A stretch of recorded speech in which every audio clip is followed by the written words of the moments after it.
Alright, good morning everybody, and welcome back to another stream. We are back from our, pretty much almost a full week break after our month-and-a-half subathon.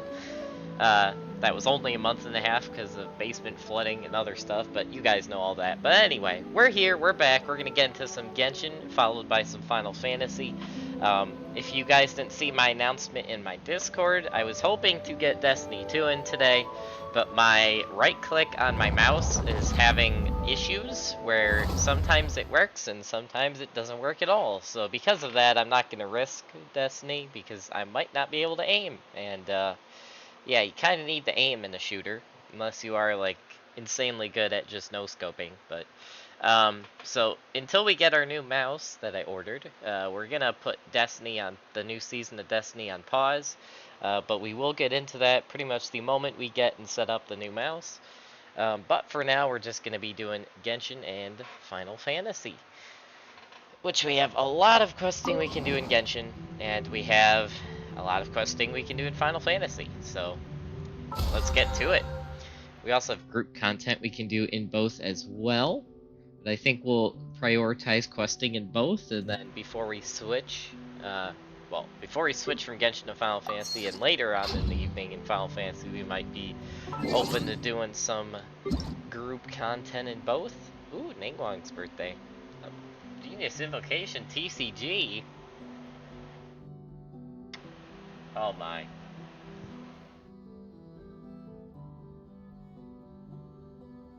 P-Way Millennial? What the heck is that game?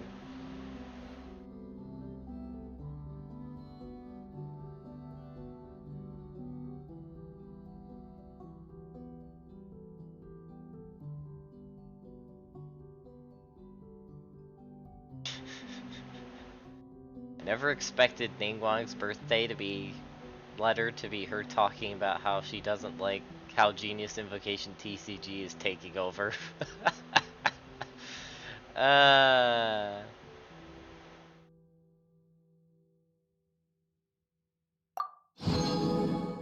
my word. Of course that's a thing. Am I not surprised? Alright, anyway. Also, thank you for the lurk, miss. And welcome everyone to the stream, including Auk, Wolf, Ellie dropped a lurk earlier, but she's probably asleep by now, and Tigress. Welcome all of you. We're just gonna get into some Genshin here. We have a lot of things we can do in Genshin as usual. Also fish. But I think we'll start off with our dailies, and then we'll go into our world quest that we didn't finish yet. So let's start off with the dailies. Let's see, we got 1, 2 down there, 1 in Fontaine, and 1 north. They are all out of the water. That is weird. I've had consistently at least 1 in the water for like pretty much the whole week, so this is a little different, but I'm okay with that.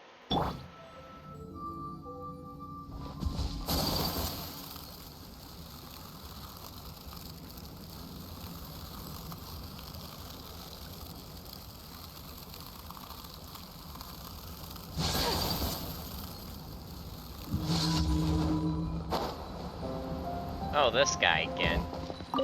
I feel like this is the one I keep getting the most.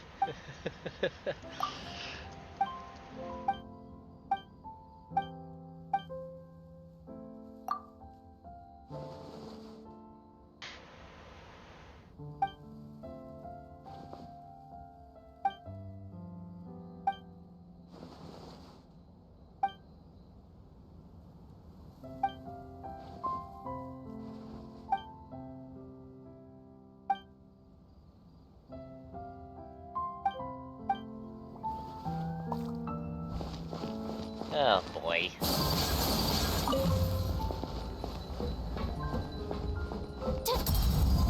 And we're off. Hit the targets. Oh yeah, I need to get tar tag for this. Right.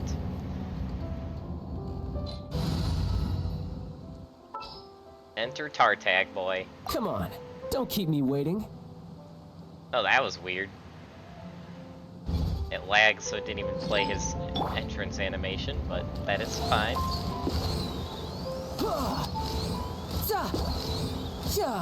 Oh, come on.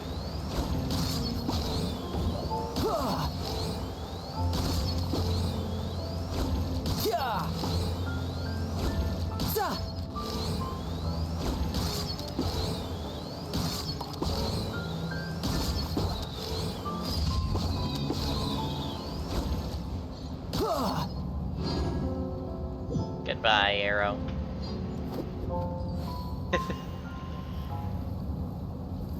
It's going towards Sumeru, and it's... Oh, it went over near that building, actually. Huh. Okay, not go as far as I thought it was going there, but okay. Anyway. Back to Coco Fish. Take heart. Victory will be ours. Coco Fish. Okay. And now let's go over here.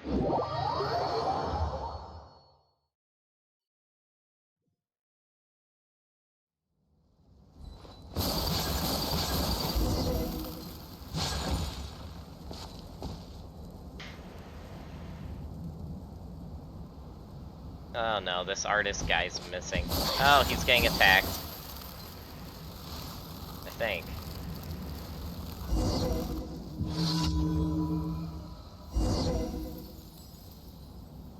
No, that looks like a total different can of worms. Although there is a Sealy up here, and I'm kind of intrigued what the Sealy is.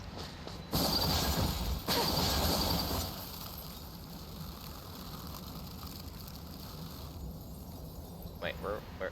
Oh, there it is.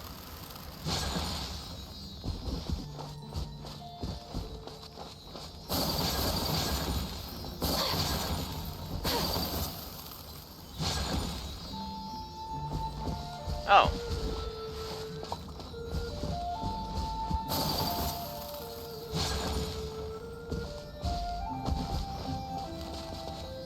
Oh, right here. I shall treasure this good fortune. That was easy.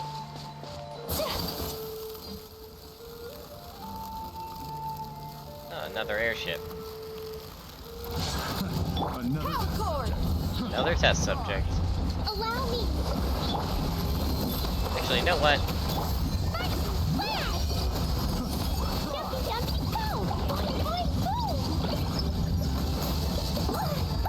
That really hurt. Ow.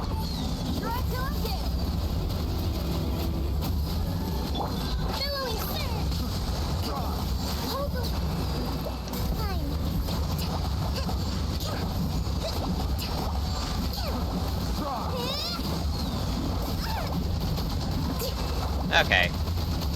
You, sir, are a problem. Feel the beat. Let's move out. Yeah, that's what I thought.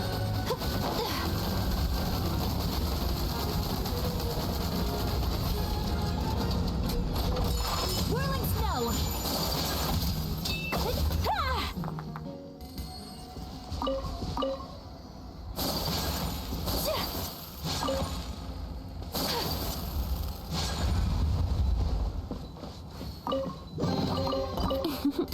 Today is a lucky day.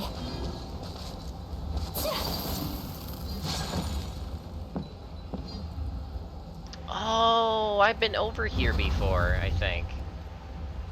I think I've been in this hole before. Just in case I haven't, let's double check. Even though I think I have. I think I broke... Yes, this is where I broke a wall and got a chest. Right. Yep, I've been in here before.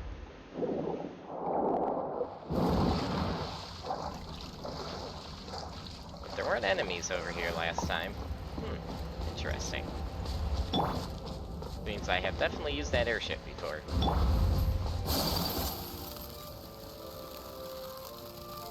Anyway, back to the daily.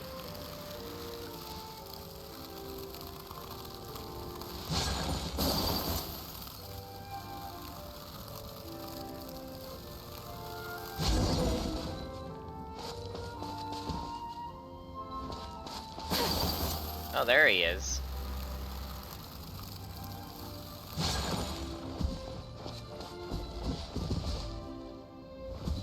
You alright, man? Oh no, if I remove the lights and the shadows here, what will that do for the layering on the painting? However, expression in those colors is insufficient and the contrast is not great either. Just feel how it's removed and the whole thing's a mess now. What are you doing? It's you. It's good to see you again. Apologize for the misunderstanding. I was merely thinking about the issues with this picture and I couldn't help but pace about. You might not be able to understand, but I simply cannot sit still when reflecting on problems. The longer I sit in place considering problems, the more frustrated I get. That's why I'm used to thinking as I pace.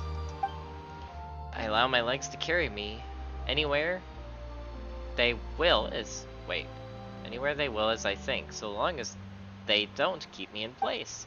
So this happens often. Sorry for making you worry. And what of the question you were considering? No progress, I fear. I just don't know where to begin. If I remove the lighting effects, the image lacks layers, but if I reduce contour and shaping, the objects within the picture cannot sustain its structure. The removal of just any few elements will send the whole edifice crashing down, divulging into a heap of trash. I'm just talking to myself, by the way, so don't worry too much. I'm just thinking about how to solve this problem. I must go back and look for my easel first. Oh boy. Oh, that's it? Okay. And that's an achievement, apparently. Crazy artist, dude. Anyway.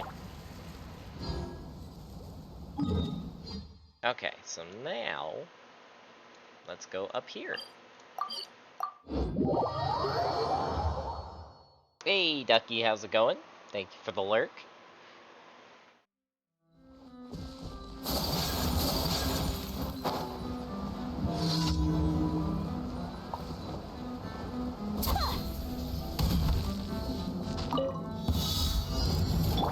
Pyrotechnics! Rest and rebuild!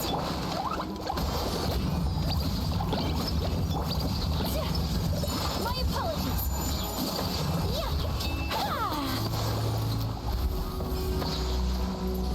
Oh, there's more.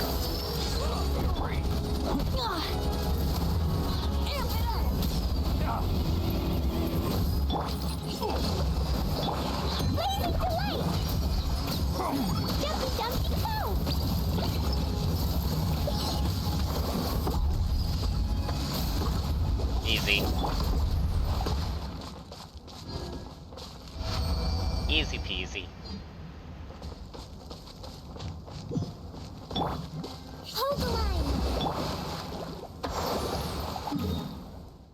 And now to the city.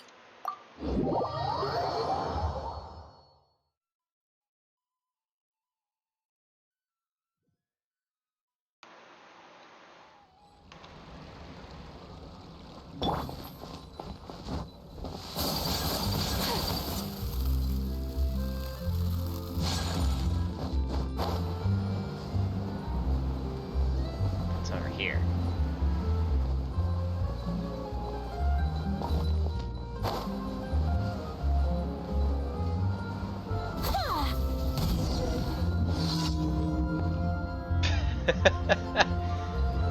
I landed on the message board. Hello, welcome. What would you like to have? Name the flavor you favor, then find a seat. Coffee, the savor, will be with you in a beat. Really? Is this guy rhyming? But a word to the wise, best to keep your distance from the other customers while you find your spot. So one person, one table is your style? Well, I wouldn't say so. On the contrary, those who drink coffee are dying to unburden themselves to a companion. If they were to get a hold of you, you'd be here all day. You sound like you're describing drunkards.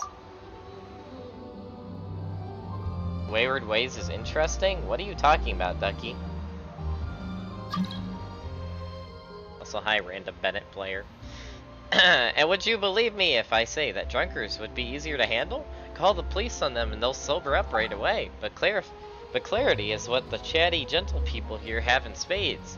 And before one of you concedes, not even fists will shut their mouths. And that's why I advise to keep your distance, or your early impression of our dear Fontaine may go ill. And why are they like this? Now, if you were to ask me, why I'd say that our coffee is so delicious that our customers can't help but drink it all in one go. Then, unable to withstand the void created in their souls by the lack of our wondrous brew, they must find someone to speak to and pass the time. I jest, of course. A cafe is like a tavern. It is a place to relax. After a long day of work, few have any lack of complaints about how their day went and such. Of course, I have little doubt that drinking wine is more effective than coffee, yet it comes with a risk that its counterpart lacks. If one takes to having a drink to go with any given complaint, one will be liable to drink too much and lose one's wits. That does go pretty badly, yes. Indeed. I once met with someone from the Palaeus Mermonia. He's usually a polite, patient, and meticulous fellow. One day he had too much to drink, and asserted that he was an apple tree, even shouting that someone had uprooted him and stripped him of his bark. Of course he'd taken those... Wait, what? Of course he'd taken those clothes off himself? Oh my gosh. And then he searched high and low for tree pits, claiming proudly that he must return to the soil, else wither and perish. Fortunately, some quick-thinking fellow had us dig a pit right there, and when we were done, we pointed at it and hollered, "What's this? We're missing an apple tree."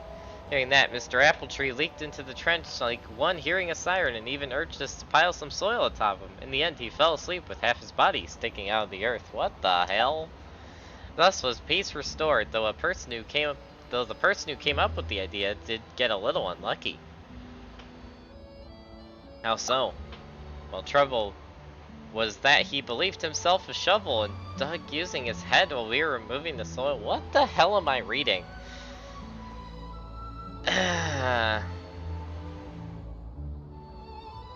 You seem to have a great deal of stories to tell. Well, you're a curious sort. I suppose you'd like to have the hearsay without the hassle? As it happens, we're short-staffed at present, so if you'd be willing to help brew some coffee, I can take you on as a temporary employee, and that way I'll have my sucker, and you'll have your stories, and you can leave any time. How does that sound? You'll be paid, of course, to your satisfaction, and that I can guarantee. Okay. I don't know if I've made coffee before in this game, though. It's no issue, I'll teach you. I believe that with your powers of comprehension, brewing coffee will be a little challenge. And mind you, I'm not a bad judge of character. Let me see.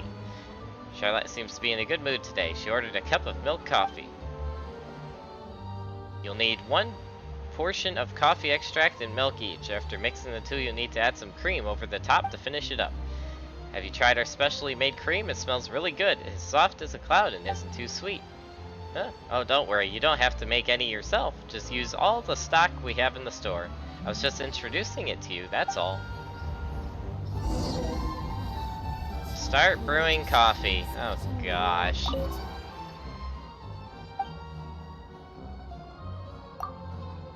Let's begin if you have any questions. Okay. What the hell am I doing? What is this?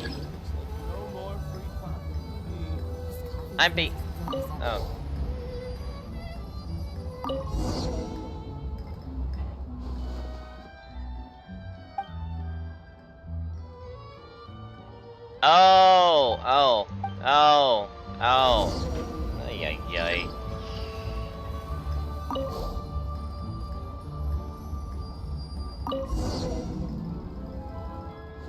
Oh my gosh, really?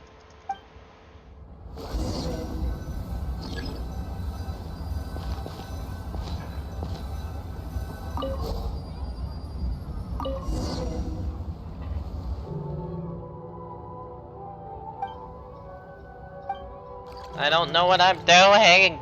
I'm so confused! This is why coffee sucks. Sorry, folks. No, I'm joking.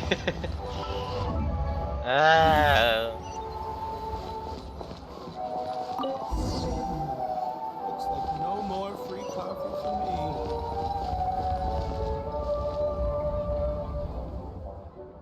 me. Seems that your calm's been disturbed. Your technique is a jumble and no mistake. It's alright, it happens to the best of us. Learn to relax, it's a cup of coffee, not life or death. Believe me, you have the talent, you just need to stay calm and you do fantastic work. Yeah, I don't know what the hell I'm doing. Anyway. That was, painful. Of course I get probably the most painful daily I've had yet in Fontaine on the day I decide to stream this game again, but you know, that's how we roll around here, I guess. Anyway. Let's go turn in our dailies. Ay, ay, ay, ay, ay.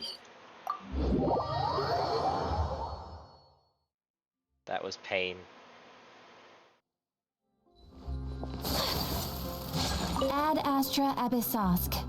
Add extra applesauce. Thank you for completing today's commissions. You're welcome. Okay. Alright, now that that is done, I think we'll work on, actually, you know what, probably priority should be the new event, which we will do right now. Which I guess has something to do with Bennett. So they announced that in the live stream. So I guess we'll find out what it is. This is so annoying. Yes, very annoying. Doesn't this just mean that Lady Farina will sit at the judges' table? Exactly. Sit at the judges' table? What does that mean? Oh my, we have guests. Judging from your clothes, you must be Outlanders, yes? In that case, it's quite unexpected that you might not understand. It's quite expected that you might not understand our local lingo. Allow me to put it this way: who should sit at the judges' table? The judges, of course. And who is our Chief Justice? Monsieur Neverlet, naturally. Oh my. Well then, why is our dear Hydro-Archon sitting in Monsieur Neverlet's chair? Come now, tell me, what would the poor people being judged think of that? If it were me, why, I would feel cheated. Our Hydro-Archon knows nothing about being a judge. Well, it does seem like they wouldn't be getting what was advertised. Exactly. Trials will be not as advertised, precisely as you say. So does this mean what Paimon thought it did? Wait, no, hold on, I read that wrong. So it does mean what Paimon thought it did. Wait just a second, are you sure it's okay for you to make fun of your god like that? Oh, of course, our Archon loves such jokes. Why, if these words reached her ears, she would tie me to a stone and have me hurled into a deep lake, watching enthusiastically from the sidelines the entire time. Huh? But, dear guests, do not grieve yet, for our good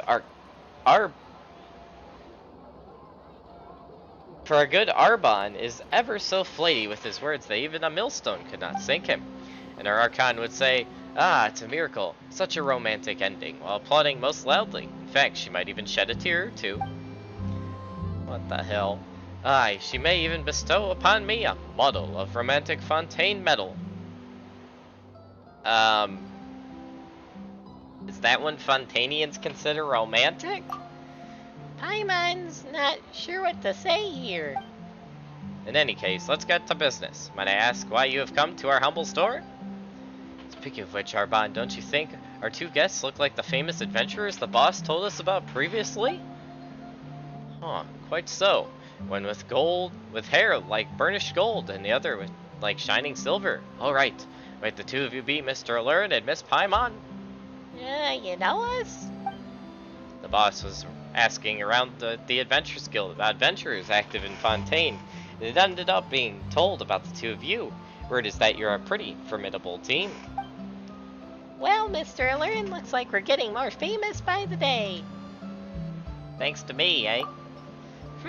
Come on, you could show a bit more humility. Well, it's certainly not thanks to you, Paimon. I'm just saying. Oh boy, Genshin, yes indeed. Starry, how's it going? Welcome to the stream. Oh, you're doing the Loporrit's Beast Tribe? Oh boy. Also, hey Mona, how's it going? Welcome to the stream. How was your stream, Mona? I hope it was well. I hope you didn't get too much pain in Elden Ring over there. Because I saw you playing that. Well then, what would your boss like from us? Well, unfortunately, he's not in the store right now, so allow us to tell you in his stead. Just a few words, not to worry. To be brief, our boss would like your help in collecting data for his Champion Duelist plan. Champion Duelist plan? It is a plan to use Champion Duelists as the main characters, the development centerpiece, and the focus of our adventuring for a new line of clockwork toys. Ah, right, that's our business, by the way, clockwork toys. Also, have the two of you heard of Champion Duelists? Yes, I have. Our boss believes this to be an excellent cultural institution of Fontaine. As such, toys of this kind may yet sell very well indeed. If they do get popular outside the country, we can also win honor for our nation. Two birds with one stone, I say. Ah, I can see Lady Farina herself pinning medals to our chests. Okay, so that's the situation, huh? But if you're making toy champion duelists, what do you need us adventurers for? Well, you can't develop anything without data, and the strength of the champion duelists is honed in all manners of perilous places. Getting data on them isn't easy. But when we heard that the most impressive adventurers do similar things, we thought, why not get adventurers to help us instead? Ah, Paimon kinda gets it now. You're gonna use adventurers to get the data you need for your line of toy champion duelists, is that it? Yes, Paimon. Good job repeating what he said. But that's false advertising, though. Well, now, it's not quite that serious. It's more like replacing a Roman time flower with a mallow tree. Or, you know, a wooden pillar with a stone one. Doesn't this all mean more or less the same thing? That's what you two were talking about from the start, you know, and we heard it all. Oh, that. We were talking about the Pathogada, the watchmaker next door. They're way worse than we are, trust me. They call themselves a watchmaker, but they make toys on the sly. Now that's just completely absurd, isn't it? Indeed, terribly so. A watchmaker that sells toys? Exactly. And is that not reprehensible? Come, tell me, what do you like most in this world? What Paimon likes most? Well, it's her best buddy Elurin, of course. In that case, if there was an Elurin puppet store somewhere that you traveled from afar to see, only to find that it was not Elurin puppets at all, but instead stocked nothing with a ton of Arbon puppets, would you not be angered at this betrayal of your expectations? Would you not cry and scream? Would you not send the boss of the store flying with a single punch for denying you the purchase of your dear companion? Why, I'd be furious. I'd punch the store owner straight into a cell in the fortress of Metropede. Seriously, who'd buy Arbon puppets anyway? Well, now that you say so, it would be kind of annoying. What do we do, Elurin? It would be terrible if puppets of you were to go out of stock. Paimon, it's a red herring. Don't get distracted. Huh, and they almost got Paimon here, too. Yeah, because dense Paimon moment yet again. This goes a lot of pain. It's a long time since I played, had to learn. Oh, yeah, understandable, Mona. Is my pain in my mouth is getting too much? Oh, what's wrong with your mouth, Mona? Hopefully everything's okay. Sorry to hear that. Oh, come now, we were just making analogies. And you know what they say, there's no such thing as a perfect analogy. And well, the things we describe do happen. After all, you will not find barrel conches in conch meadowlands, will you? Precisely. And such things will only increase in frequency until a day comes when watchmakers stop making watches altogether. We shall not forgive them. Oh no, unless they change their name to Lepitum Toy Makers. And here you both go again. You two really love spouting nonsense, do you? The more you talk, the further off topic we get. So let's just have it now. What do you need us to do? Well, actually, we do have one request to make before that. Could you two go to the shop next door and do a little investigation there? Watchmaking is their main trade, but their latest toys have become so popular that they're stealing our customers.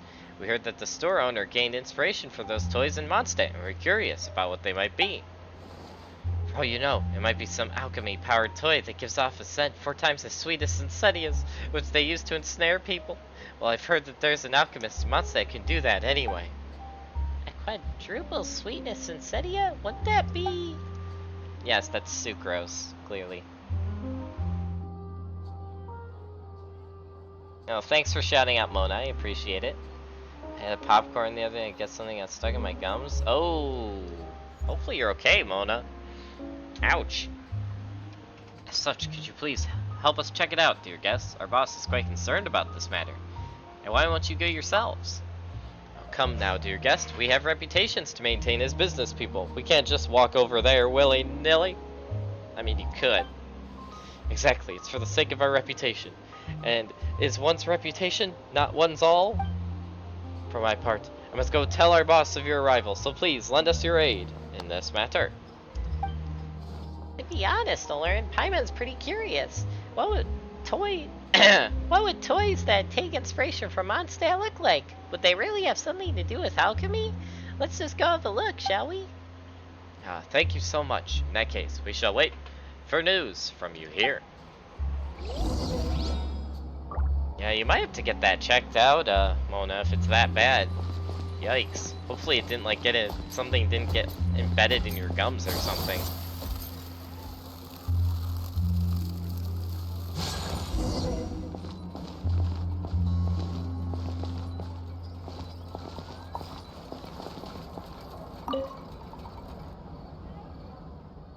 Hello, dear customers. I am Karan, owner of this shop. What can I do for you? Hey there, boss. We've heard you come up with an awesome toy, so we'd like to know more about it. Of course you can. Still, my elder brother sent you here to seek out information, didn't he? Eh? Your brother? Wait, actually, how did you know what we were here for?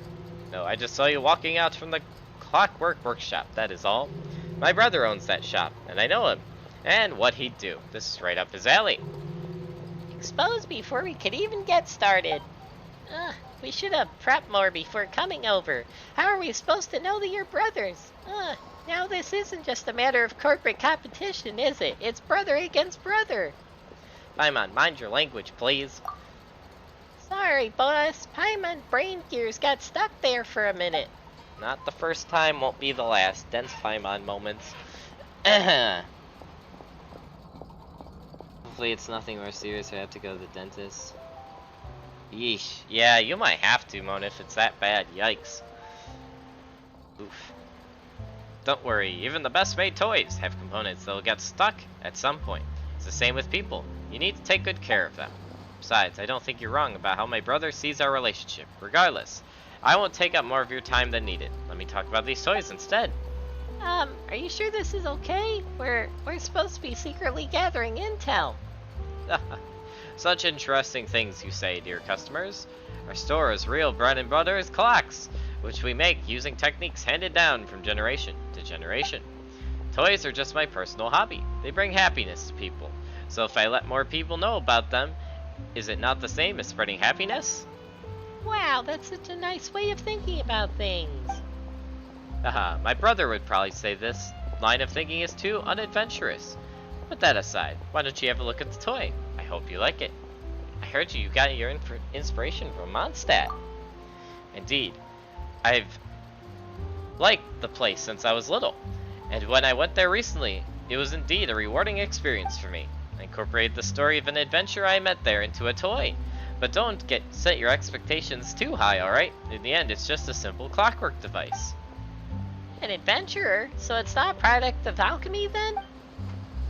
An alchemical toy? That sounds interesting. But this adventurer made quite the impression. If there's time, I'll tell you his story. Would you like to try the toy out now? There's nothing quite like experiencing it for yourself. We'd love to, but they're still waiting for a reply on the other end. We should get there first to learn and then come right back. Paimon wants to try this toy right away. Alright then, remember, you're always welcome here. Pain kind of goes away when it comes back, hopefully it's not serious. Yeah. And this is why I'm scared to eat popcorn.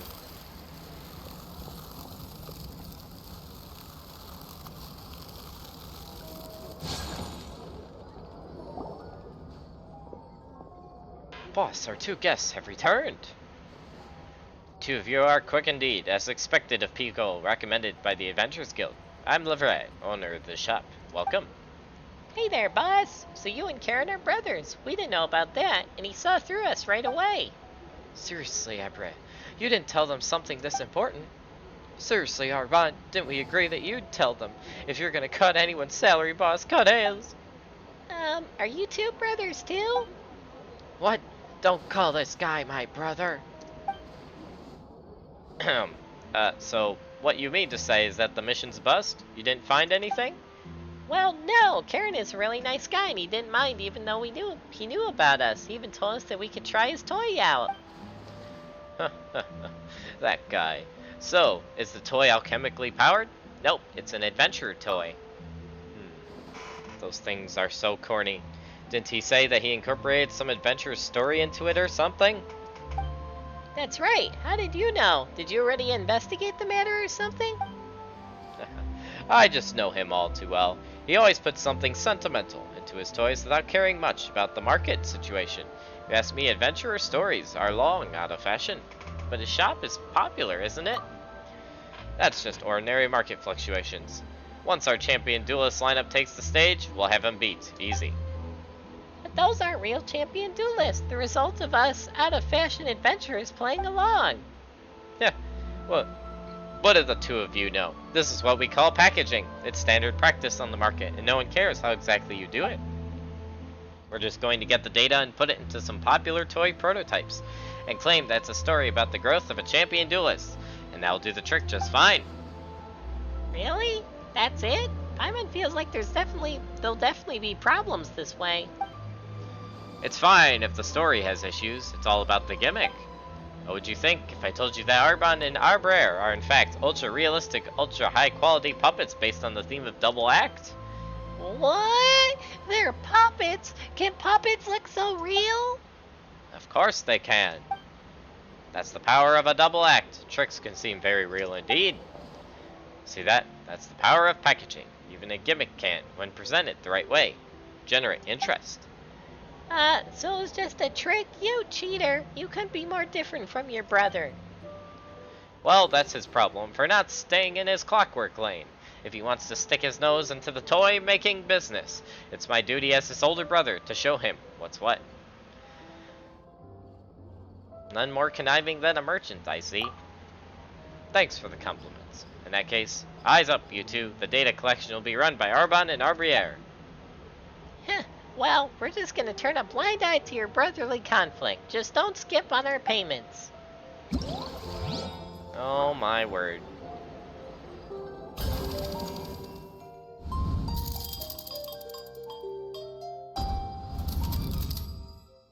Well, that's kind of cool.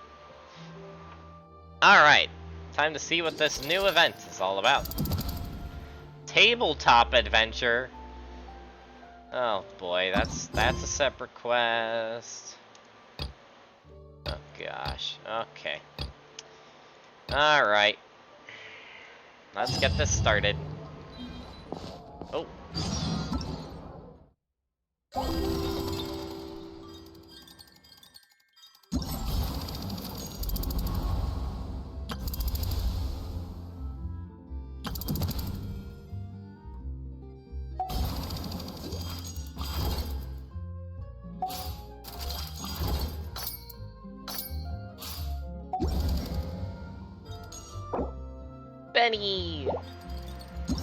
Benny boy. Oh, 50 Primo Gems as a reward? That's different. Ooh, an artifact material. That is useful.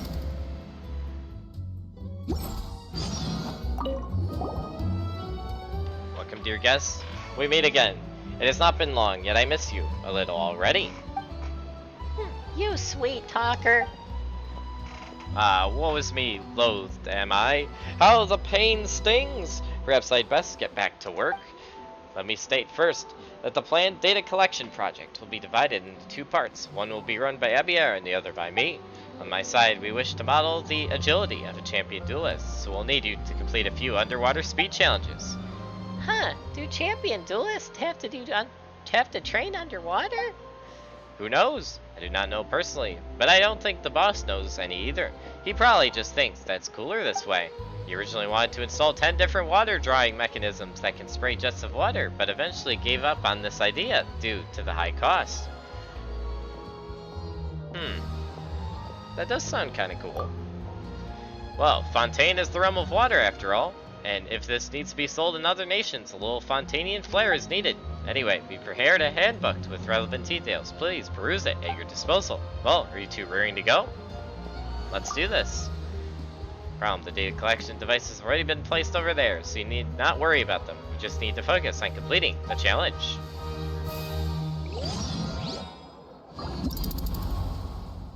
Oh boy. Well, we will work on that later. Let me unlock the other ones. My, are you two so eager to begin work already? If you don't mind me saying so, I do think that this plan won't go anywhere. Might as well go over the Laboratory Halgia to have some fun, eh? Whoa, is that your honesty coming out to play? Shh, pipe down now, pipe down. If someone hears us, they may take me for a hostile spy. Huh, let's leave this topic at that, shall we? I mean, I just work here, so let's talk work. Let me state first that this data collection project will be divided into two parts. One will be run by Arbon and the other by me. On my side, we wish to model the might of a champion duelist, and so we will need you to complete some feats of combat prowess. We've found some places where monsters often gather and planted data collection devices in the vicinity, so you need only go forth and clear those creatures out. I've already marked the exact locations on your map. As for any other things of note, they have been written into this manual here, which you can peruse at your leisure. So, do you have any questions? Nah. Well, in that case, I hope the data gathering session goes like clockwork. Okay. And we got that done. Alright, now where is the other one?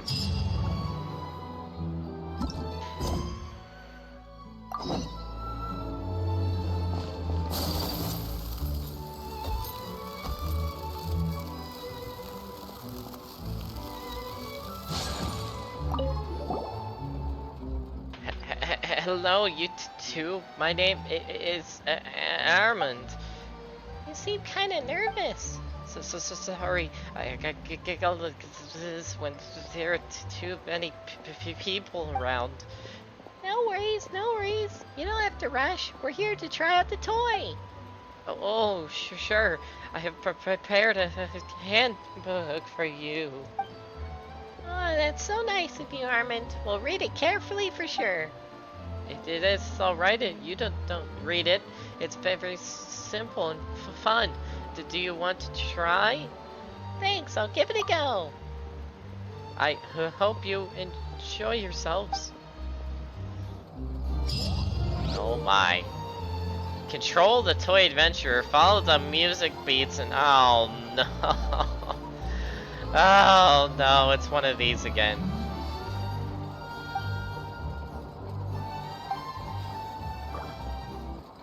A blade embraces its dupe. Dance Revolution. Oh boy. Of course they brought this back. Alright. Time itself is a silent song. Alright, let's do this. Let's do the most painful one first. Oh boy.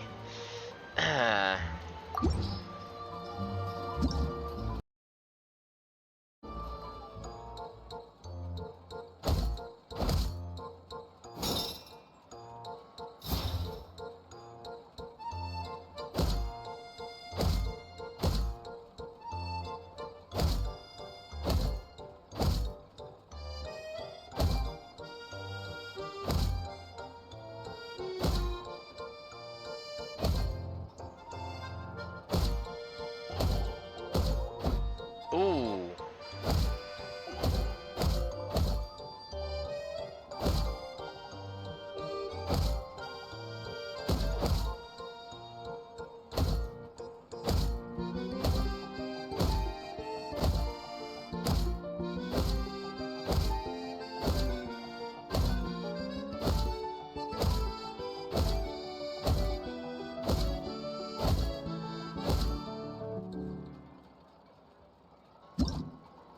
Interesting. Okay. Hopefully that got us what we needed.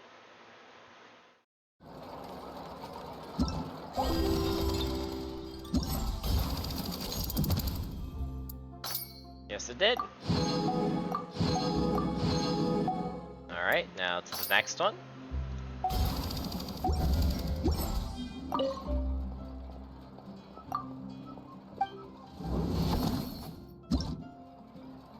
Intense drumming. Oh no. Oh no. When faced with blue toy slimes during challenge, hold the corresponding arrows and advance to charge up before releasing the button to initiate charged attacks. Oh, come on. Alright, this is gonna be interesting.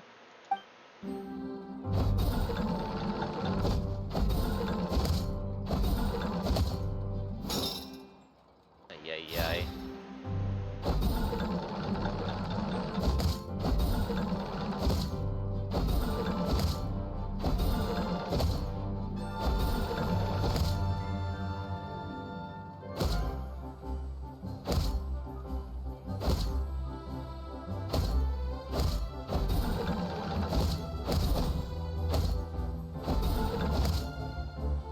Yeesh.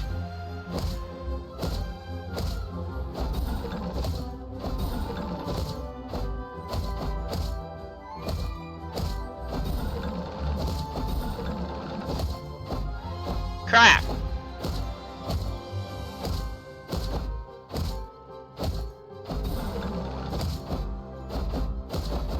Ah! Crap! I am failing! I suck at rhythm game stuff.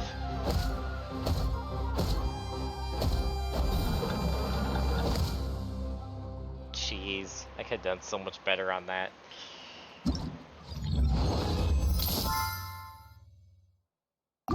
At least give me what I needed.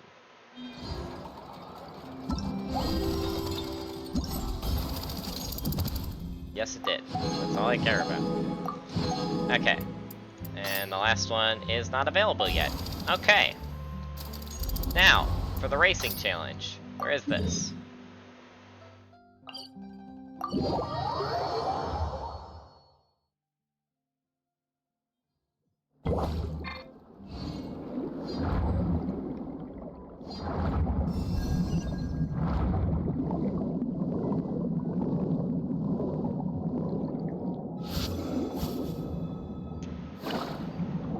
Uh-oh.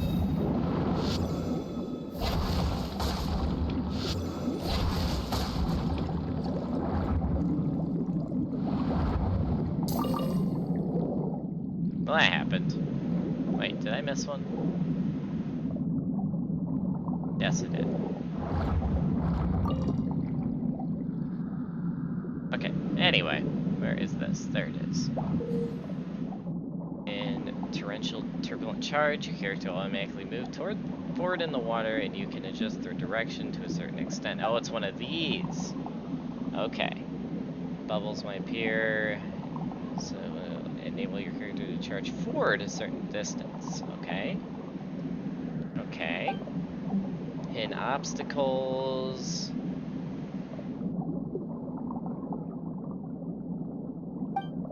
Oh boy. Alright.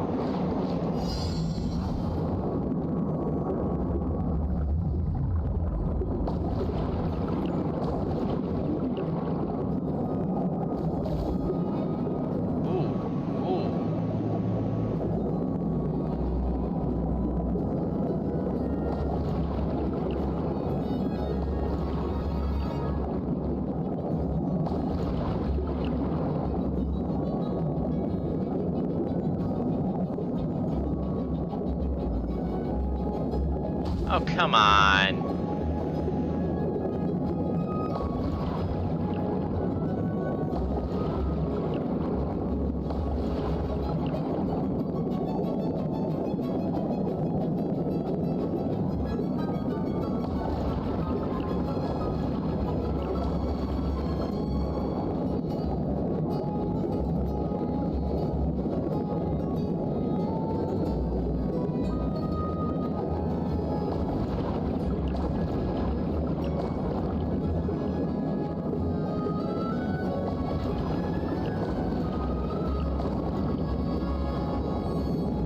Okay, getting a hang of this slowly.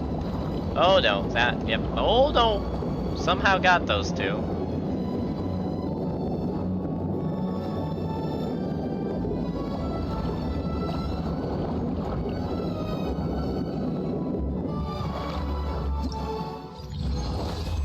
Woo!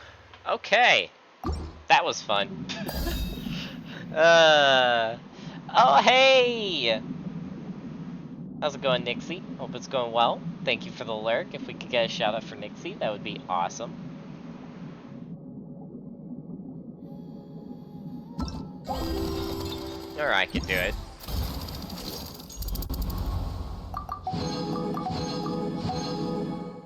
Okay. Now, for the next challenge.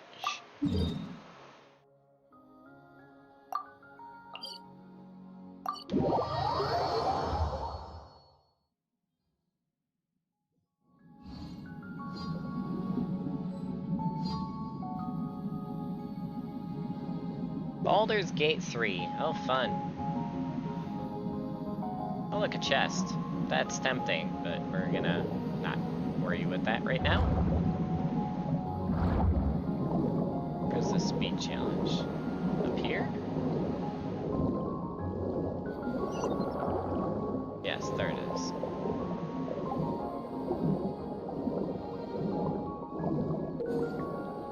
Turbulent rings. The rings will enable your character to charge forward. Okay, so it's like the bubbles, but rings. Ooh, okay. And now we have freaking now we have freaking Nier Automata dodging. Oh boy. Alright, this could be interesting.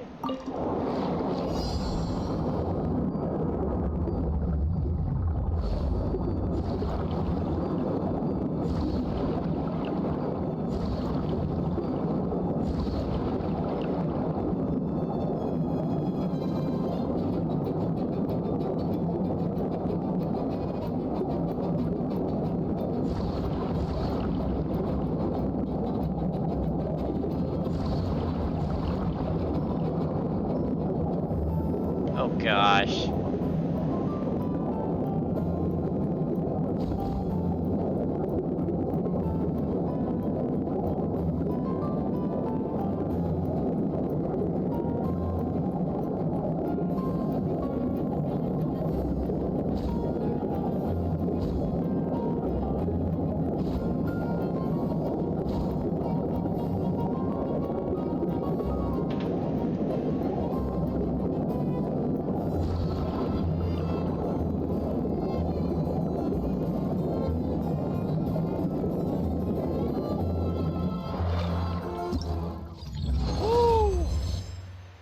Nice.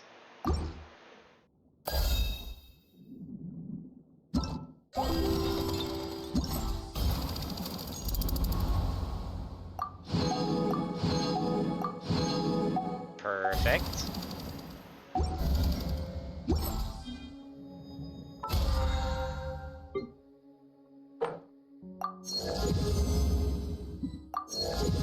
Oh, nice. Well, that's awesome. Oh gosh, of course it's Sumeru books.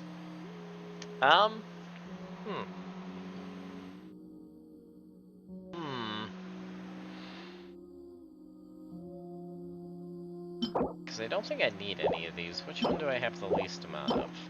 Ingenuity. Might as well get that.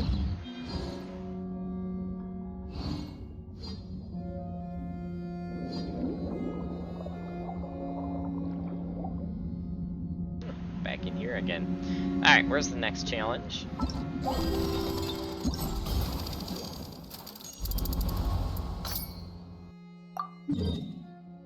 Over there.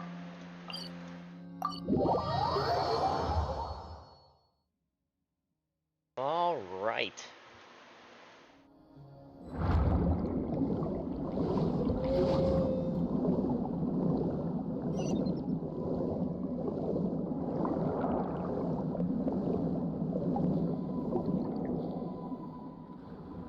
This is probably my favorite part of all of Sumeru, is just all the underwater stuff. It's great.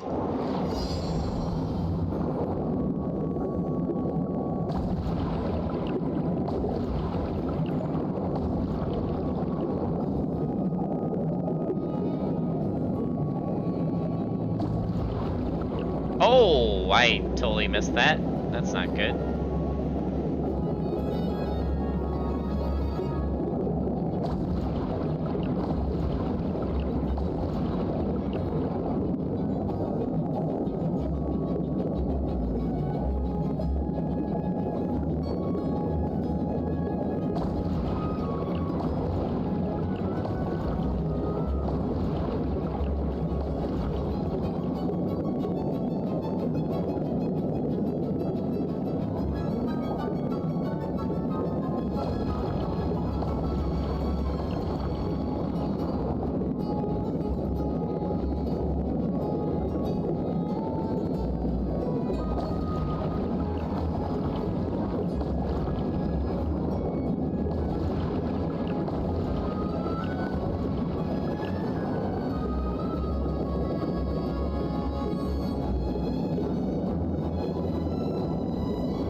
Perfect.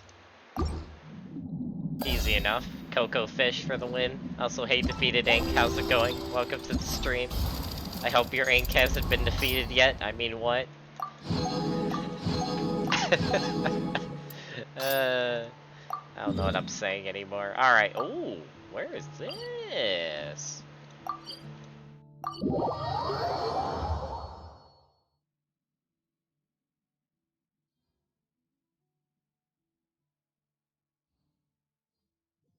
Oh, it's in here. Ah, interesting.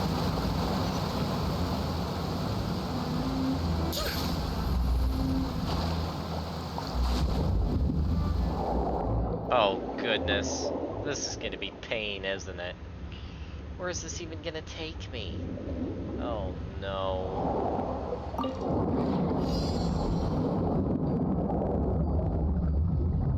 Oh, gosh. Yeah, this is gonna be pain. Okay. Oh!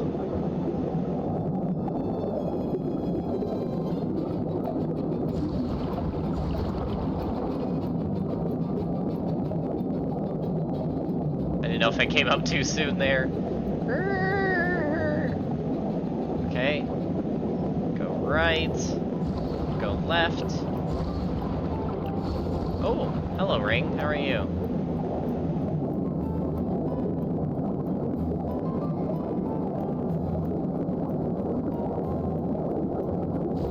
Oh, hello there. Oh, hello there.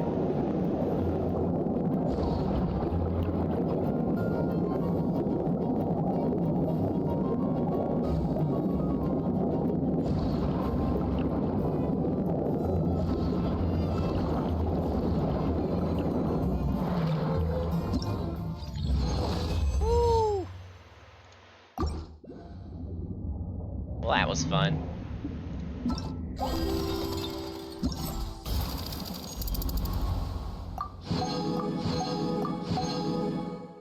Still trying to get Lene and still failing. He might be one of my 2 favorite characters in the game. I can see why. He's a cool character.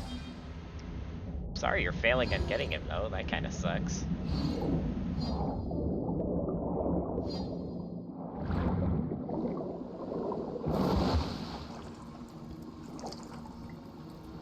Wait, where am I? I haven't been here before, I don't think.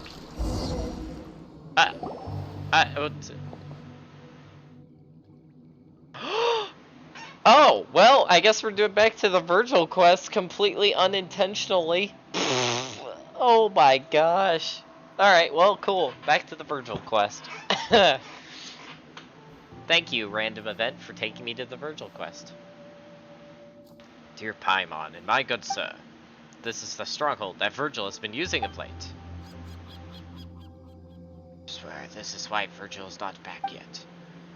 If he's gonna keep us waiting, I might not be able to hold myself back from the shipment of synth. Hey, cut it out. That shipment took us an arm and a leg to get. Virgil will have no mercy for you if you were to just take it without his permission. What a pity. It would seem even that my dear friend Virgil hasn't returned to the stronghold yet. We can still have a chat with these guys, however. Yeah, but it doesn't look like they're in the mood for a chat. But I think they may have their mind changed soon enough. What do you think, my dear Luca? No problem. Hey, are you sure that there'd be no problem? Paimon thinks they'll probably just beat you up. Oh, no. You're too considerate, dear Paimon. Something like that would be most unfortunate indeed. For them, of course. Oh, boy. Another test subject. Feel the beat. Allow me. Take flight.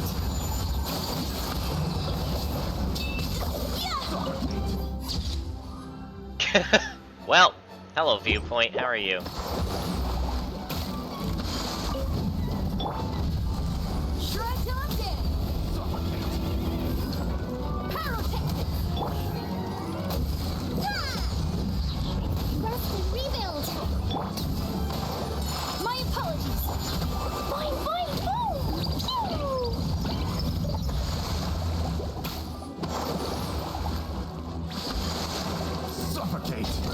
Suffocate. Power cord. Can you get down from there, sir? Allow me.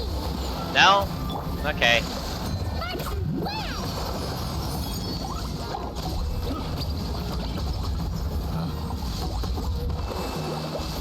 Oh. Oh, it's Virgil with a giant arrow. Come on, he's not wielding a samurai sword. I'm disappointed.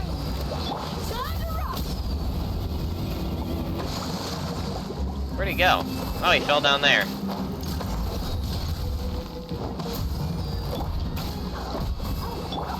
Sakura swirl. Covenant of the deep. Oh, that got him pretty fast.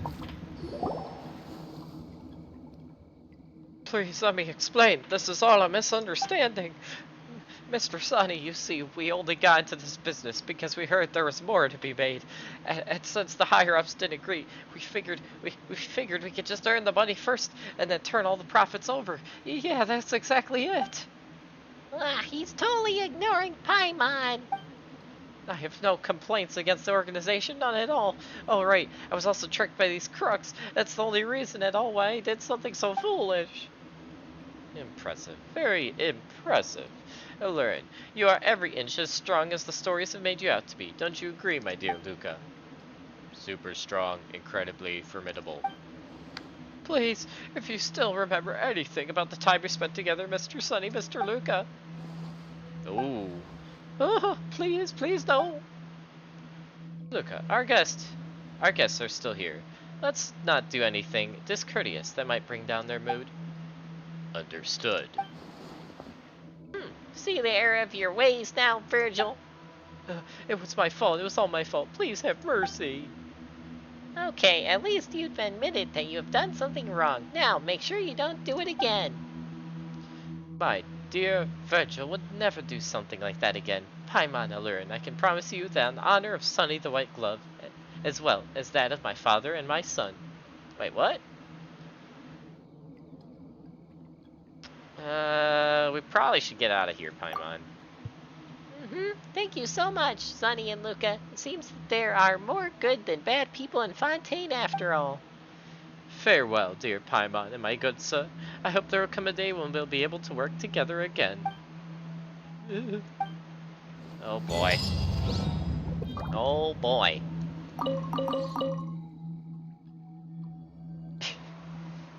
I'm currently grinding through Sumero, so I'm getting a fair amount of primos. Oh, nice, defeated. Nice. Alright, my dear Virgil. You've really put us through a lot of trouble. Now then, what should we do with you? I'm so sorry. This won't do. This won't do at all. You know full well that time flies. It's now too late for you to turn back. Our organization has a justice code all on our own. And one of our most important rules is that there are some trades that you must never do.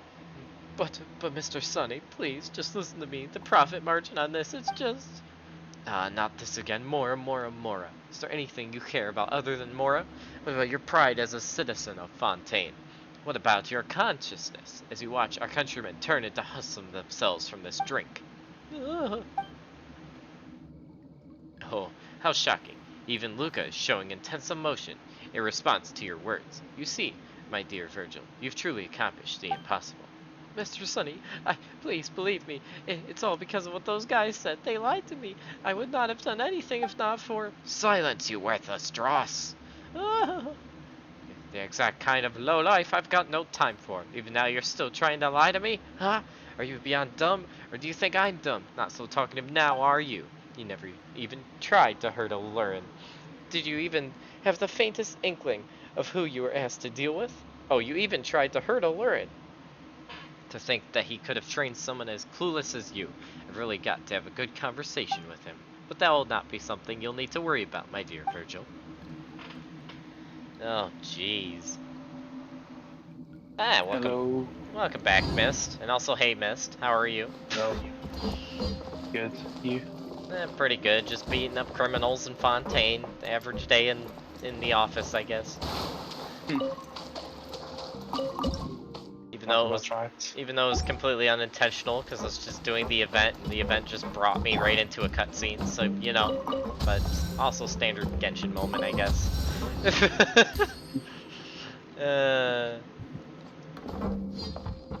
Also, where the heck is this Primo Gem? Or Primo Gem? Wow.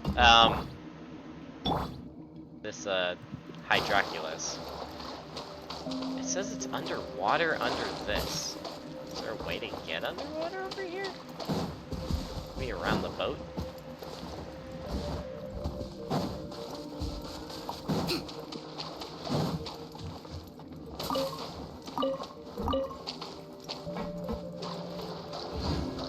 Also, where does this take me?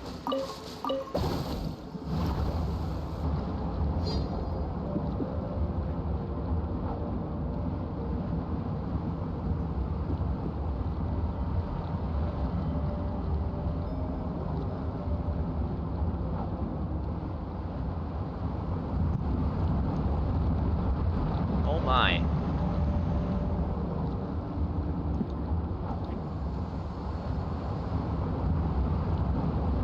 Oh my. Huh. I wonder where that is. Hold on, I'm gonna go back into this one, see where this takes me. It might just take me back to that other one, but I'm curious where this Hydroculus is.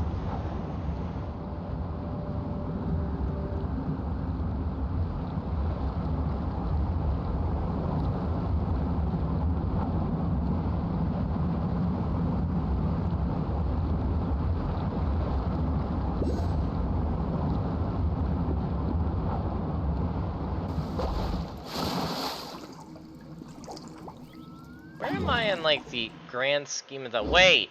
It's right there! It's floating in the air. Oh my gosh, I'm an idiot. It was right in front of me the whole time and I didn't see it. Gosh dang it. Okay, how do I get up there? Wait, is that a chest? It is a chest. Ah, good thing I came back in here. I shall treasure this good fortune.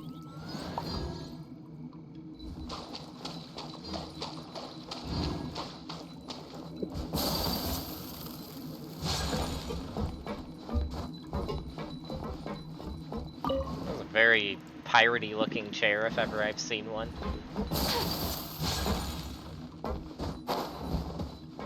Oh no! Okay, there we go. And just like that, easy. Hydroculus gained. Perfect. Okay. Anyway, back to the event. So we got all those that are currently available done, so now it's time for combat simulation. Go to challenge, navigate. Hey, Mist. Yes. Do you remember what your world level is in Genshin? It's the same. The same? That doesn't answer my It's question. always been there pretty much. Are you 6 or 7? I can't remember. I'm 6, I believe. The one before the max one. Okay. No, the max is 8. The one before the level 51, okay. Oh, okay.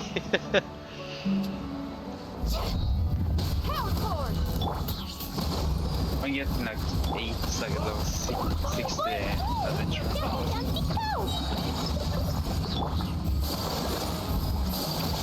Or something. Interesting.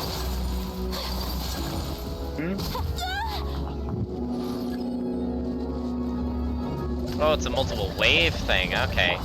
In that case. Hey, can you stop doing the hammer? Oh my gosh. I just want to do this and then do this, game.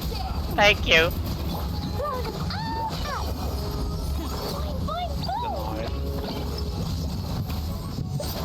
That was not the hammer time I wanted to experience today. Thank you, game. Oh, hello, Big Mac. How are you?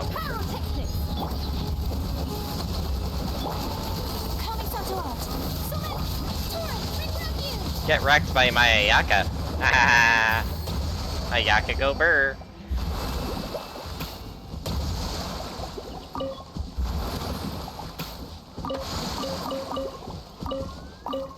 lot of loot.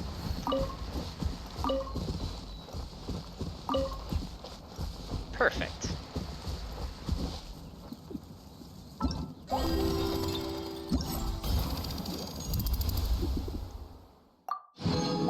Okay, that was Replica Tactic 1. Where is Replica Tactic 2?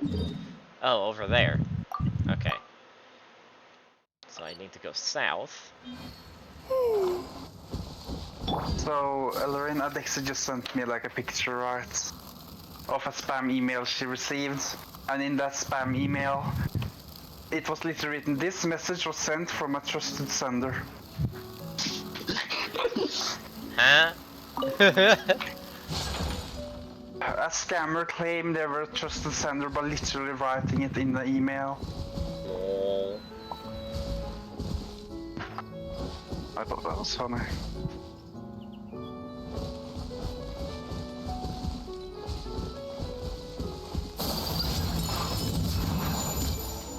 Challenge starts? What do you mean challenge starts?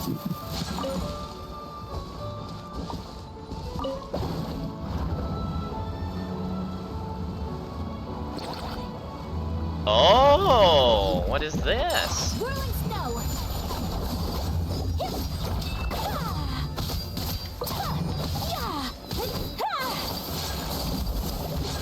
My apologies. Feel the beat.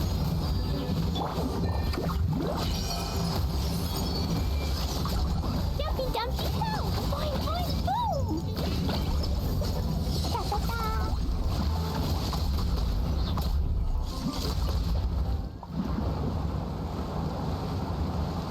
Ah, I see how this challenge works. Maybe there's even more buried below.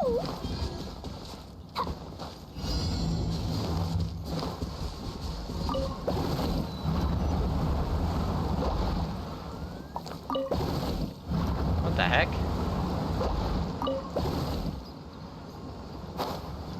What the heck? What the heck?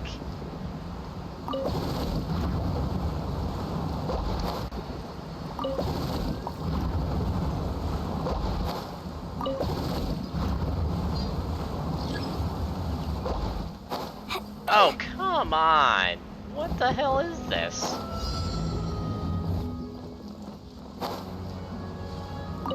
This is annoying.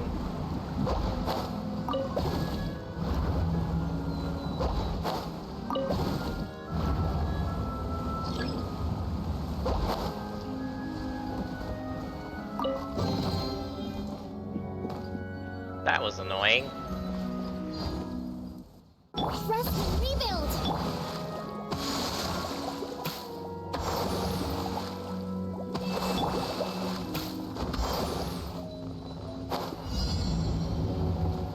Alright, final one.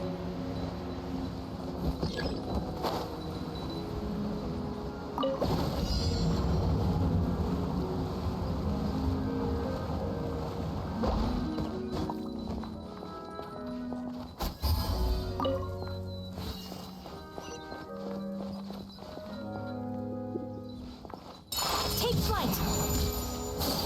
Things finally started Genshin again, yay. This is an easy puzzle. I shall treasure this good fortune. And that's a luxurious chest, if I'm not mistaken.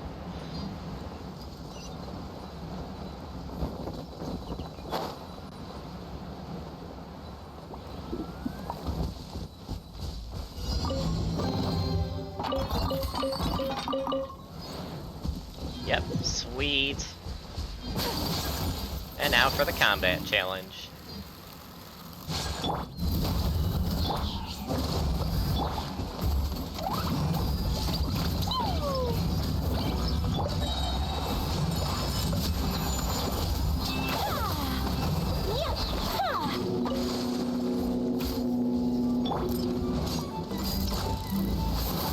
Power core. Amp it up.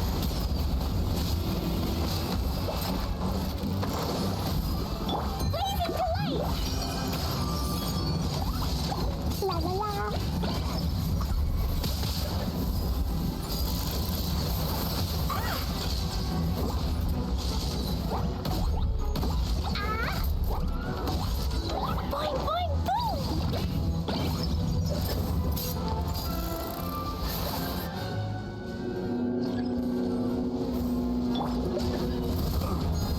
Hold the line! My apologies! I messed up. Sakura swirl! Billowing surge! What? Oh, dang it. He was out of range of the Ayaka at first. Oops.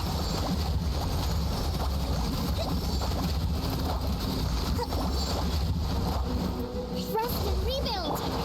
Feel the beat! Stretch on it!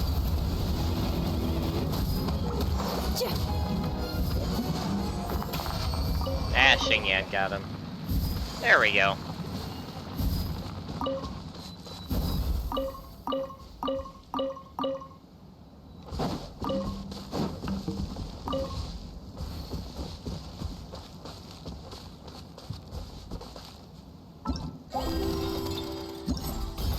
And that's round 2 of Combat Challenge 1 done. Now for round 3, which is over here. Okay. Let's go over here.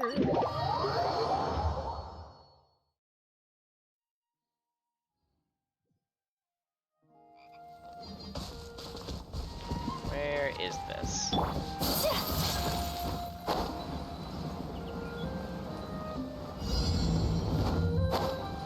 Ah, right here.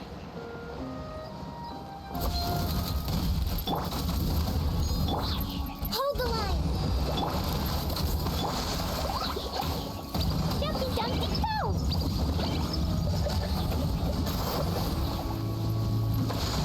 Woo! Won't you come? Power cord! Time to rush! Thanks and blast!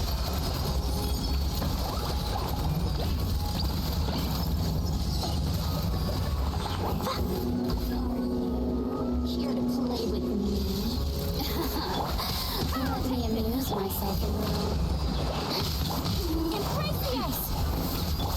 Covenant of the deep!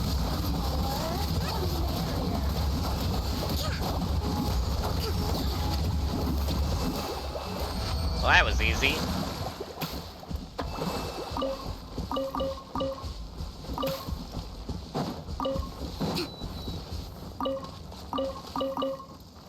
I think I'm finally getting the hang of the rotation with this team.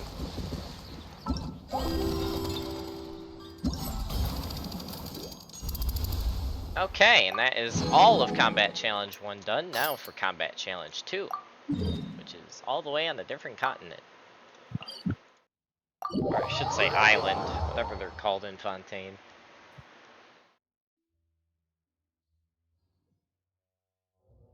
To survive hardship, you must prepare for hardship.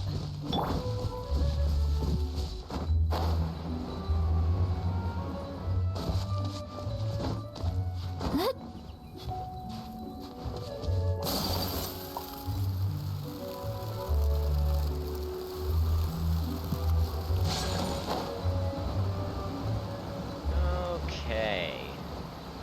This combat challenge looks like it's near the beach, not on the beach. Oh, yep, that's probably it right there.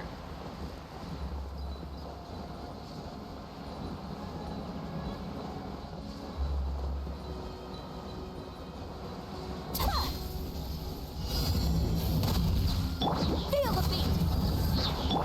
Rest and rebuild! Stretch on day! Loading all up! Boing, boing, boom!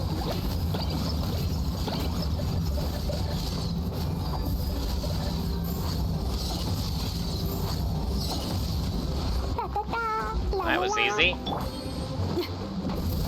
Ooh, that's a new enemy I haven't faced before.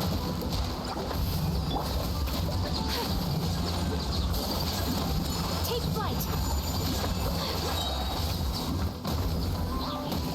Amp it up!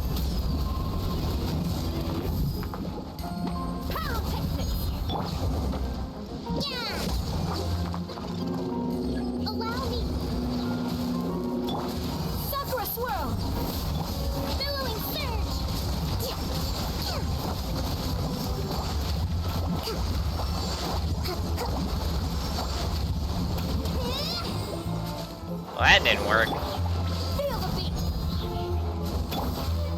Hold the line. Sparks and flash. Woo! Da-da-da. Woo! There we go. Xenochromatic crystal, eh?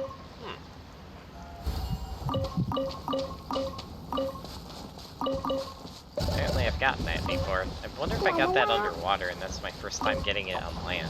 Might be. Ooh, fish!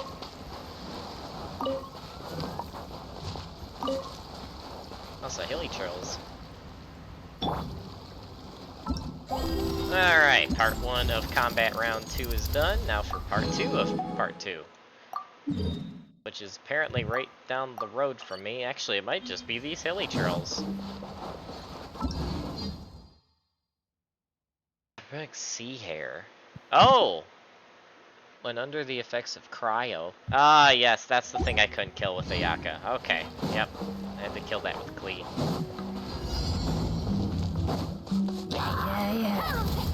Rest and rebuild. Direct object. Jumpy dumpy go. Pew!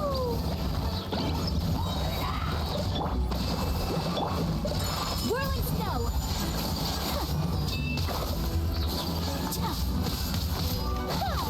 Unthinkable. Power cord. Oh god.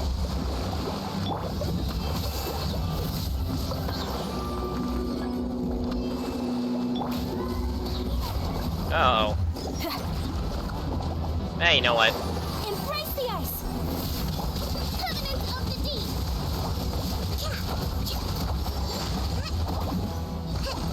Hold the line. Time to rock. Pyrotechnics. Roar them all up. Boing, boing, boom. Jumpy, jumpy, go. Oh my! Oh my! What? And of course he's cryo, so I can't use the Yaka, of course. But I have Klee, so I'm not too concerned. Allow me.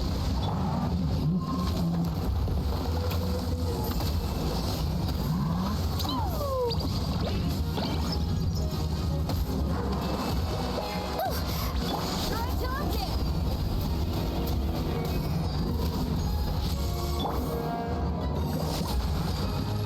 Rest and rebuild. Wait, can I use the Yaka? Take flight. Oh my gosh, I can. Never mind, the game has changed. Sakura swirl. You're dead.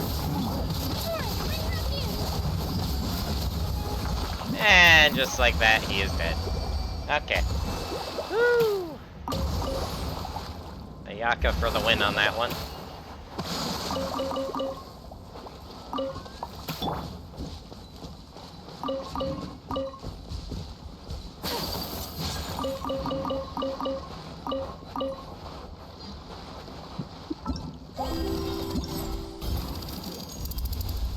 Okay, and now for the final combat challenge that is currently available, which is also right down the beach. That is a lot of hydro slimes.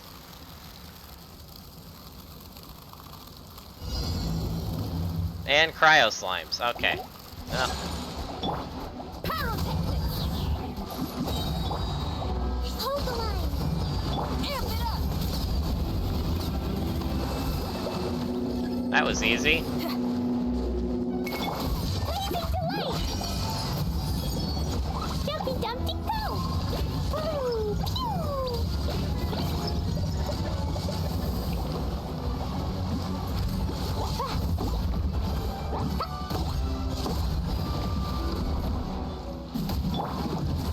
Feel the beat.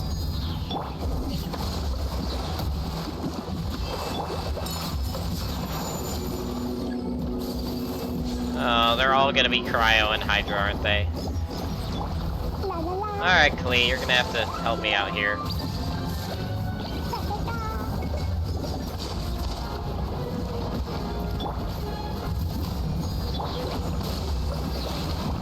Direct object.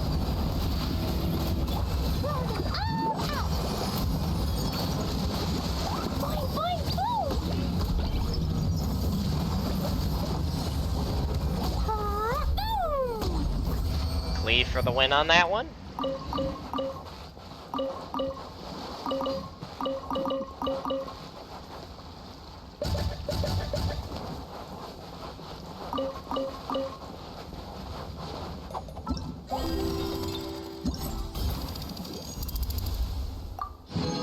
More Primo Gems. How much can I buy in the toy shop now? Good amount. Let's buy the Primo Gems. Oh, I can get 2 of these? Well, that's 100 Primo Gems. Not that I'm complaining. Let's get the Crown of Insight next. Even though I have a ton of them, but it doesn't hurt to get more. Then let's get these, because I probably need these for artifacts. Then we can just start buying all the talent books. See how many we can get before we run out of barter material.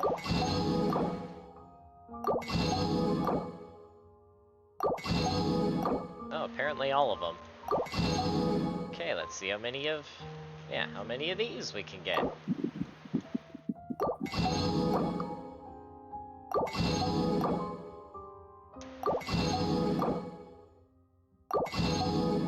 And now we're out. Okay.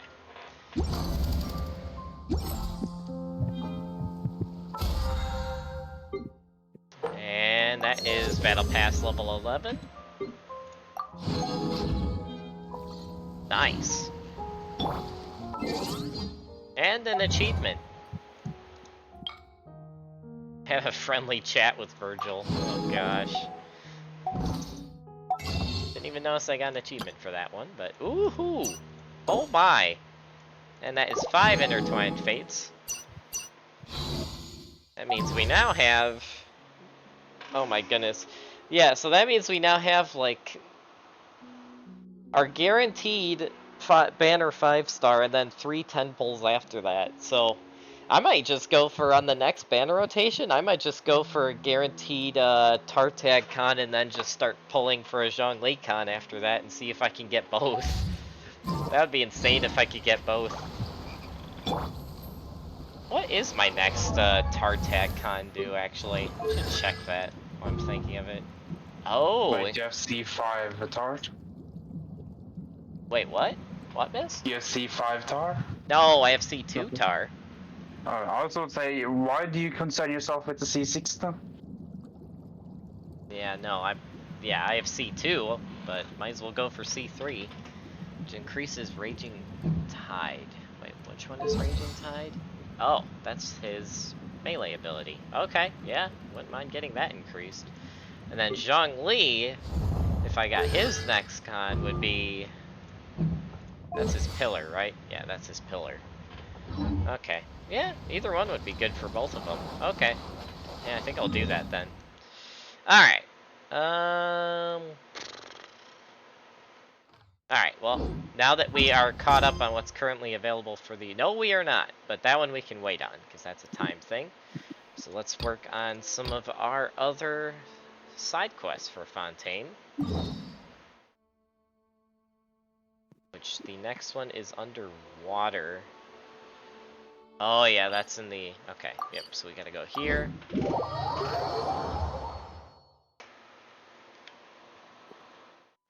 So Zhongli is in the next banner, right? Which is 10 days away, 11 almost. Yes, which is also the next patch for... Which is also the next patch for Genshin, with the next area of Fontaine being added. I really want to pull for Zhongli. At the same time, I don't want to wait at spending my fucking birthday money.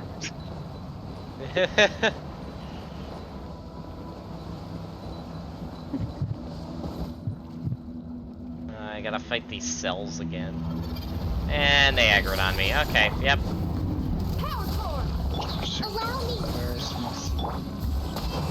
No, Klee, I don't want you to climb. I want you to throw your Dumpty Dumpty. Thank you. My apologies. So rude. Pyrotechnics. Amp it up. Blazing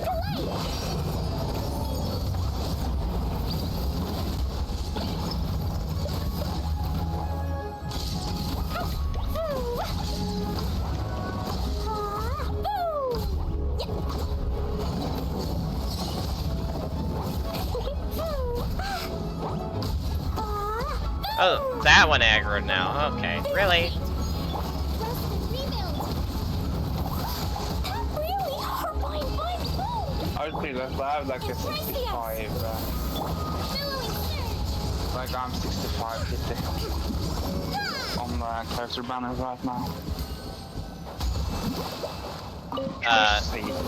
Toward hard pity or soft pity? I have no fucking. I think it's soft pity. Like it's not guaranteed. Okay. Yeah, I'm on, like, I'm 1 10 pull away from hard pity, so. Because I lost on both the Klee and the Kokomi banners, so. Well, I lost on the Klee banner by not even pulling any 5-star, and then I get lost 50-50 on Kokomi, so.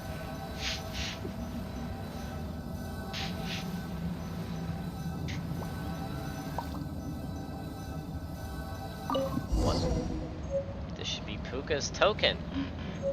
I just came up with an awesome new riff. Want to hear it? What in the world is this that we just found? I don't even remember what quest this is for.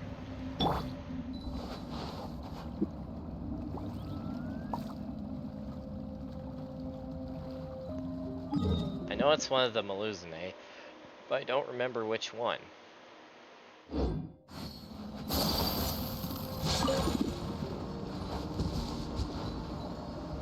Yeah, we gotta get, like, up there.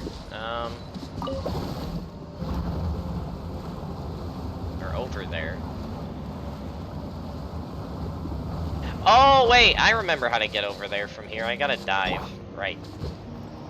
Whee!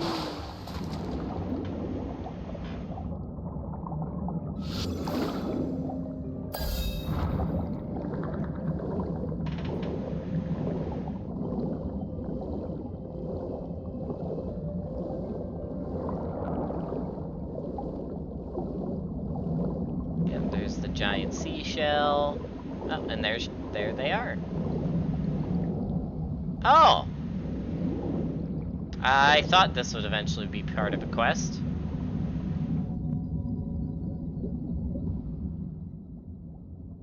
Oh, so many moons. 1, 2, 3. Oh, the stars are dancing. Whoa. What the? I don't understand what you said at all. It seems that the truth shall remain elusive without the use of our latest potion after all. Oh yeah, these are the potion people. Right. Huh? So I guess this is the master potioner that we've heard so much about. She looks exceptionally ordinary compared to Paimon, though. Everyone looks ordinary compared to you, Paimon. Oh, and who are you? It sounds like you're looking for me specifically. Humans attracted by my fame. I never realized my reputation as a potioner had already spread so far among humankind. Although, as you can see, I'm in the middle of an important experiment. If you desire a potion of my formulation, I must ask you to wait a bit longer. Okay, that's not at all. But you're right to say we're looking for you. Vernata asked us to bring you this.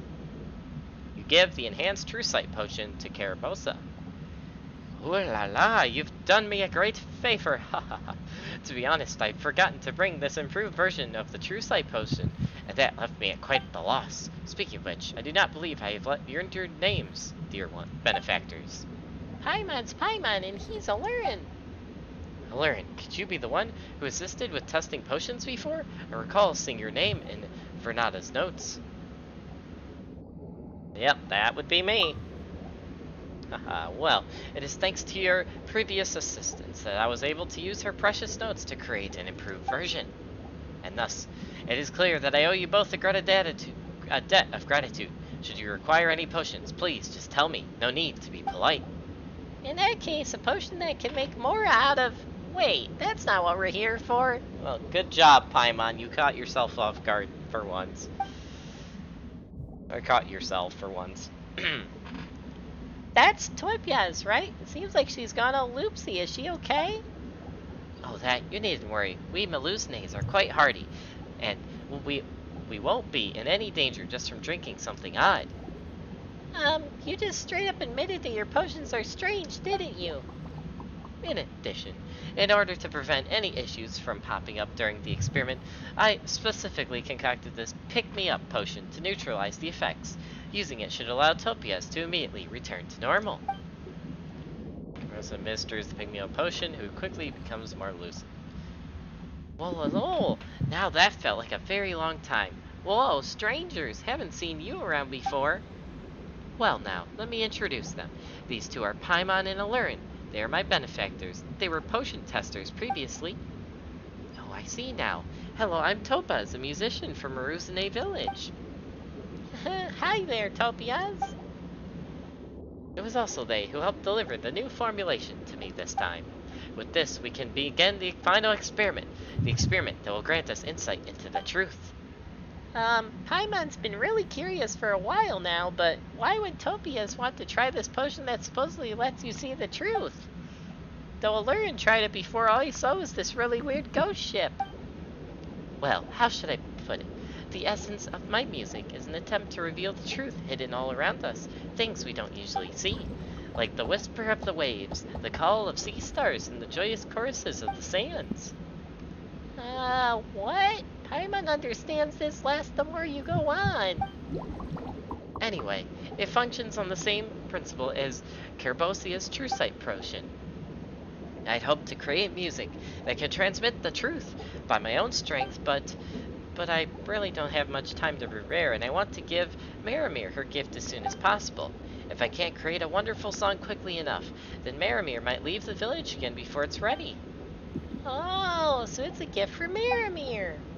Eh? You know her too? Yeah, we're friends of hers. That's right, we're totally adventuring companions. Wow! Since you're Maramir's partners, you must be really reliable. With your help, maybe I could get that thing. What thing? Well, legend says that under the waters here within a sealed ancient cave lies the score upon which the melody of Vesta is recorded. Though no Maluzne has ever successfully entered the cave and retrieved the score, I've heard that when that melody is played, the listeners will be transported to a fantastical dreamland.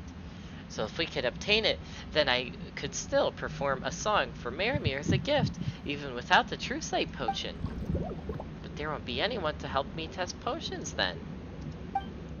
Wait a minute, hold it. Didn't Topias say that the music score was hidden in some sealed underwater cave?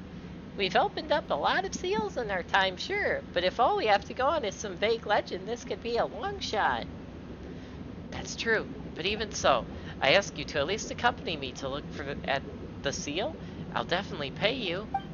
After all, you're Maramir's adventuring companions. Once you see that seal, I'm sure you'll definitely find a way to open it. Well, if you put it like that, maybe we can at least go with you and take a look. Yeah, as long as we're getting paid, right? How very interesting. Why, I think I'll come along too. Oh boy. Also big clamshell.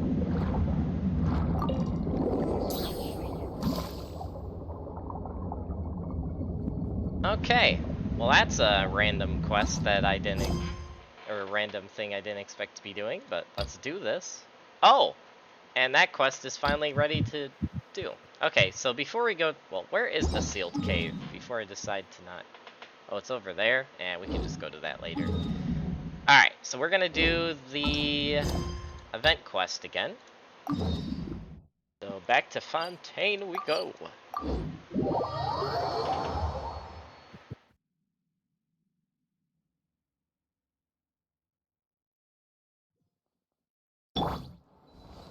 Actually, before we do part 2 of the event quest, I will be right back, folks. Stand by.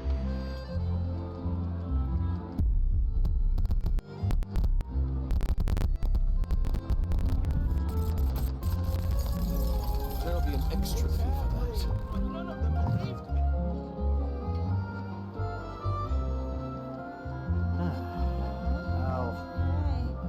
I'll think about it.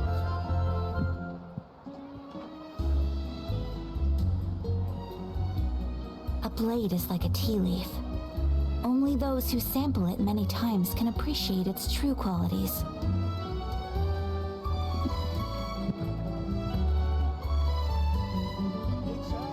extra fee for that.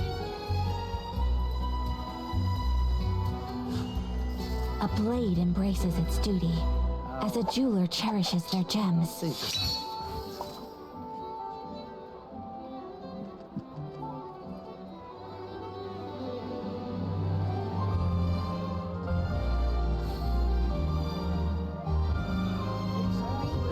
There'll be an extra fee for that.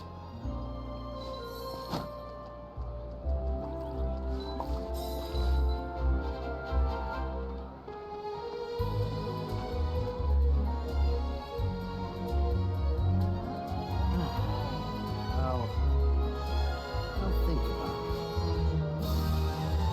So this is a day in the life of the traveler. There'll be an extra. I'm learning more about you all the time.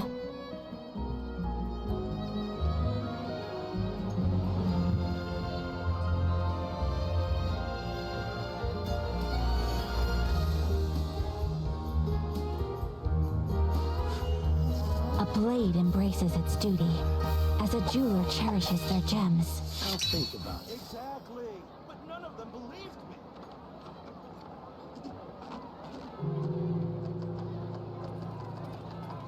There'll be an extra fee for that.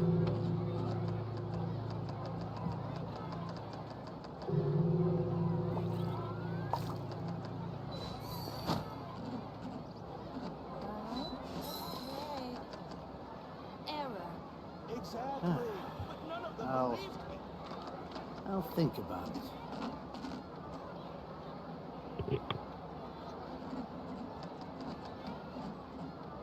There'll be an extra fee for that. A blade embraces its duty, as a jeweler cherishes their gems.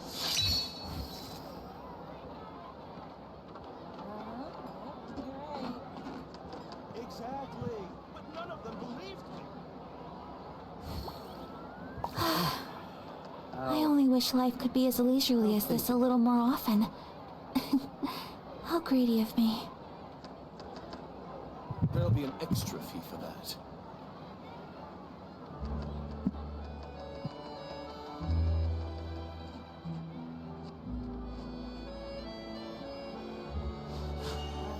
A blade embraces its duty, as a jeweler cherishes their gems. I'll think about it.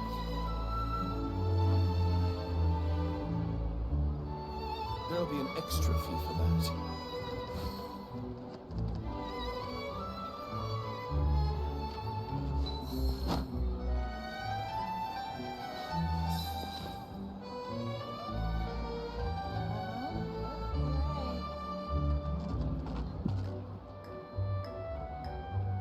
Exactly.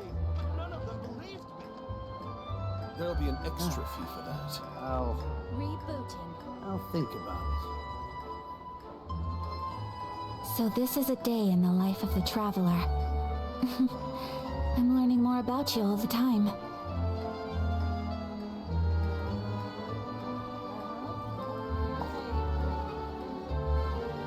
Exactly. But none of them believed me. I'll think about it. There'll be an extra fee for that.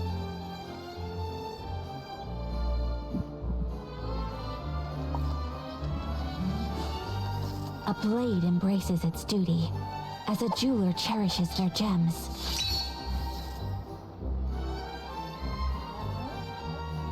Exactly. But none of them believed me. There'll be an extra fee for that. I only wish life could be as leisurely as this a little more often. I'll think about How it. greedy of me.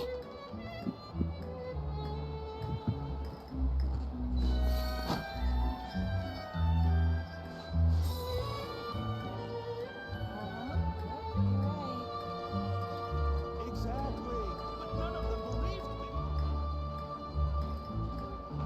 There'll be an extra fee for that.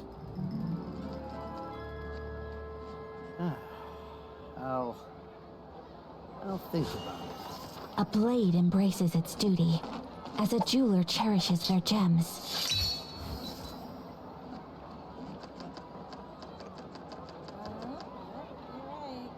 Exactly. But none of them believed me. There'll be an extra fee for that. A blade is like a tea leaf. Only those who sample it many times can appreciate its true qualities. I'll think about it.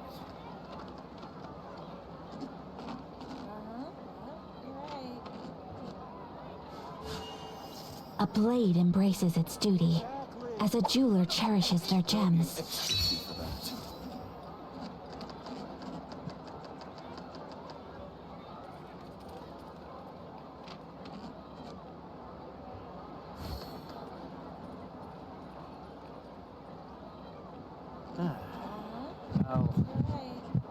I'll think about it. So this is a day in the life of the traveler. I'm learning more about you all the time.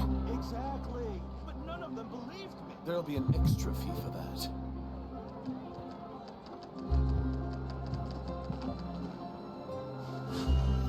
A blade embraces its duty, as a jeweler cherishes their gems.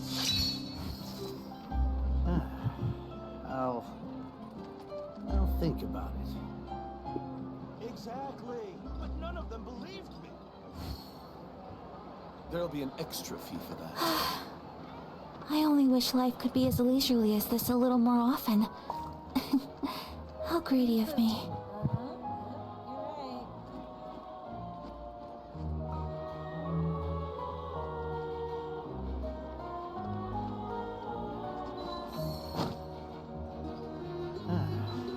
There'll be an extra fee for that. I'll think about it.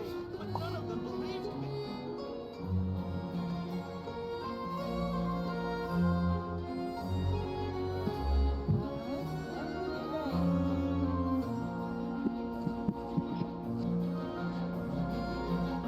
A blade is like a tea leaf.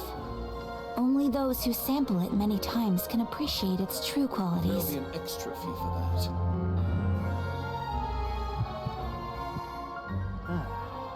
Exactly. But none of them I'll believed think me. about it.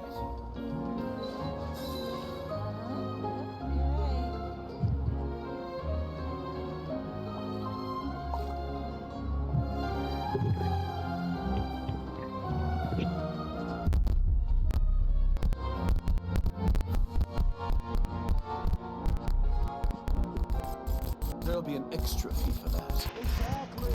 But none of them believed me. Alright, we are back. Sorry for the wait, everybody. I'll Welcome back. Thank you, I'll thank you. think about it. Alright, now where is this quest? Right here.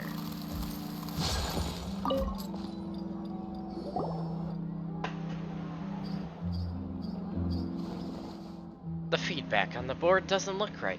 Shouldn't we be receiving naught but high praise? It wasn't like this before. Quite unexpected, yes. I suspect foul play. Fortunately, our boss has, in his wisdom, prepared a contingency plan. Well, of course he has. Why else do you think he's the boss? Arbon, our beer, is Leviarian? He's got something for us, apparently. Ah, right on time. Here comes the contingency now. What contingency?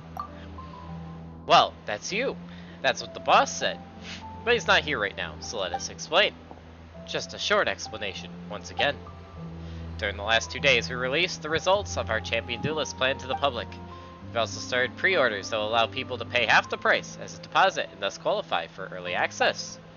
We also placed an evaluation column, that is to say, the message board at the door of our store upon which people could leave their profuse praises. This is what they call building hype. Just as the boss expected, our store did get very popular, but very few people placed pre-orders, and the amount of praise left in the other column was also lamentably low. You lack sincerity, this. Where's the internal quality control that, and get with the times? Such are the reviews we've gotten. Looks like the market wasn't quite what you expected, huh? I fear things are not so simple. We have a saying around here, that where there's smoke, there's fire. That is to say, that something never arises from nothing. In other words, someone is spreading rumors. Baseless, scurrilous rumors that smear us irresponsibly, that irresponsibly invent disparaging fictions and defamatory fabrications. The boss is sure that his brother is the only one who can be behind this smear campaign. Lepage Halaguer has the most to be worried about if this plan succeeds after all. So what do you want to do? Hire us to smear them right back? Lady Farina above, how could you ever think such a thing? Our boss is Karen's elder brother after all. Even if they might stoop to such low and vulgar means, we will defeat them fair and square. Exactly. Only this way can the elder brother reform his wayward little brother. Then what are we needed for? To get them to reveal what they mean by sincerity and internal quality control, of course. Reveal what now? Is that not fair? And is Fontaine not the nation of fairness? That's not what fairness means. The boss said that since everyone seems to think that the other party's packaging has been done with sincerity, we should keep pace with them. We shall package our champion duelists as they package adventurers. Adding that to our wealth of data will guarantee us a comeback victory. Packaging? Nah, they just turned an adventurer's tale into a toy after all. Oh, that must be it. Please, ask them what it is. That story must be the packaging we speak of. I have too heard of a little something. It seems that while Karen was drunk, he accidentally let slip that his toy was made due to a certain person. Imagine what a grand tale they must have shared to inspire such words from him. Huh, really? You know, Elurin, I'm suddenly kind of curious as to what that story might be. Why don't we try going back and asking? Will you? Oh, splendid, splendid.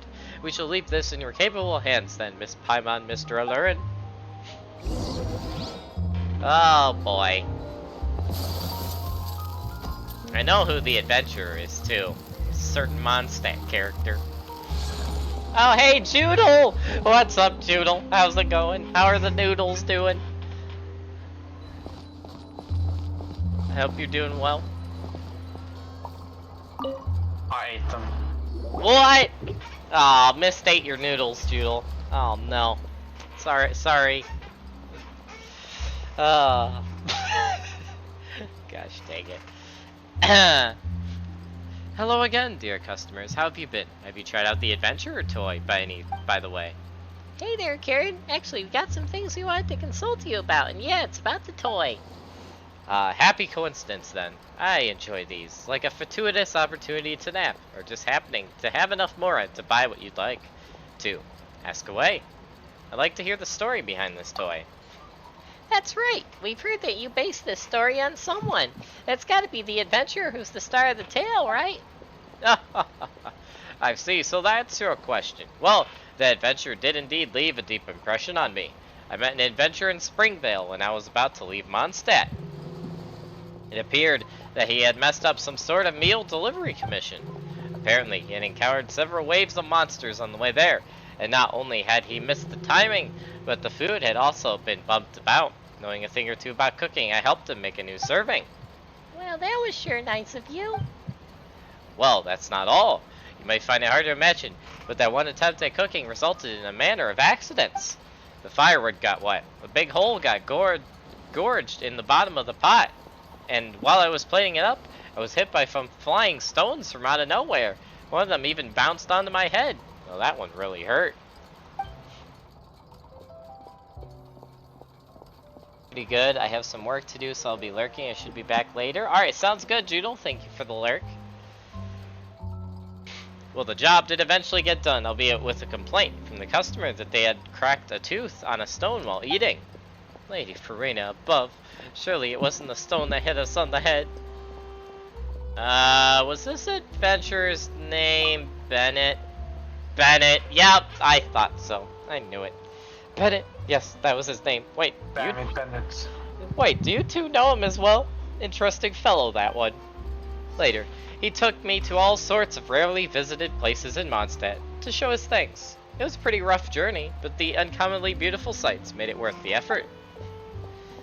I would have taken him for a travel enthusiast had he not told me that he had discovered those places by losing his footing during adventures, or from getting lost. On the day of my return to Fontaine, he came to say goodbye. There, I asked him if he considered his unlucky disposition bothersome. He just gave me a thumbs up and said, "The world is full of all sorts of people, and maybe I just happen to be the unluckiest." But thanks to that, I've also become the bravest person, and that's given me access to sights only I can see. What a brilliant way of putting things. Walking the path of misfortune with a big smile on one's face. Perhaps that's the spirit of a true adventurer. That's right. Bennett's the most adventurous adventurer for sure. If bad luck can be infectious, perhaps that adventuring spirit could be too. And with any luck, the latter can spread far further than the former. I wonder, will this story give you enough material for your report? How did you figure that out this time? Where there's smoke, there's fire. That's what we say in Fontaine. If you really wanted to know about the story, you would have asked the first time. But since you're only doing that now, I can only guess that my brother put you up to it. So you really did know. Huh.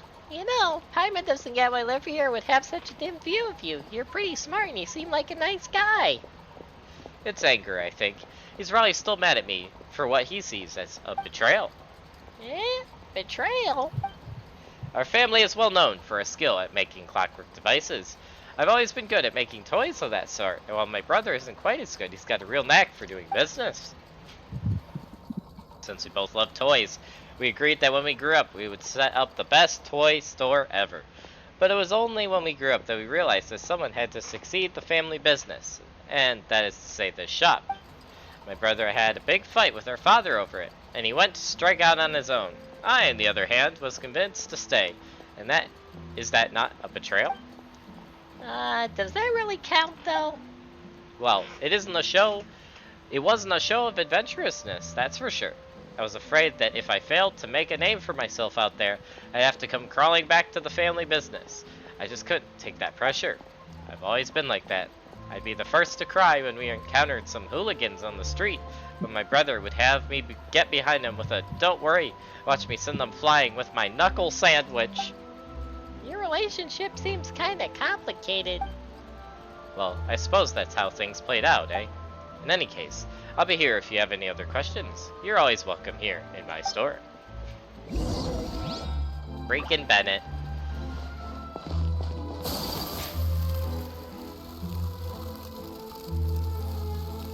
Which means, yes indeed, the toy action figures are actually action figures of Bennett. My gosh. Boss, our two guests have returned. Quick as ever, I see. I suppose you gained much from your investigations. You know, Olivier, why do you always show up later? Well, I suppose I am remiss, as we'll strive to come earlier next time. Anyway, about that toy. You tell Olivier about Bennett. He frowns. A toy based on an adventurer named Bennett. I see. And another thing, we didn't ask him, but Paimon thinks your brother did badmouth your shop. He doesn't look the type. Oh? How so? He seems to be sorry about something concerning you. Yes, Carrion's words on. Olivier's gaze passed seemed to be at a distance like a chimera, adjusting its focus. After a while, a dissatisfied noise struggles its way up his chest. You ask me, I don't think that idiots would do something like that either. Wait, so what was this whole contingency thing about? The boss was just looking for an excuse, I suppose. More likely than not, I say. Well, he is a businessman. Businessmen have reputations to consider. And he's the big brother, is he not? A big brother's got a name to uphold, you know. Say any more and you'll eat my knuckle sandwich. Huh, Olivier's exactly what Carrion said he'd be. Well, dear guest, I was just thinking that I should pay that idiot a visit. Whoa, are you gonna put your differences aside and go ask him for advice then? Of course not. But if he thinks he's betraying me and feels bad about that, shouldn't I give him the opportunity to apologize to my face? He didn't say that, but Paimon doesn't think that that's the sort of betrayal someone needs to apologize for. Well, it's decided. Arbot, there's no need for any further pre-orders. Return all deposits as needed and keep that evaluation board. What? Boss, so we're not executing the plan anymore? What about the data collection? there's still time to make adjustments. No, the data collection continues. I have other plans for that. And you've got payments to collect, don't you? I always do honest business. Suspiciously honest in this case. Ah, the boss is the boss, even when he's being stubborn. I wouldn't call his attitude toward toys completely worthless. I'll pay a visit to La Page Halgia once the next 2 days of data collection are complete. I'd like you two to come too, good customers. I've got some other things to settle here in the shop, so if you excuse me.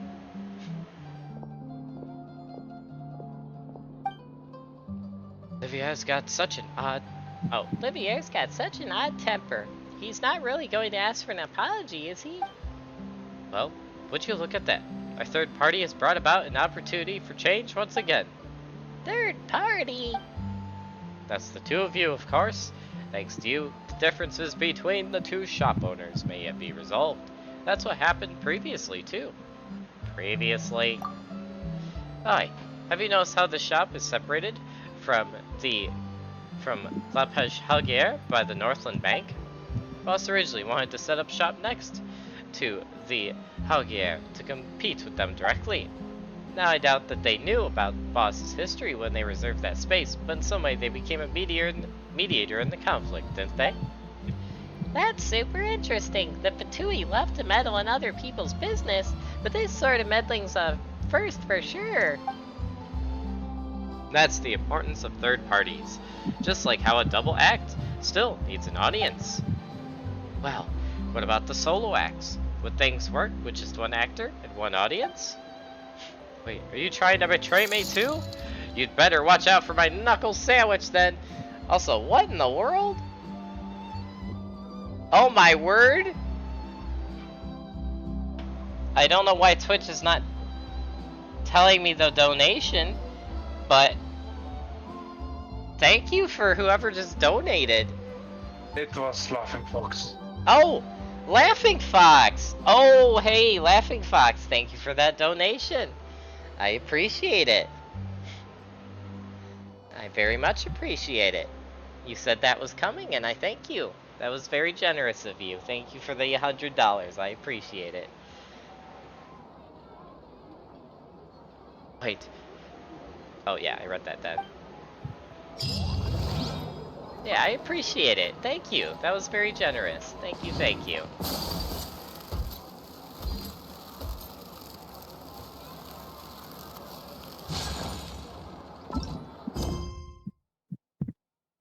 How have you been, Laughing Fox? I hope you've been good.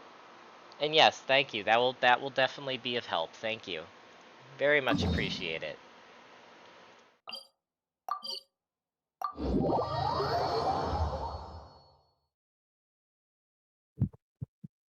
Have you been though, Laughing Fox? I hope you've been well.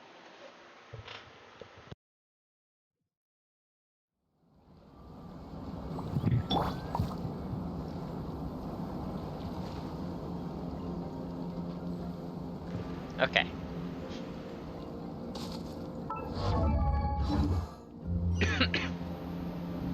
Oh, I have to go down here?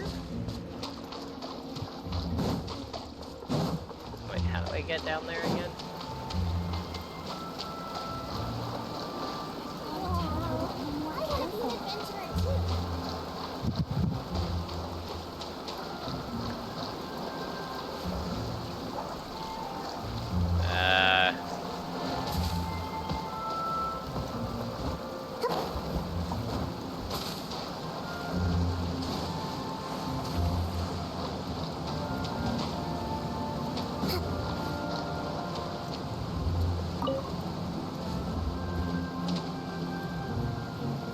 How in the world do I get down there?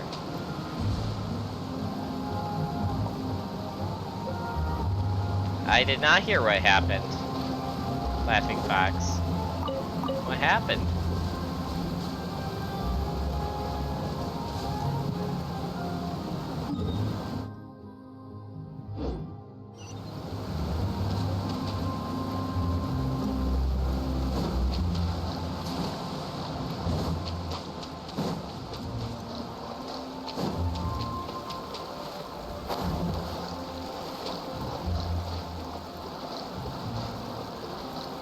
know what? I have an idea.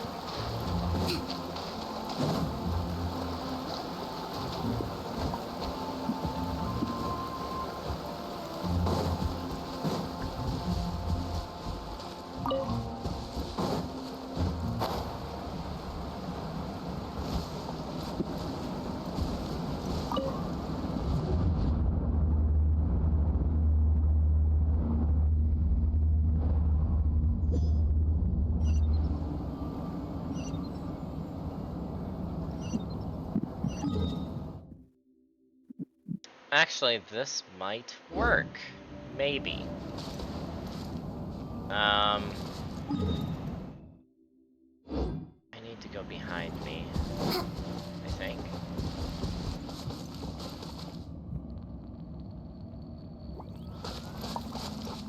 Oh, wait, are those the... Oh, I never noticed those were where the portals go. Okay. Huh. Okay, I need to go south? Can I even go south? Okay. I can go that way, or I can go this way. Let's just run around.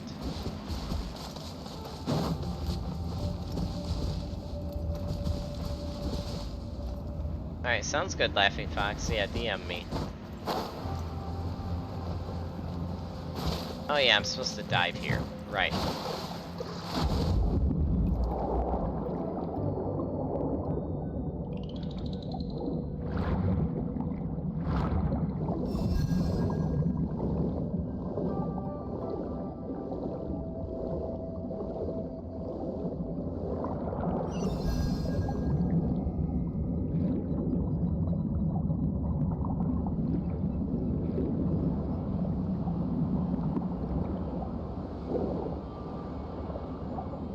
That's not the right one.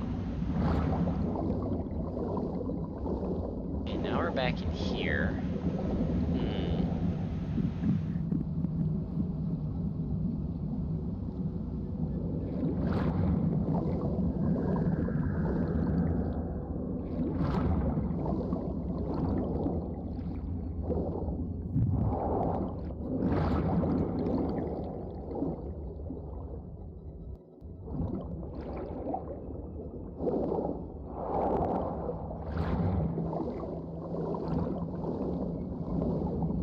I'm so confused. Oh, wait! It's this way, isn't it? I bet it is.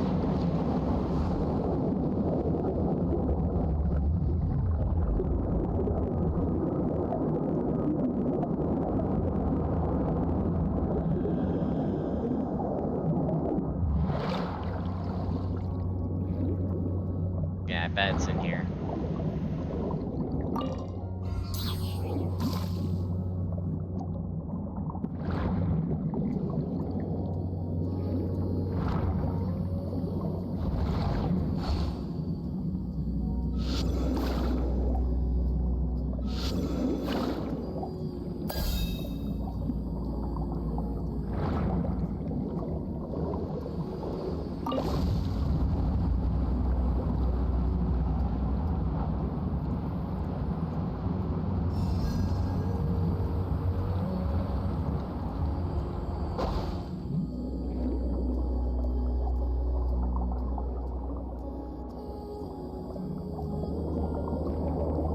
Ah, it's that. Okay. What kind of fodder should I use this time? Cutscene. We've arrived.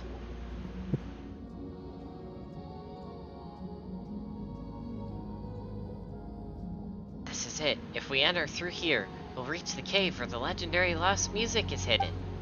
I've heard that the humans who lived here hid it inside long, long ago. It's just a legend, isn't it? You said that nobody's ever been inside, right? Maybe someone just saw the seal here and made up a legend about it. I guess that might be possible. No, wait, this is a really ancient legend, and I heard it when I was young. There's no way it could be fake. Well, the seal looks pretty ordinary, and since it's here, there's gotta be a mechanism that opens it. Let's look around. Don't bother. I've looked all over this area here countless times, and there's nothing that looks even vaguely like a mechanism. And if there really was, then it would have been discovered ages ago instead of nobody being able to get inside. Well, if there are no mechanisms around, even Elurin would be able to break the seal. Could someone have hidden them in some way that no one can find them? Oh, you mean some kind of invisible mechanism? Well, this seems like a job for yours truly. Eh? Have you already forgotten the True Sight potion you brought me? It is a potion that allows one to see what cannot be seen. Huh? You mean anyone who drinks it will be able to see the mechanisms?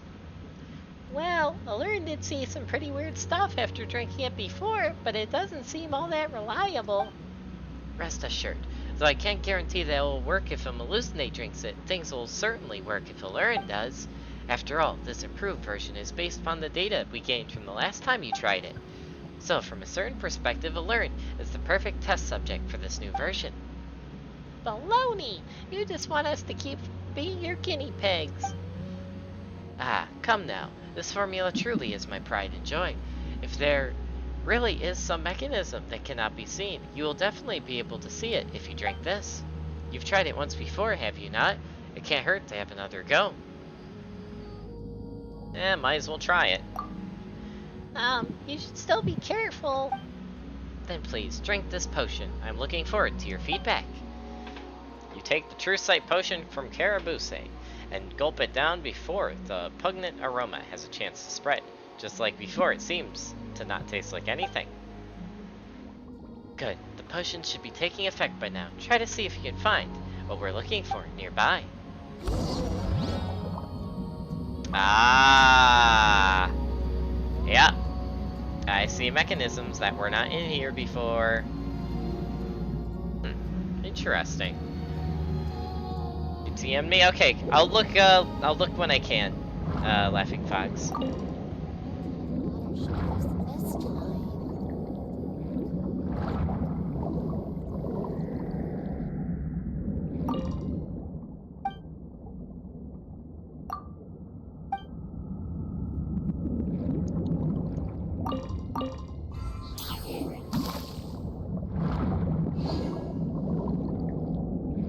Okay, so we have 2 mechanisms here. No, 3!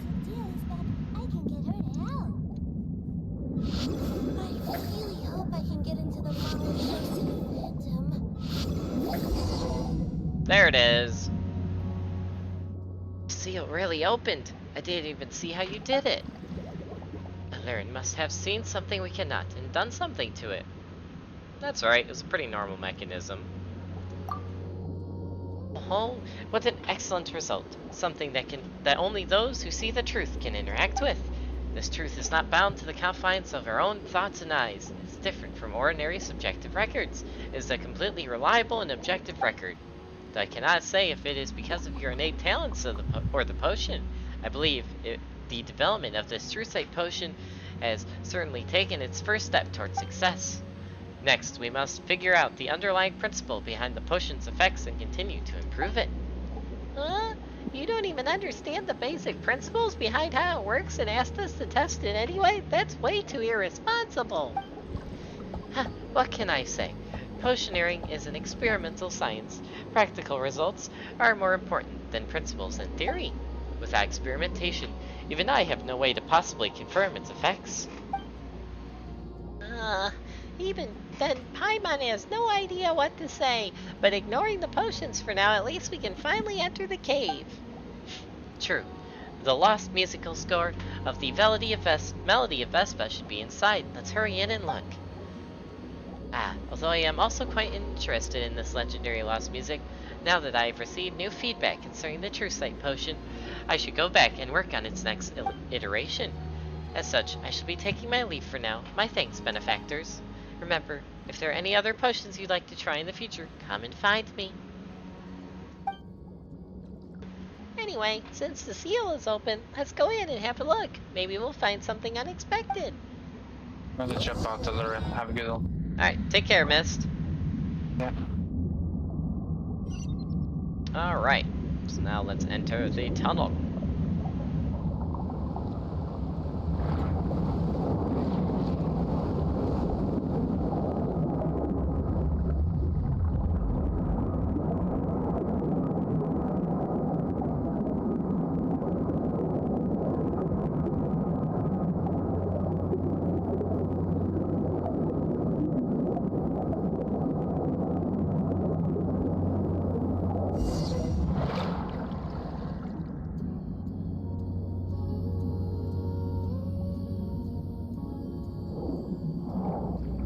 Well, that's where we need to go, over there.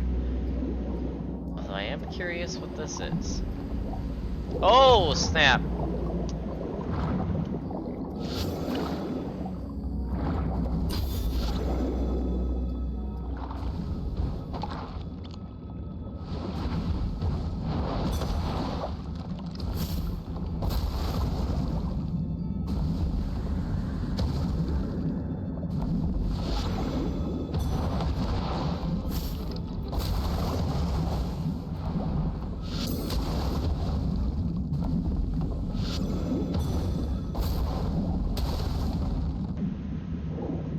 That was fun. Ah, there's no treasure here. Wait, what? There definitely was treasure there, Paimon. Huh. Interesting.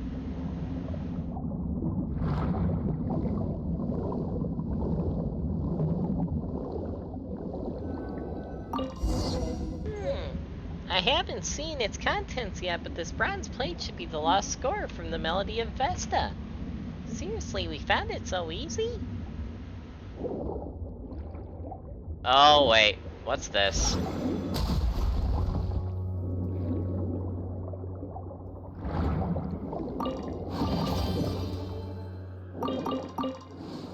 Okay, that's just a chest. We'll go that way in a second. I want to see something.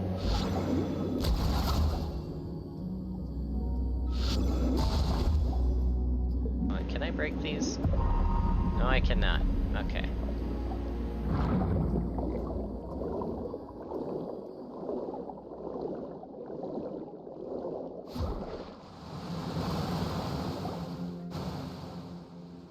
Here we are. Let's look at the score we just found. Where is here? It's like a little pocket cavern, I guess.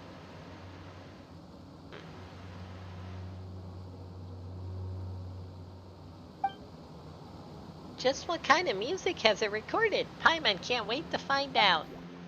After a quick cleanup, you present the lost musical score to Topias.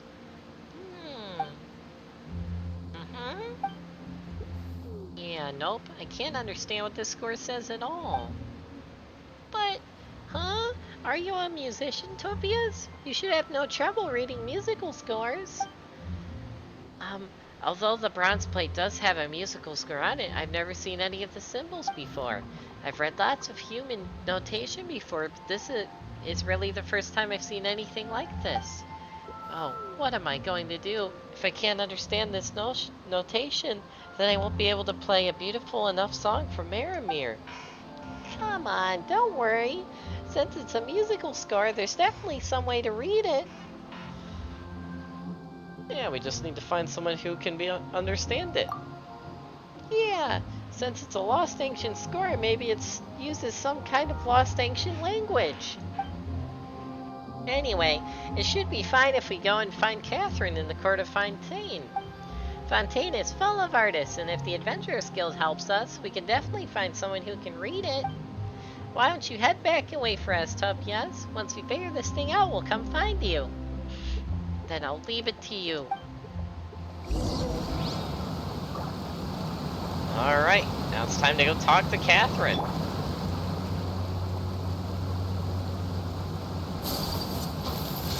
Oh! Oh no! Oh, I'm alive. Oh, we're back in the village too. Okay, cool. Ah, interesting. Alright, anyway.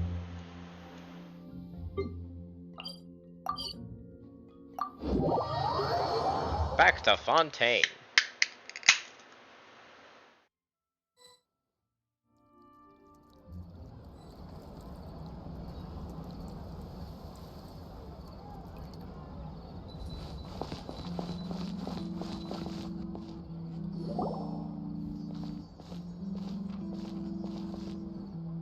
Long time no see, Catherine. Looks like you're busy. We'll wait over there. It's fine. This young lady is almost finished up settling her business. Are you here for the new commissions today? No, not this time. We're actually here to post one. I Never thought there would be a problem seasoned adventurers like yourselves can solve. What is the commission you'd like to post? Actually... You explain the situation with the lost music score to Catherine. Ah, it sounds like you're talking about music. Oh, the young lady who was just here was just... Bleh. The young lady who was just here posting a commission is also a musician. Perhaps she may have some leads for you. Hello, my name is Telefair. Could I have a look at the score you mentioned just now? Of course. If you can understand it, that'd be amazing. Let me see. Yes, this is material, and this notation of phonic notes is exactly as I thought. This is a score left behind by the ancient Remerarians. Remerarians? Never heard of it? Remeria is the name of the ancient civilization that controlled these waters before the foundation of the court of Fontaine. Phonic notes were a written system used by the Remerians, but rather than recording languages, they were used to record music. The civilization of the Remerians was based around music.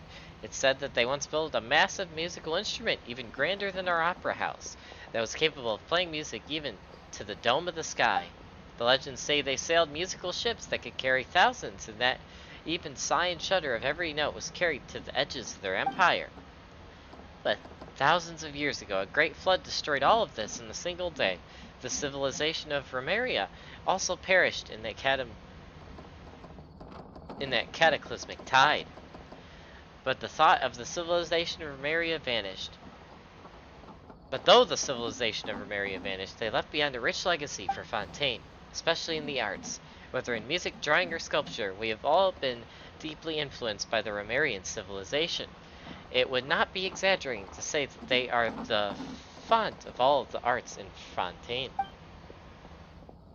Not to mention, one of the greatest musicians in Fontaine's history, Boethius. He himself served as the harmost for the court of Remeria itself. Well, since he obviously knew enough to give that whole speech, then you should have no problem reading this score, right? Oh, sorry, I didn't realize I had gotten so far off topic. Any musician who wishes to attain greatness must study the musical theory left behind by Remeria, the melody of Vesta. Though I've never seen the movements written here before, since it has been written using ordinary phonic notes. It's not difficult at all to understand, but... What? But what? There isn't going to be some new problem to solve, is there? However, this music cannot be performed using ordinary instruments. Based on the arrangement of the phonic symbols, it must have been written for a specific instrument. So if we want to play this music, we'll have to find some kind of special instrument. This is getting more and more complicated.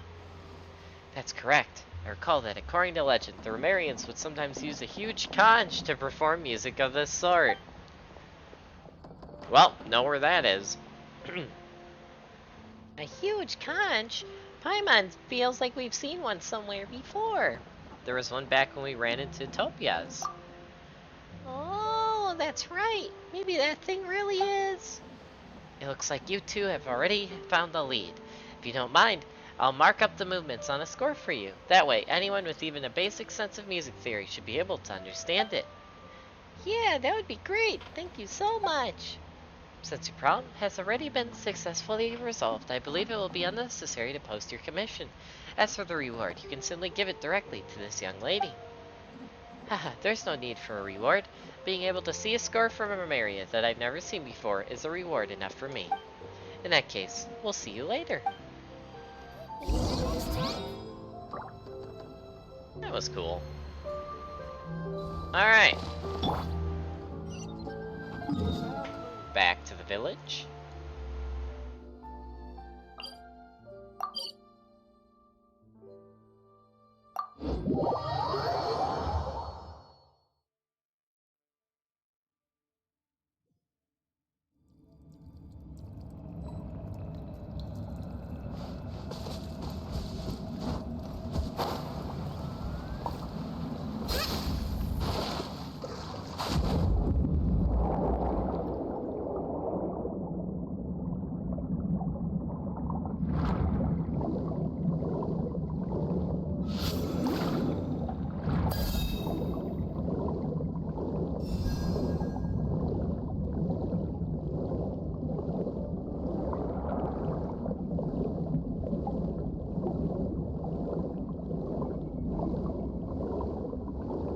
there's the conch that we need to play in. Problem is, I think I skipped ahead in the objectives. I think I'm supposed to go back this way first. Hold on.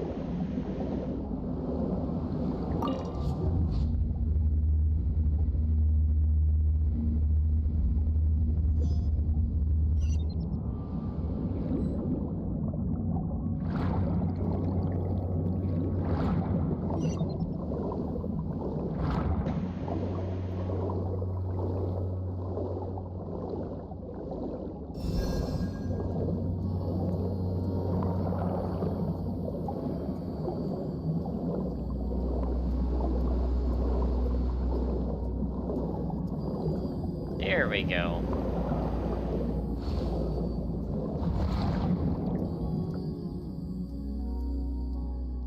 Hey, Utopias, we're back! Oh, it's you, Elurin and Paimon. Heh, we figured the music out. But before we talk about that, there's something we want to ask you. About the giant conch we saw. Oh, if you're asking about conch harps, then yes, that is indeed a musical instrument. In fact, it's the first instrument I learned to play. Then it looks like we're right on the Mora. See? You give the annotated copy of the Melody of Vesta to Topias. Then you tell her about the lost score and the conch harp, which Telefer mentioned. Oh, now I understand. So this music was originally written to be played by the conch harp. To tell the truth, if it weren't for the conch harp, I wouldn't even have any interest in music. My first memories of this world are all of the conch harp. As for why, well, it's because my token is the component used to play the conch harps, of course. But perhaps it's because of the sound of conch harps. It's because the sound of the conch harps is a bit too unique, or maintaining them is too complicated. I would always attract a bunch of strange creatures whenever I played it. At some point, I just stopped using it to play music. Elurin, will you help me clean up the conch harp? All I need to do is place this token and clean up the conch mouthpiece. Then we just need to adjust the token and then we can start playing. Oh, so I need to put it in then? That's a piece of cake. Let's go over together.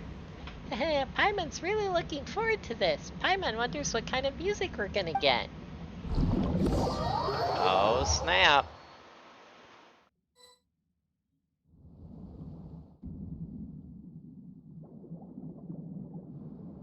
Are we near the... Yes, we are. If that's the case, then why don't you study the score here, Topias? We'll go place your token in the meantime. It's been so long. Would anything else have gone wrong with the harp in the meantime? Anyway, I'm counting on you two.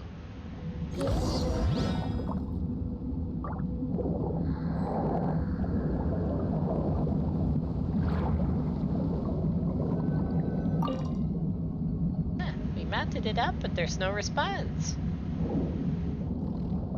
A smack or something? Oh boy, hold on. I got this. Oh, we have to use the crab ability? Okay.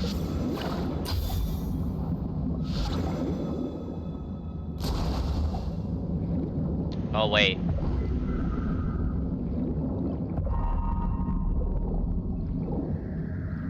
Or do I have to do it down here?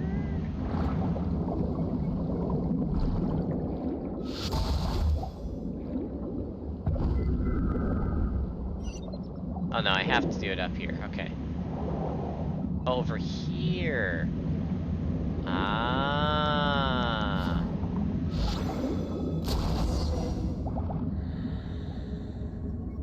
Oh, armored crabs. Great.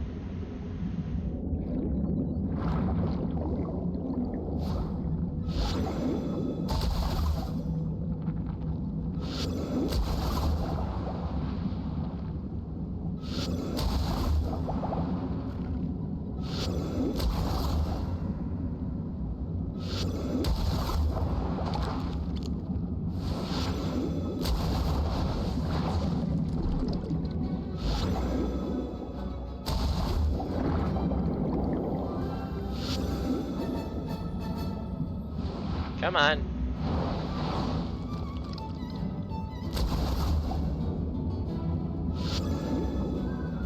Come on, hit me.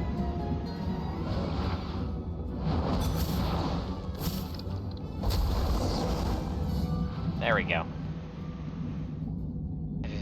Makes some last minute adjustments. She begins the performance.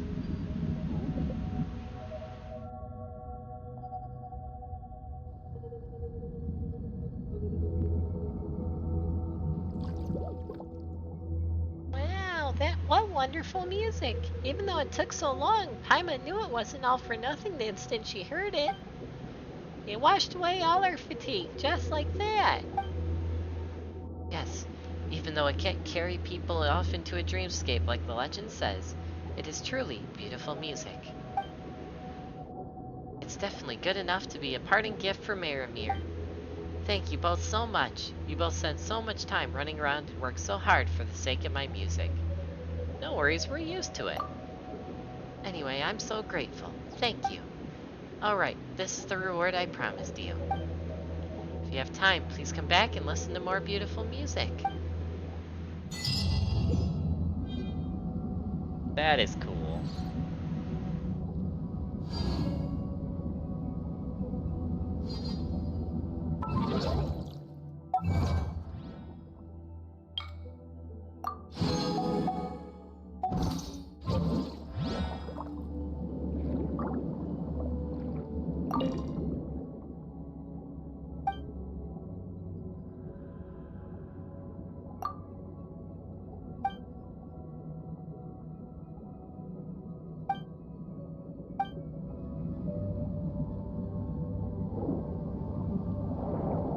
That's kind of cool.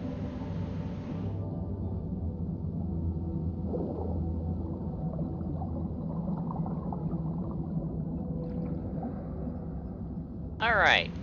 Well, that's a quest done.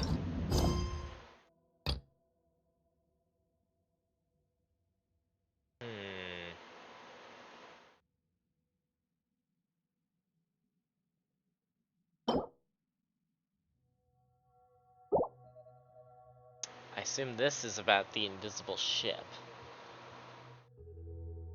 Alright, I think we'll do this quest, and then once we're done with this quest, we'll open it up for co-op. Wait 1 second though, folks.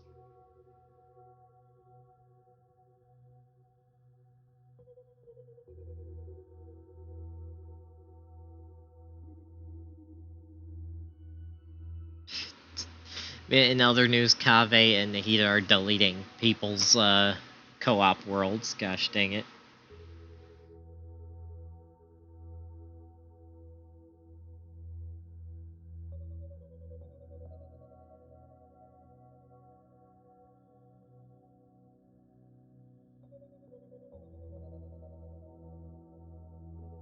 That is crazy that people are able to delete stuff in people's worlds right now.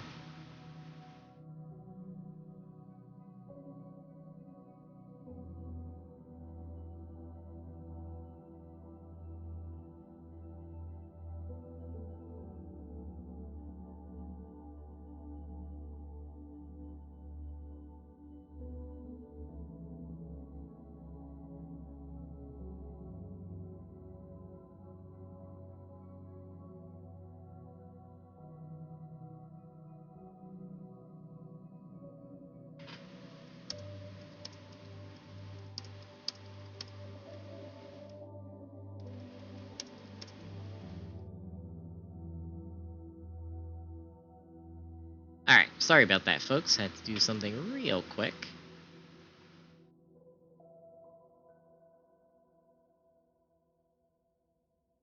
Okay.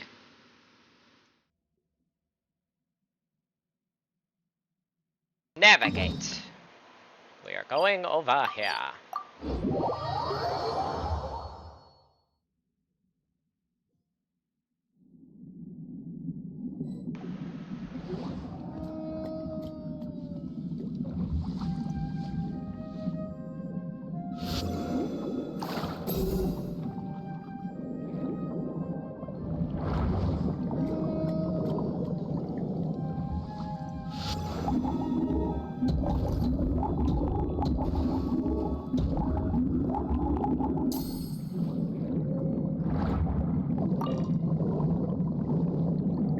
All these freaking barrels. Look for the the objective in this area.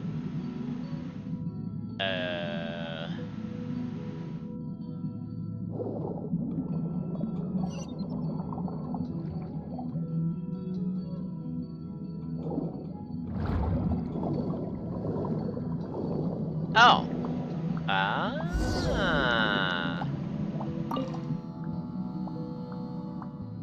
This is the place. We've arrived. Please wait just a moment. Allow me to tune the conch a bit. Tune? A conch? Is that a part of the grilling process? Oh, come on. All you know is eat, eat, eat. Exactly. That's all Paimon knows. She is emergency food after all. Anyway, this is a military conch for communication. A military conch? Yes, this is an old military conch. Ancient sailors used conches as a tool to communicate with each other. It must be a relic left behind from when the Navy still existed. I found it in a sunken wreck.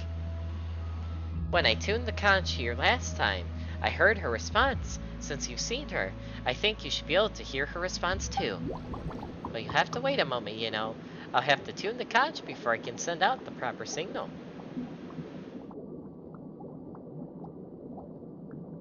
In other words, that ship can receive a specific signal. Yes, that's correct. However, both the time of day and the conditions of the sea will affect the conch's signal generation. So you have to constantly tune it to make sure it will work. That's the problem with antiques. Anyway, please wait while I tune this conch to align with the vibration of the waves. Don't go running too far away now. Definitely where she's on the conch. Wait, what did she say? And now long after the tuning is complete. Okay, that's it. I've learned a lot from these ancient seafarer manuals. Now, allow me to give you a little primer. Here, there are 3 kinds of short signals that I usually use. Long low note, short low note, long low note. Yes, this one should mean, well, my guess is that it probably means ready and waiting. Long low note, long low note, long low note, long low note, long low note. This means, I'm not actually sure, but the response I received last time was something like that, so it definitely is useful for something. Short low note, long low note. Oh my gosh, I am not reading all that. Phew, this is a long one for sure. This is the signal that has the highest likelihood of receiving a response, and as for its meaning... Alright, hold on, chat.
Alright, sorry about that, chat. My roommate was asking what the Wi-Fi password was because he forgot, but yep. Alright, anyway, we're back. According to the manual, at least, it means I have a message to send. So, what should we do to figure out the signal that will receive a response? Maybe try the signals one at a time? Can't we just use some sort of time-saving method or something smarter, like deduction or something? You try, Paimon. If Paimon was to start using deductive reasoning, then why don't we make a chart and find the signal with the highest response rate? That should be the signal we're looking for. Though we are in Fontaine, and most ships are required to respond to signals by law, the ship we're looking for isn't normal in any sense of the word, you know. So we can't expect her to constantly respond to the same signals. In other words, the fundamental requirements for deductive reasoning to work simply don't apply here. Too many things are random, and if we lack any evidence to work off of. Then let's try them one at a time. So, which one should we start with?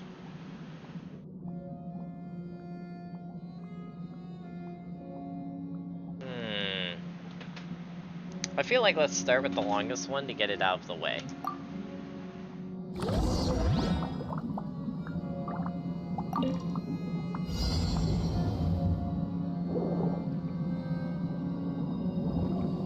Wait, what?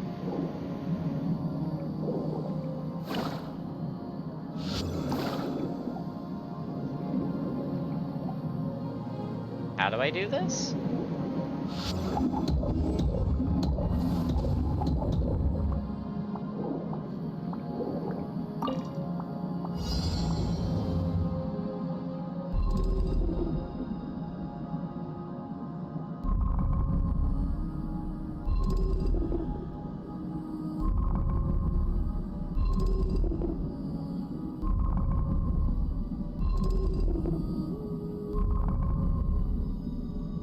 Hold on.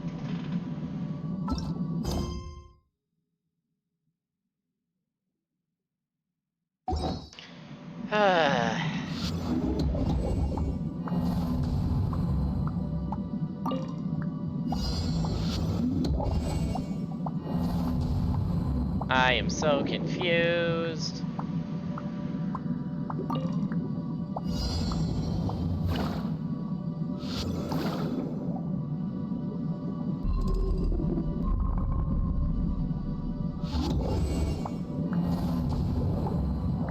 How am I supposed to do this?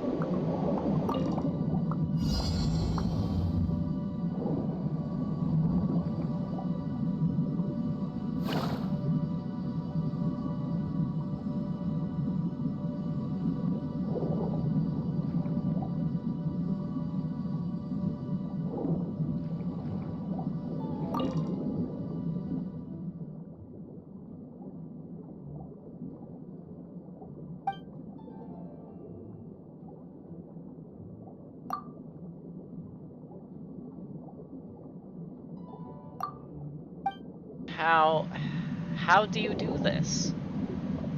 Short note, long note, so...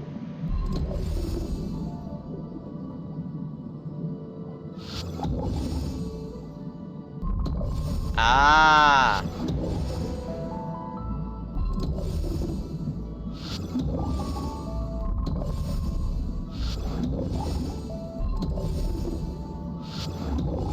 Aha! There we go. Did you hear it? Huh? What? Shh, the signal. Wait, her! It's her! She's over there in the distance! What? Paimon can't see anything. I saw it. Yes, I knew you'd be able to see it too. Quick, after her. Let's catch up. Catch what? The ship? Have you two grown sails and sprouted oars or something? Oh my gosh, Paimon.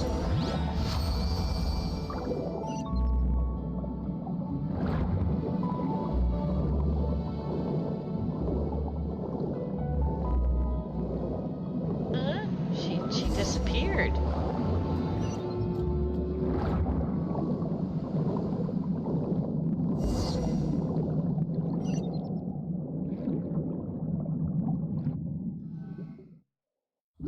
Strange, why won't she show herself? Even though Paimon can't see that ship, so far she's been following you two around on this wild goose chase. But since it disappeared here, perhaps it's a hint to tell us to find something? For all you know, there might be lost treasure here. Little jellyfish Paimon sure is greedy. But what we're looking for isn't treasure at all. Yes, we have to give it a name. Isn't it closer to proof? By proof, you mean proof that the Sponsian passed through this place, such as a navigation log, any wreckage from the boat itself, or nautical tools. Anyway, we should be able to find something related to her. Oh, so no treasure then. We can use the conch to send out signals, and analyzing the returning sound waves to determine the ship's approximate location.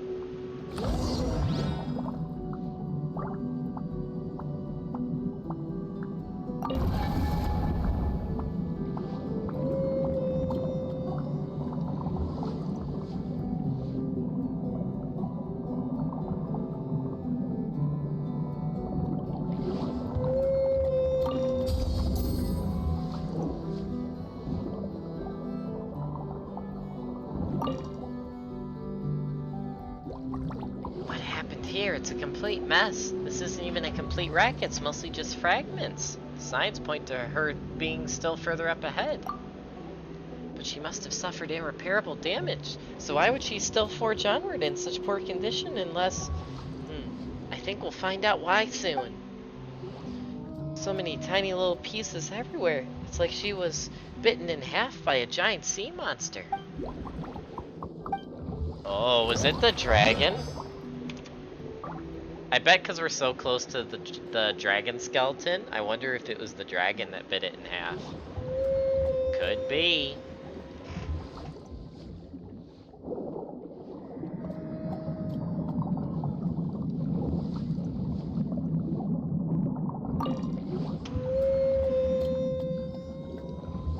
Huh, it's a box and a bucket?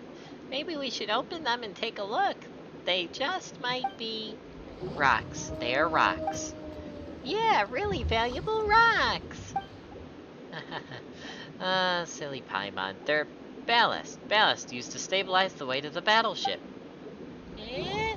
Oh, then Paimon guesses there's no such thing as valuable ballast then. But since we found so much ballast dumped in a single location, perhaps the ship had to execute an emergency maneuver to increase buoyancy. In other words, she must have been forced to take extreme measures to evade danger, despite being the flagship of the ironclad armada. Oh, snap.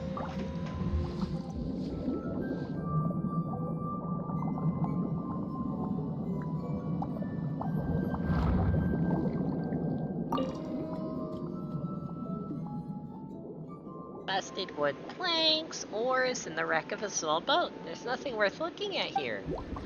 It's a lifeboat, so even the lifeboats were destroyed. Oh, look over there. What's that between the boards? It looks like a scrap of paper. Is it the log? Should we take it out and have a look? Day 23 of following the great beast LNS. Yep. That's the Hydro Dragon. We have to stop it, or at least immobilize it before further damage is done to Fontanian waters. Day 25 of following the great beast. It's been a long time since we last docked at a port. When we got close to shore this time, only ruins welcomed us. The creature has visited this place. We gathered the remaining supplies, but we're not sure how long they'll last. Day 35 of following the great beast. We found its tracks and followed the trail of blood it left behind. Pursuing at full speed attracted many bloodthirsty creatures. Ship badly damaged power systems. We can only go wherever the winds and currents take us, closer to the enemy. Fontaine expects that everyone will do their duty. Oh, snap. They came here to fight against monsters from the abyss. Yes, I have heard of legends regarding them before, but does that mean that the Sponsian has already... This isn't enough proof. Let's go to the next location. Yeah, so about the Hydro Dragon getting corrupted by the abyss and whatnot. Just to say, the Sponsian suffered heavy damage, and the damage was related to the Abyss expedition, and she continued to sail on in that case. Let's use the conch to send out another signal. Maybe we'll hear her response from up ahead. Oh, right. The signals you want to send are long note, short note, long note. Long note, long note, long note, long note, long note, long note, and short note, long note, short note, long note, short note, long note, short note, blah, blah, blah, blah. Yeah, this one is super lengthy, but these 3 responses should all get you a response. Start with the middle one.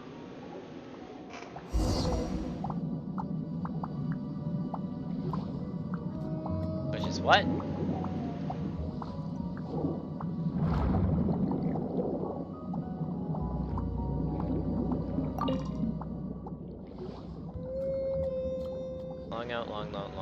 Okay, so it's just a lot of long notes.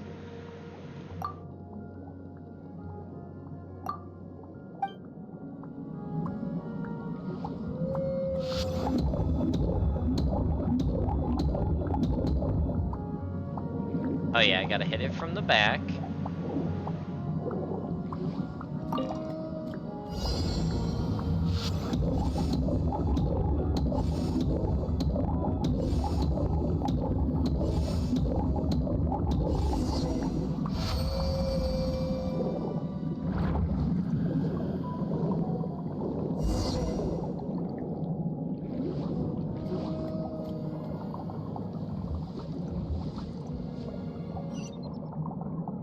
Oh, it crashed on the shore, didn't it?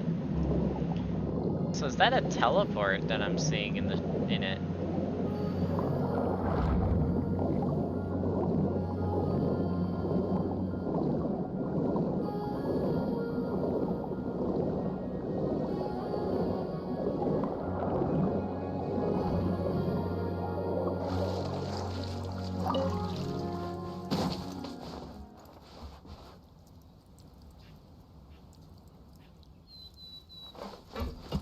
This? Right here?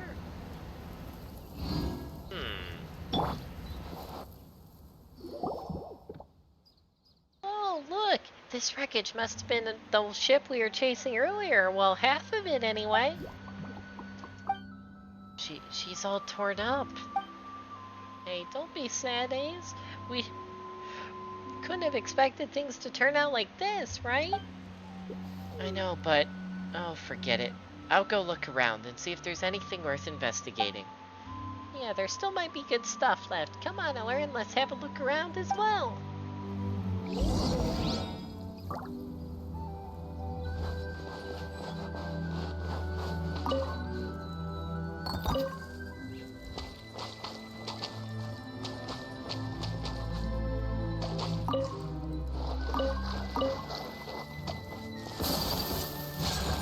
There's definitely a puzzle here.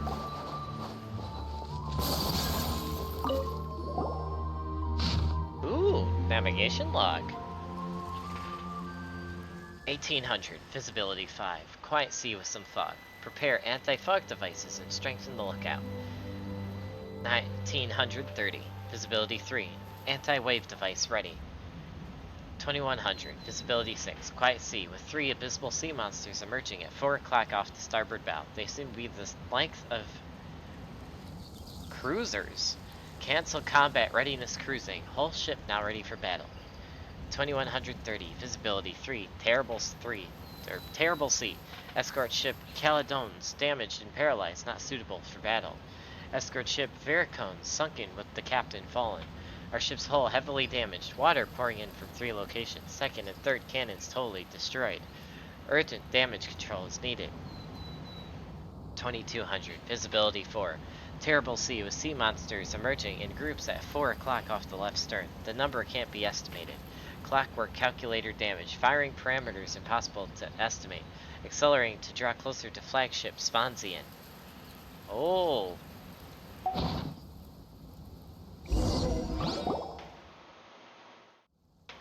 In other words, this ship must have sunk during the struggle against the sea monster. Then this half was torn up by the waves and floated on the ocean currents before finally settling here. And if it was indeed destroyed by the monster, then the other half might still be inside the body, which we found. Wait, but that would mean that she was really bitten in half, huh? What's that noise? More monsters, here they come again. Paimon, hide! Okay. Oh my! Allow me. Pew! Jumpy, jumpy,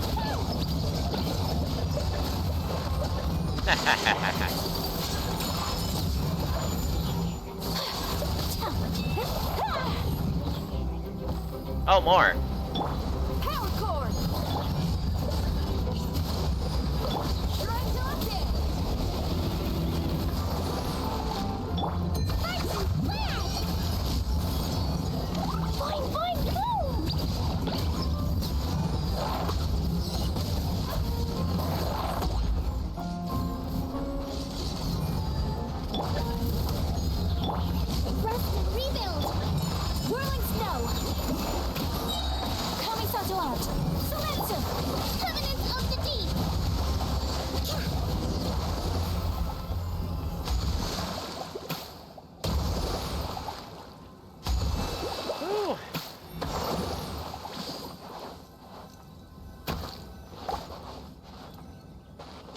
Wait a minute.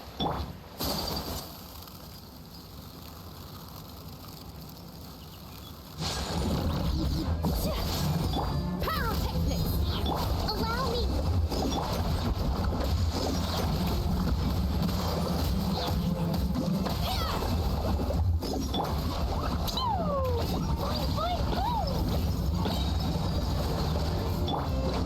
Time to rock!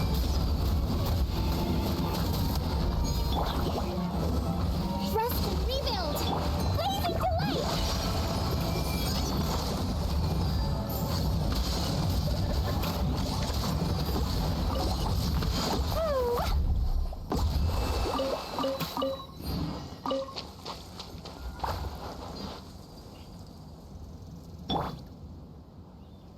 Oh, we're supposed to do this one first. Okay, I see how this works.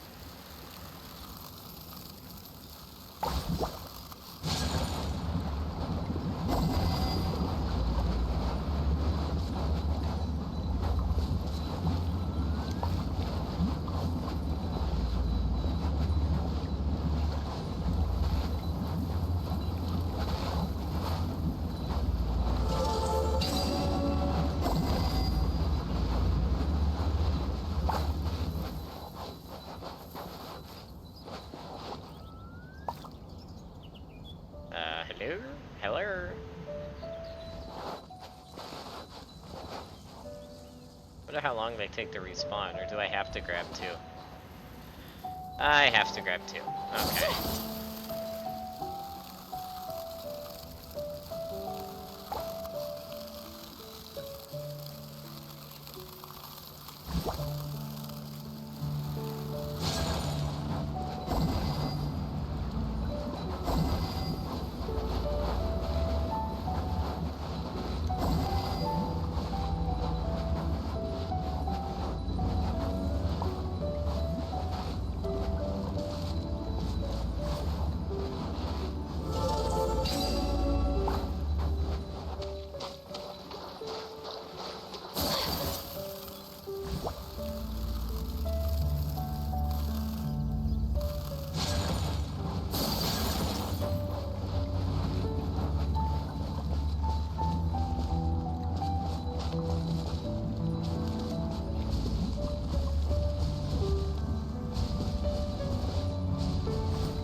Nice. Today is a lucky day.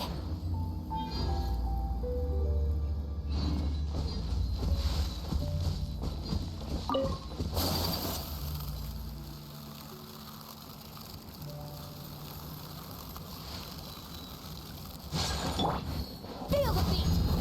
Allow me! Take flight! Jumpy jumpy go!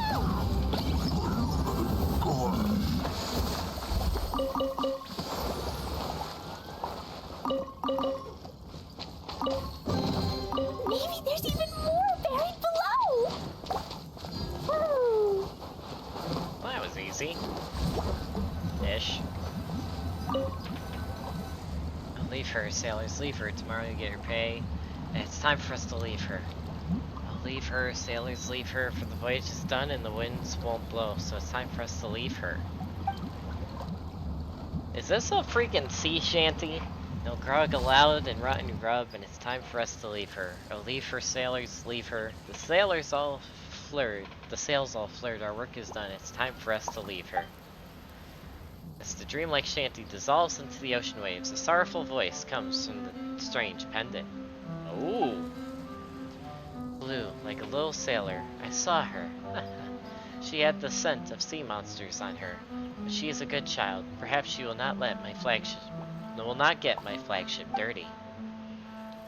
It's a shame I couldn't protect her well enough. She was a good boat.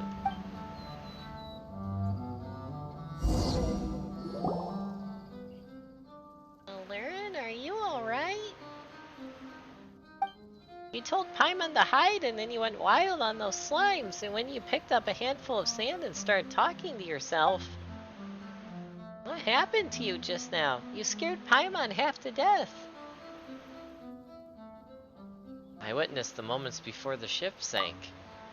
Huh? Wait, so you thought you were fighting a group of monsters from the abyss? No wonder you had that scary, serious look on your face.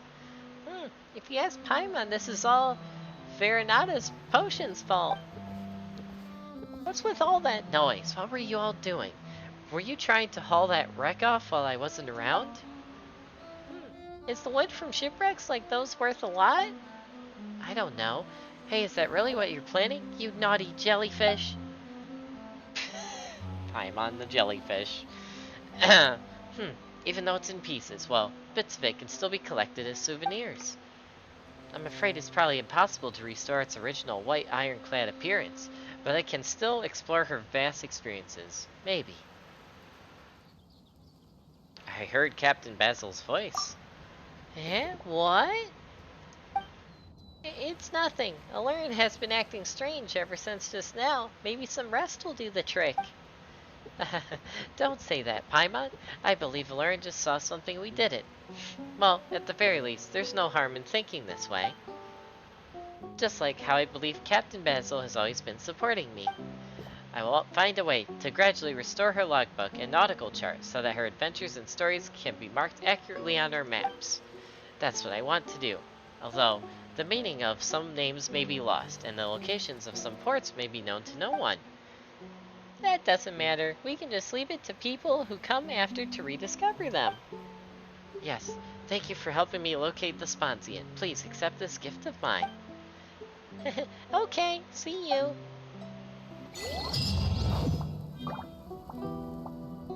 And that quest is finally done.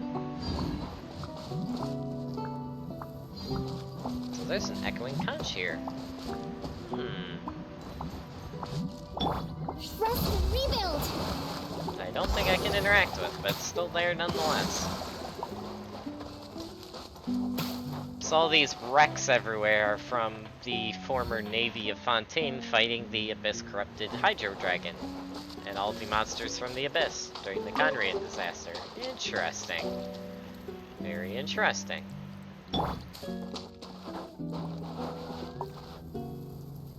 Huh. Alright, we only have 5 world quests left, but I feel like we'll leave that for the next time we stream Genshin.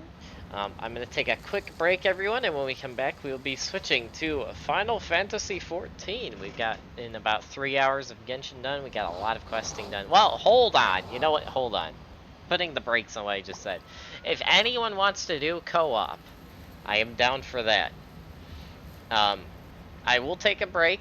When I get back, if anyone wants to do co-op, you can join the waiting room in my Discord and or let me know in chat. In the life of the traveler. If we end up not having anyone for co-op, I'll go to Final Fantasy. Now, if obviously someone wants to do co-op, we'll do that, and then we'll go to Final Fantasy. But yeah, I will be back, folks, and then we will figure that out. Alright, stand by.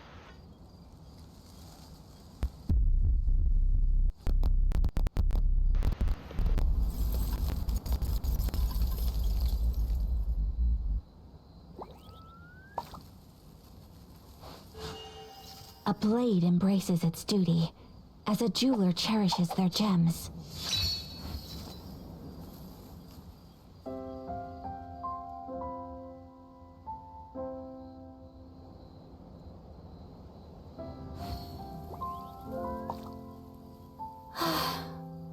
I only wish life could be as leisurely as this a little more often. How greedy of me.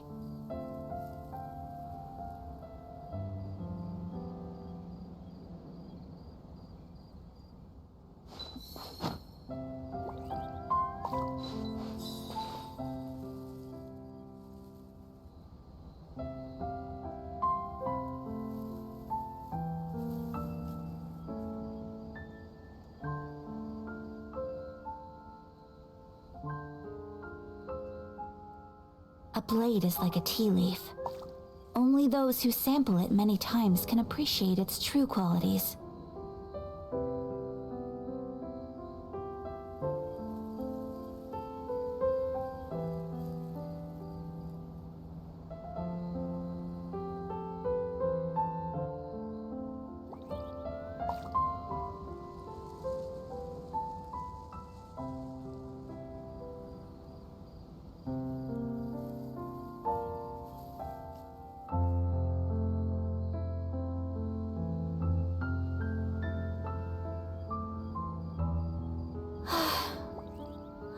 wish life could be as leisurely as this a little more often. How greedy of me.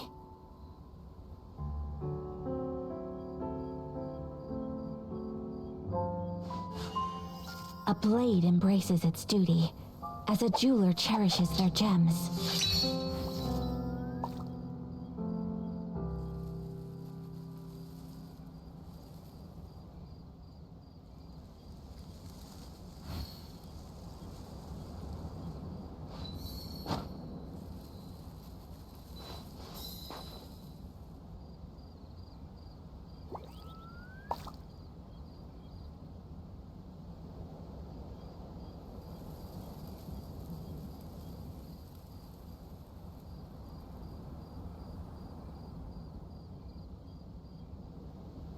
So this is a day in the life of the traveler.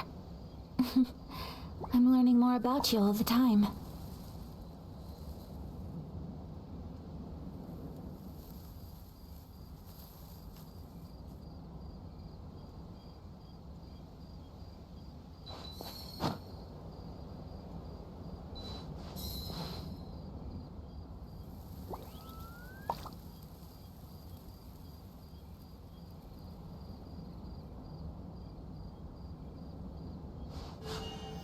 A blade embraces its duty, as a jeweler cherishes their gems.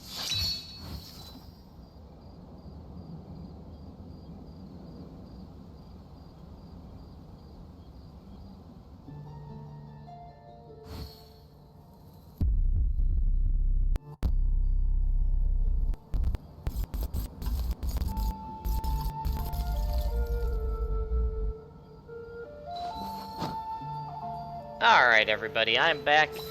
Since no one has hit me up in Discord or on here about the co-op, I think I'm gonna do this challenge over here that I see, and then we're just gonna switch games. So stand by, folks. Oh, there's a fishing spot right there. If anyone does want to do co-op, you have until I'm done with this challenge. Alright. Which just looks like a... Wait, is this a combat challenge? No, this is an archery challenge, if I'm not mistaken.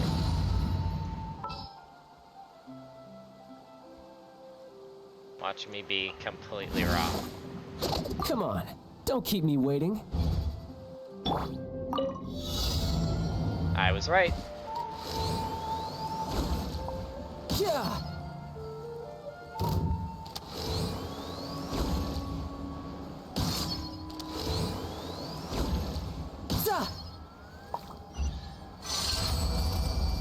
Perfect. I only bring in things that have a name. Not bad. Not bad at all.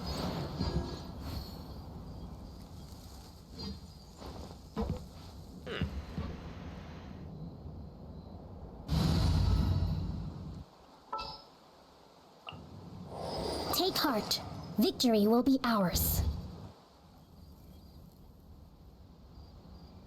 Sorry for the long message in DMs. No worries. I'll probably read it after stream. I only But- bring in things that have a name.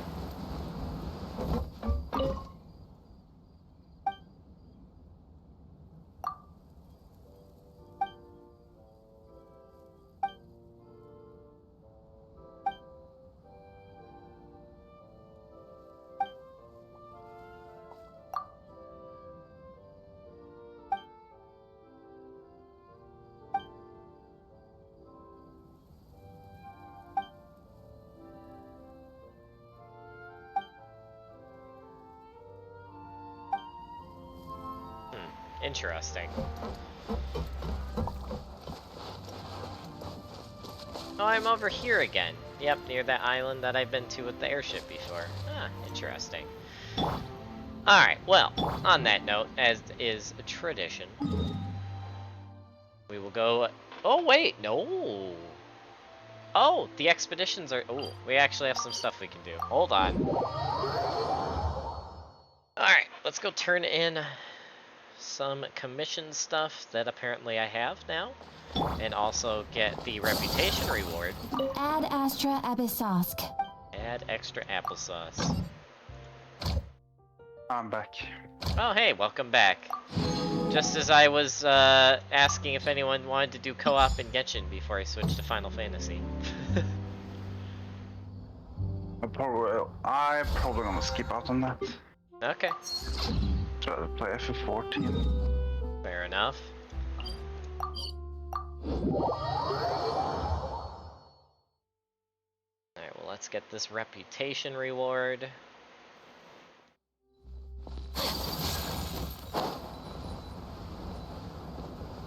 And then we will log off and switch to Final Fantasy XIV.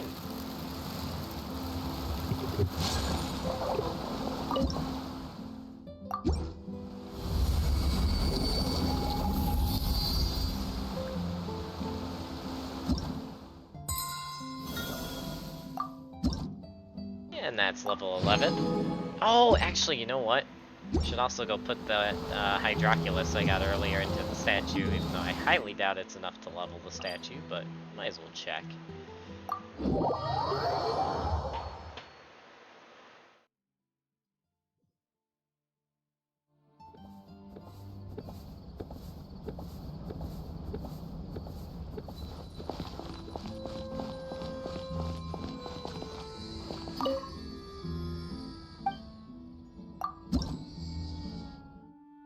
Yep, we still need 4 more Hydroculuses to level the statue again. That is fine though, we'll find them eventually. Alright. Wait, what was the other thing there? Oh, reputation reward! Well, let's get that too. I got the reputation and the fountain mixed up, but yeah, let's do the reputation reward too. That would be good to do.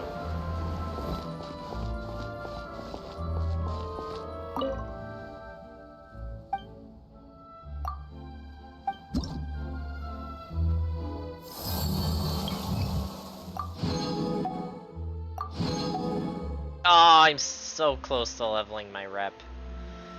Literally, next quest we do, and we'll have that. Then you Nice. go to check the company workshop, and it says voyage complete in 53 minutes. Are you kidding me? Sounds about right. Sounds about right. I mean, Hey! I've had it once, like say, like 1 minute. Also, hey Moon, how's it going? Welcome to the stream. We're actually just about to switch games. Because we've been doing Genshin for just over 3.5 hours. We got a bunch of questing done, got the whole what's currently in the game that's available from the new event done. So yeah, we're about to switch and go to some Final Fantasy XIV. Just without any cat boys, unlike Kaiden's stream yesterday. Anyway, how are you doing, Moon? I hope you're doing well. Good to see ya.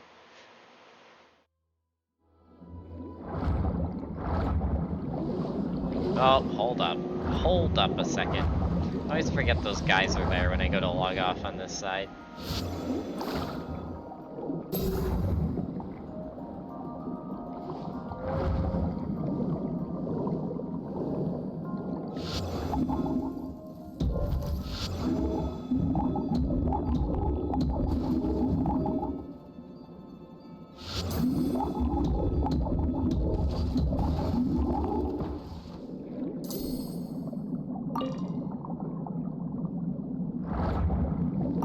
Wait, what is this? Oh, that's from a puzzle I solved earlier. Right, I remember now. I remember now.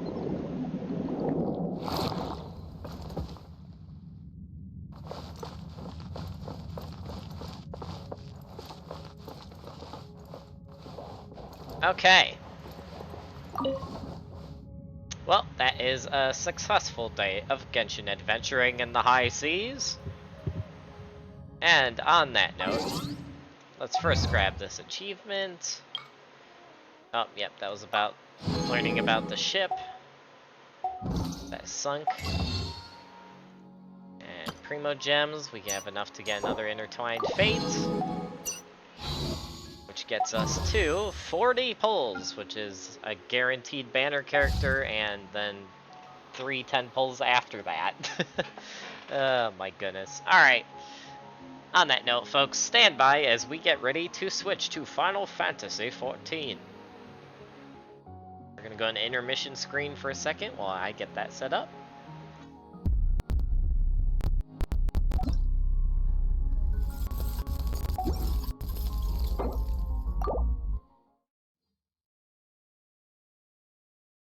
Alrighty.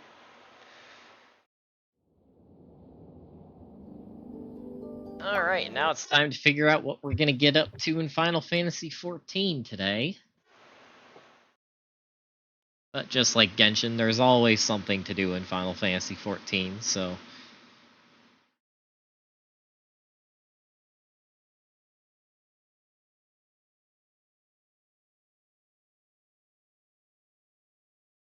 Alrighty.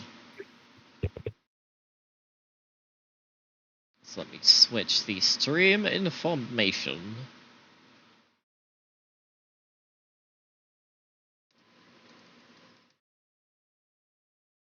Final Fantasy XIV. There we go. That is switched.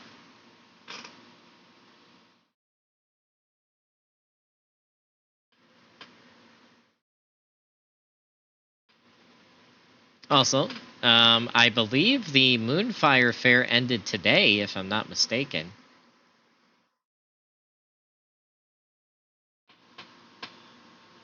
Hey, Miss, do you know when that that event starts? I think it's like the 9th or something. Let me check.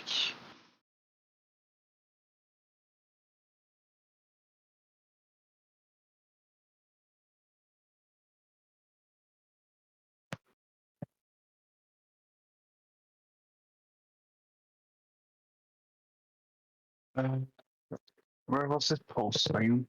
I want to pull up the lodestone again. Drafting zone was not where I want to be.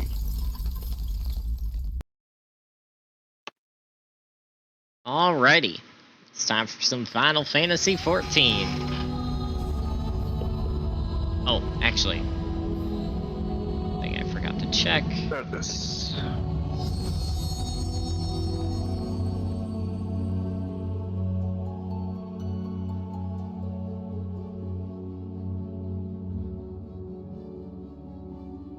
Oh, it's actually tomorrow. Okay. Oh, interesting. That's when the real grind begins. Of course, it starts on the day I'll mostly be busy in real life. Gosh, dang it, Final Fantasy. Alright, anyway.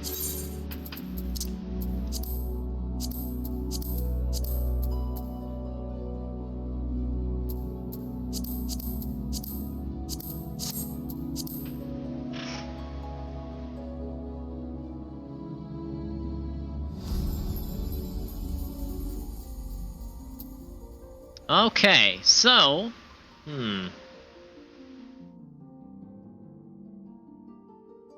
Alright, let's get on Terumi, because pretty much everything we need to do right now is on Terumi. We have questing we can do, we can work on leveling our ninja, we can do Eureka. So yeah, there's stuff we can do. I think what we're gonna... what do I want to start off with? I mean, I'm up for Eureka. Just because then maybe potentially I won't have to farm for a Tyrannosaurus mount in the Moogle Treasure event, but that's just pure copium at this point. Well, wait, what Eureka mount do you want? The T-Rex. That is in the second zone, which I'm only going... it's the first. Oh, yeah, the only way I'm going back to the first is if I help a Dexy, which a Dexy is... I don't know when a Dexy is going to get back to doing Eureka, so... I bet Chloe scarred her for life. When we did it together, she said she was having fun, but... I think it's just very low down on her priority list. Yeah, I was joking.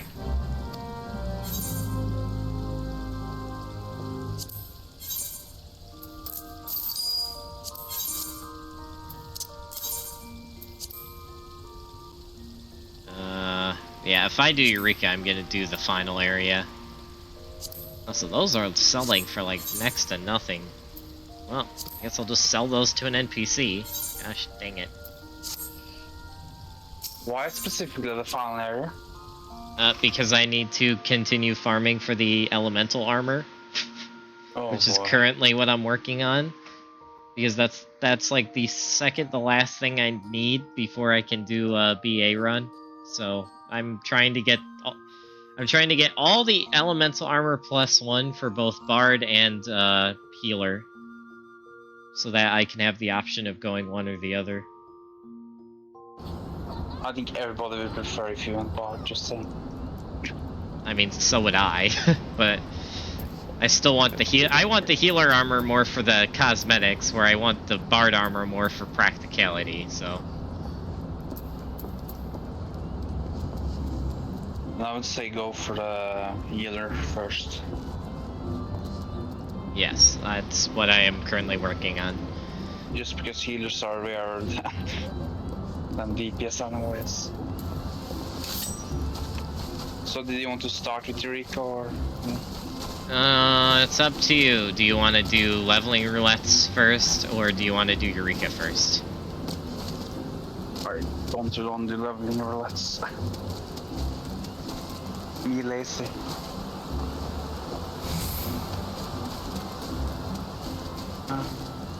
Well, either way, I'm gonna start with squadrons. Oh boy. I guess I'll just preemptively enter Eureka and do stuff there. I don't know. Oh, actually, doing squadrons might get me high enough level to do my next ninja quest, which would be awesome. You're gonna do like the squadron and dungeons, right? Oh, I still have 59 minutes remaining, so never mind. I might not be able to do that. Gosh dang it, squadrons. Alright. Well, that plan failed epically. Alright. Maybe I will start with Eureka. Gosh dang it. Fate conspires against you. I just want to level my ninja. Sag.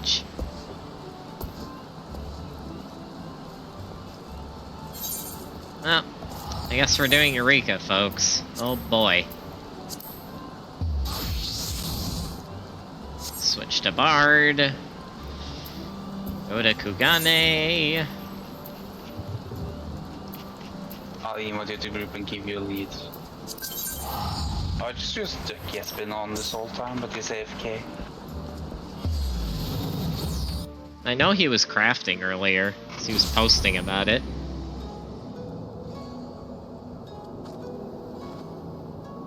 Imagine crafting. I know, right? Imagine willingly going bankrupt. I'm sorry, Ducky. But not really sorry after all.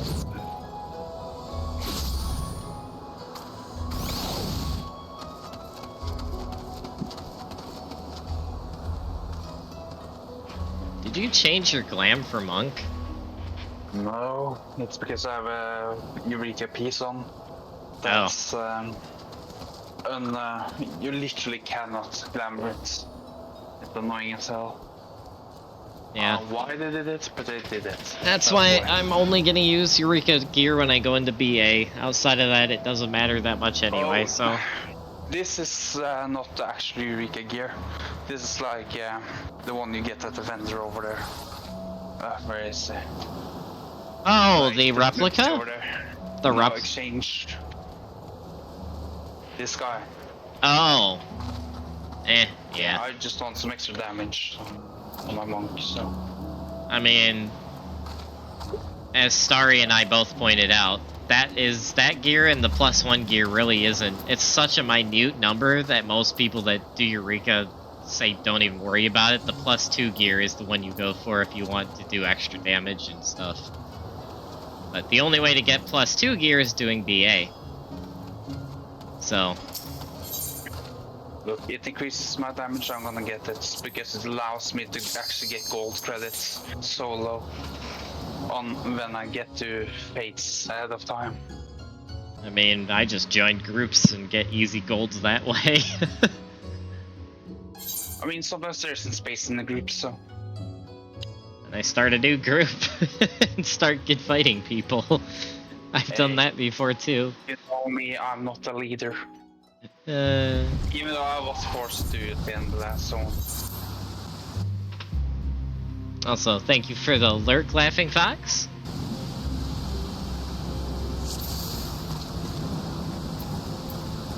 I haven't been in here in a while. Oh boy. Oh, I forgot to sell this stuff. Gosh dang it. Hold on. What can I sell to in here? Provisioner, I believe. Probably sell some shit as well. There we go.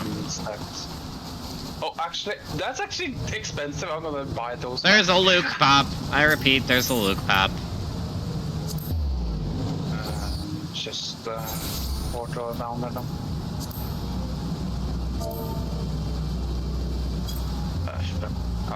I think it's unverified research. I was wrong. Fucking hell. I am away for like 1 or 2 weeks and I already forgot the ports.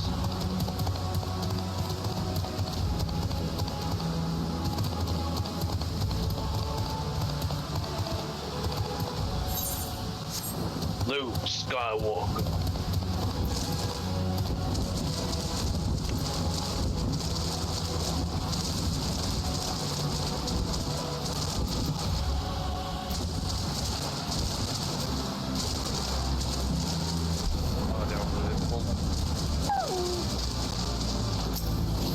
Yeah, they're holding him. They're not actually engaging him yet, though. Hits. I'm just gonna stay all the way in the back for now.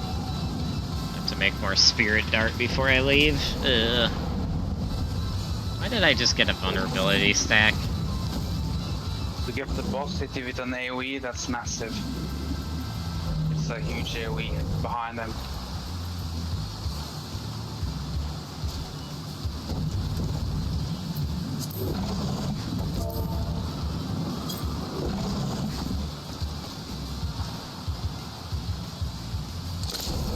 That's the hit skill that hit you. The one that you're about to get hit by again. That's 2 vulnerability stacks. Yeah, I did try to warn you, man. There's no way to get out of that fast enough when you're standing directly in the middle of it. Yeah. Especially with me streaming this, because the response time in game is exponentially slower when I'm streaming versus when I'm playing off stream, so.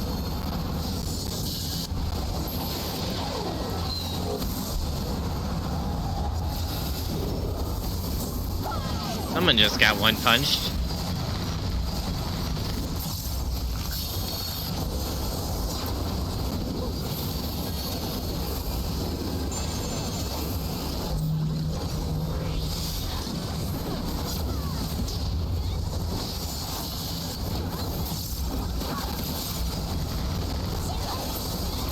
There we go. There we go, gold. I told you.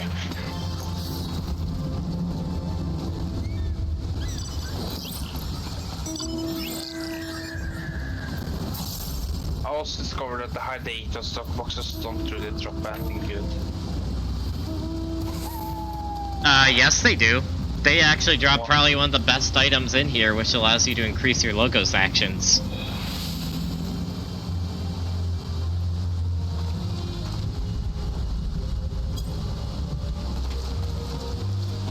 Forgot what it's called. It's like a vial or something. You use it and you can turn it into one of the NPCs to get your logos action increase.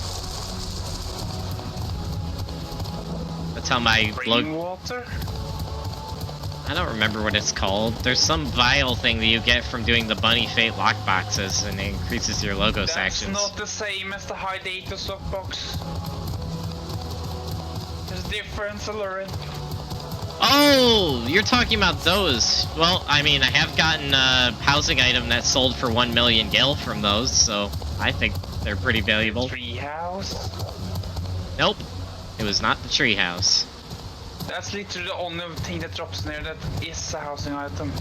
No, I got a... Mine is Paisa.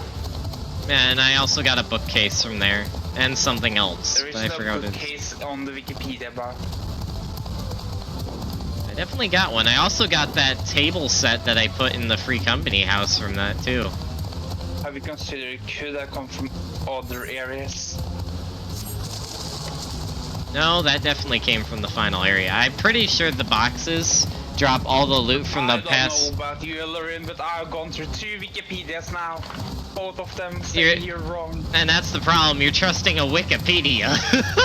The official Wikipedia. Which is also not actually official. I'm just gonna say that. It's still fan-made. Also, I'm pretty sure all the loot from the past 3 areas also drops in this area as well, so... Also, where the heck is this prep? All the trash loot, yes, like material and so on, does still drop. And the spring water and so on. I thought the Daphne prep was over here. Am I confused? Oh yeah, there it is. I see it.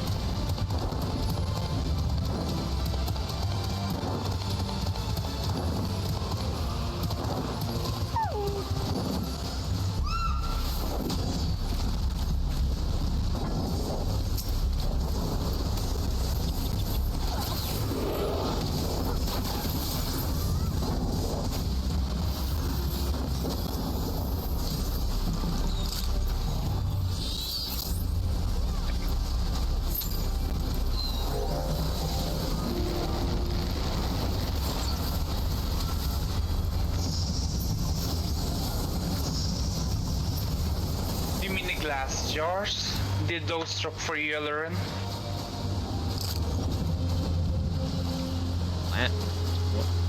Are you talking about the bunny fates or the lock No, boxes? I'm talking about the glass jars, the furniture, tabletop furniture.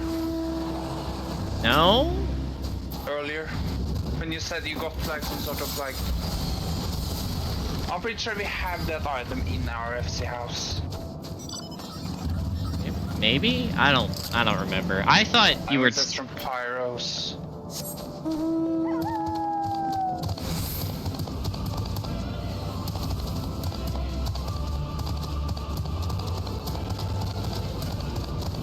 But yeah, I will say the lockboxes aren't as valuable as the lockboxes from the Bunny Fate, though. Those are definitely valuable.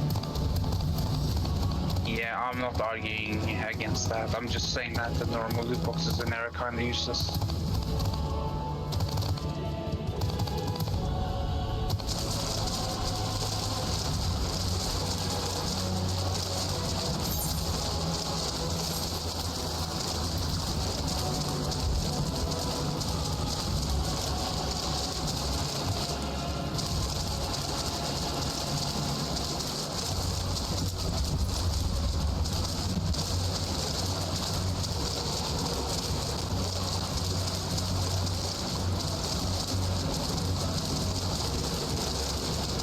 Looks like a lot of people will be leaving after this.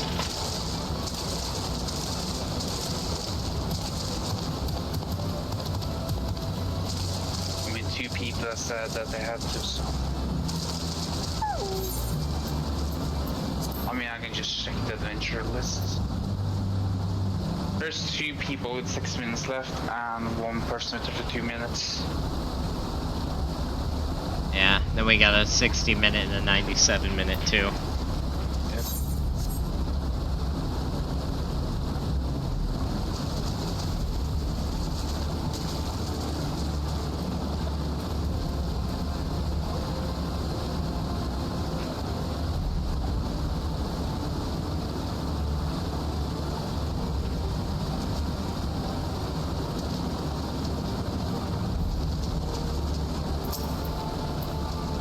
Space for the matchup board on your screen. Kind of like scale window. Oh, I can make it smaller. Heck yeah. Nice.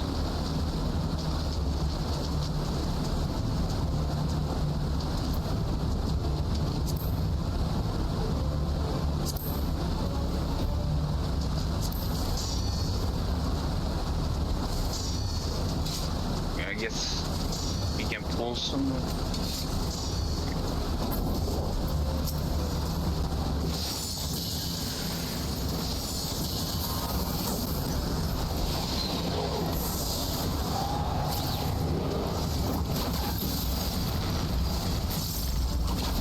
Really? Right dead on me. Gosh dang it.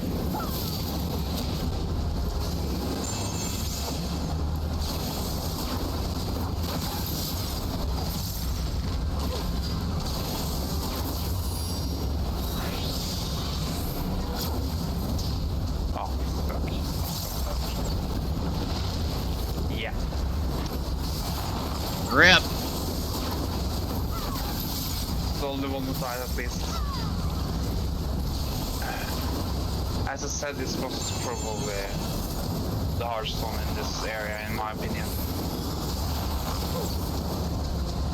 Just because he starts casting without actual cast bar coming in. No. This guy is literally the easiest boss in this whole zone. I don't think so. I died the most of this guy, like the well, again. I can't remember. I got killed by someone else who didn't walk too far. Oh my god. The only time I died to this guy was one time when another player got me killed. Because they dragged the dot AoE right into me as I was doing a hard cast. That's literally the only time I've ever died to this boss. Don't die against AoE. Probably bloodbath. There we go, there's seals. Probably the reason it's probably harder for you than me is because you're melee and I'd never go melee in Rurika, so. There's also probably the reason Sito is harder for me than it is for you. And someone dragged the dot AoE into me. Thank you, random player. Yeah, and they killed. What's that about this thing not being annoying? This black mage literally just killed like 10 people. Good job, Mr. Black Mage. You know, when you're supposed to have that dot, you don't drag it into people, you drag it away from people. I love other players sometimes. Oh, that's out. No!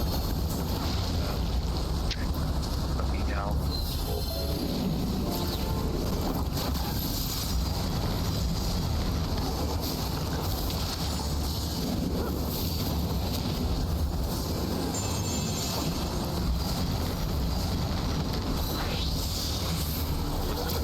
Nice. Oh. That's a hard rest. Oh no. Take a while. There we go. It's still got cold somehow. But you can't accept the rest because the thing is in the way. There we go.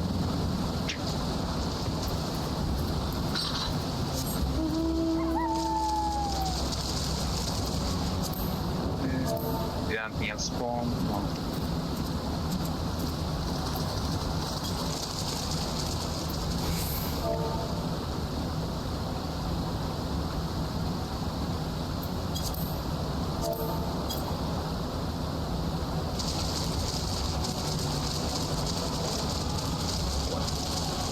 Why is the person?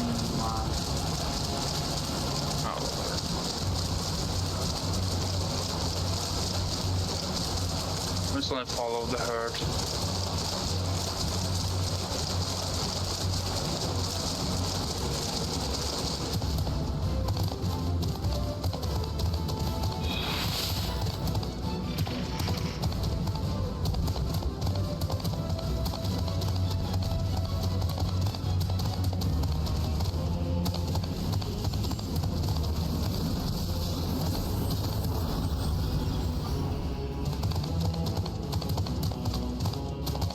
One positive about the last area though, Elurin, is that there's barely any like weather requirements. I don't think there's any for any of the bosses.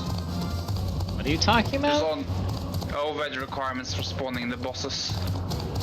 I don't think there is any in the last area, right? So there's only like a night one, I believe. Sito's the only one with a requirement. No, not Sito. The gold guy, whatever the gold guy's name is, because you need Ashkin to spawn for him to be able to get summoned. So nighttime now. Yeah. I mean, nighttime isn't really a weather effect though. That's the time of day. Two different things. Yeah. I much prefer the time of day than to the weather stuff. I mean, almost.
There we go. Oh, there's another one. Oh look, unstable material node. I guess BH is technically up, right? Yep, that means a BA run can be prepped. I actually accidentally entered BA through one of those ones. I was like, oh crap, I gotta get out of here.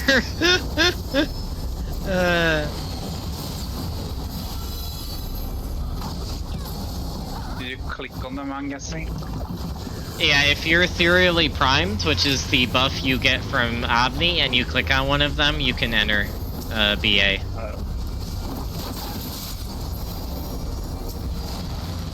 yeah, I see it.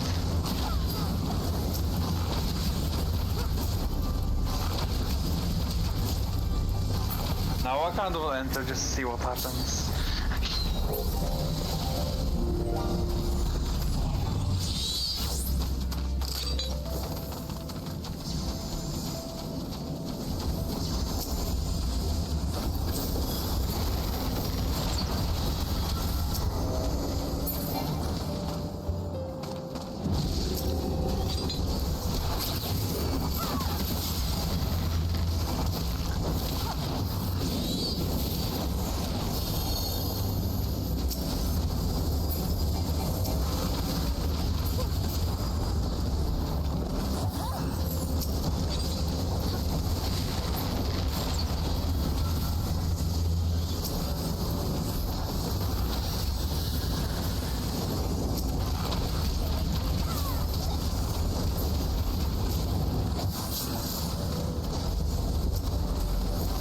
I almost got my challenge log entry done.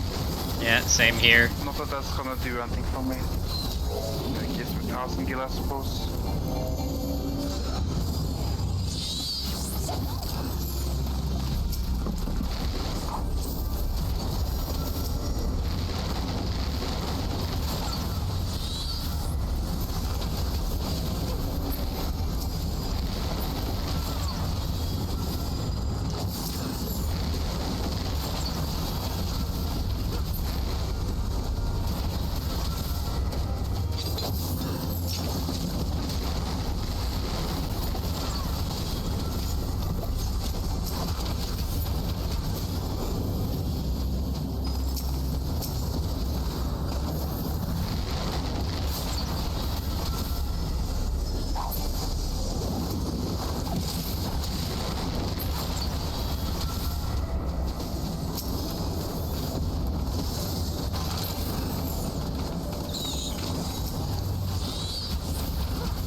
There we go.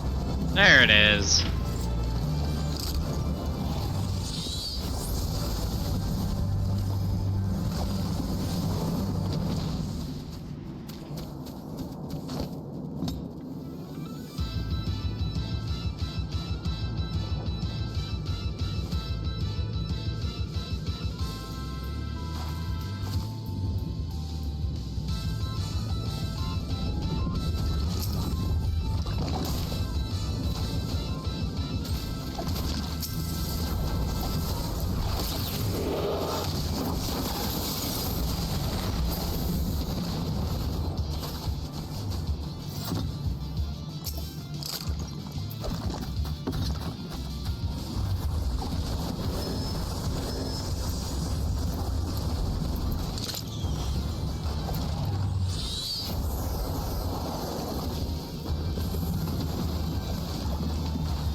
Really?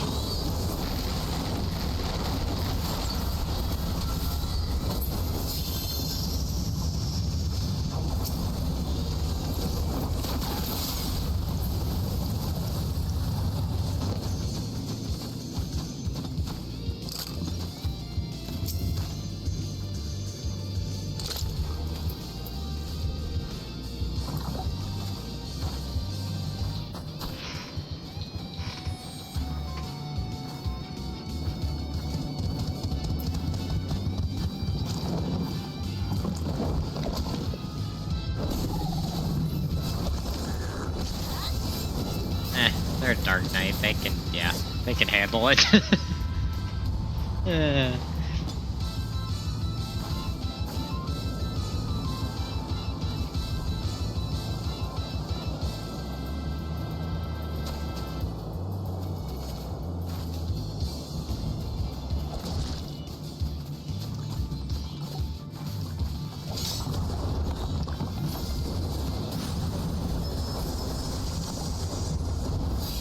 They're pulling at 27. Yeah.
Perfect. Där var det också.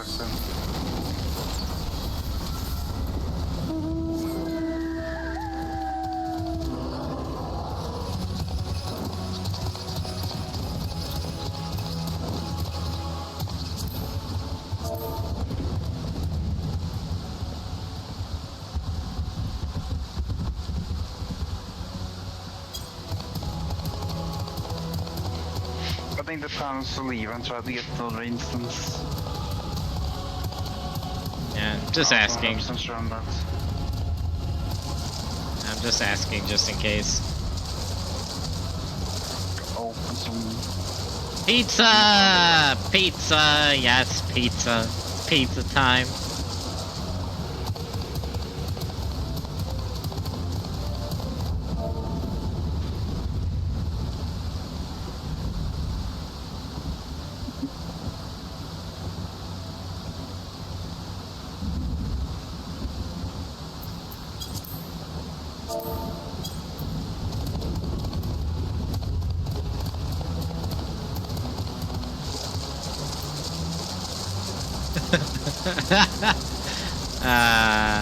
Nice.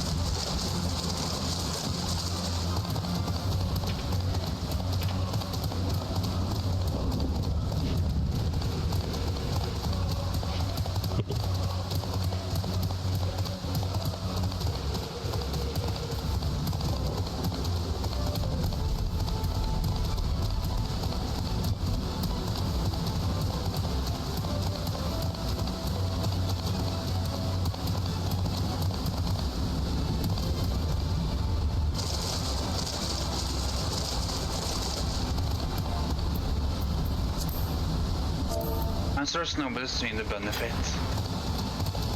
She's surprised. Because on our streams there's always something, even like 4 AM in the morning, you know, doing it. Yeah. Well, that's because when bosses are being prepped, sometimes people go there to prep for BA by getting their logo sections upgraded, and when no one else is popping bosses, then that's the one thing everyone goes and does anyway, so.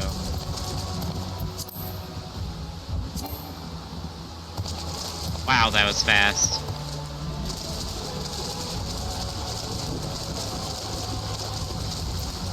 Yes, we literally killed all of them in like 3 seconds. No, I mean, that was fast because someone typed in chat, got a tracker group, and I literally clicked on them like probably a millisecond after they typed that, and it said they had already been invited to a group. I was like, holy smokes.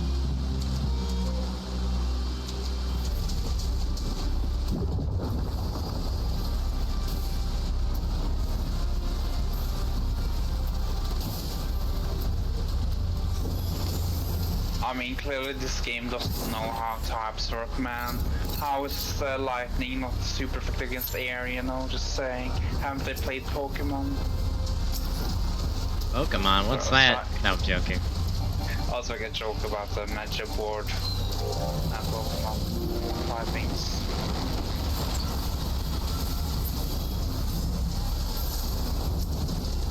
What is going on in the chat right now?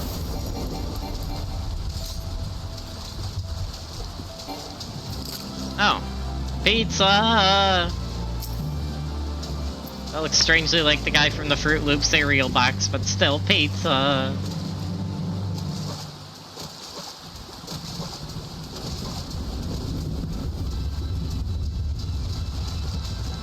Which raccoon is spelled with 2 C's?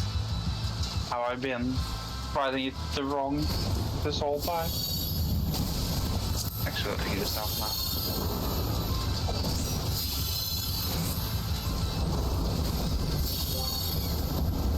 No, oh. So apparently I've been spelling raccoon wrong my entire life.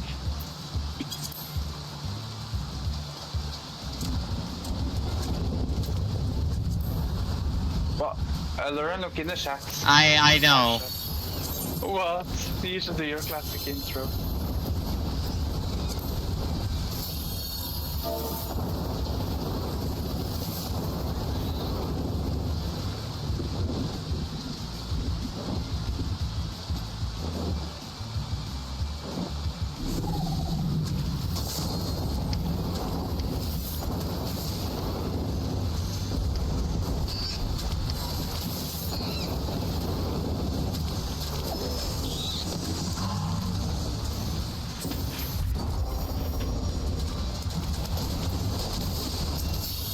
Are we still killing these things? I mean, why not? Their lives don't matter. Only ours do.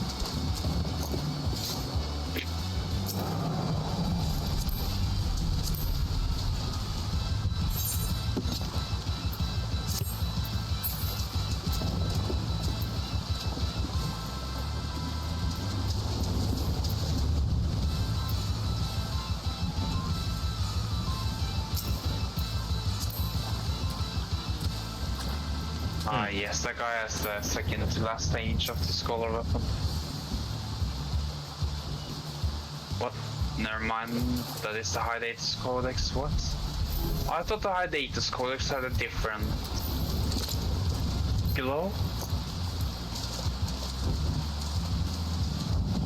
I just love like the Fairy Wings effect, you know? For the Scholar weapon? Yep. Yeah, I like the final stage personally, but the fairy wings were cool when I had them. I just like the final stage better.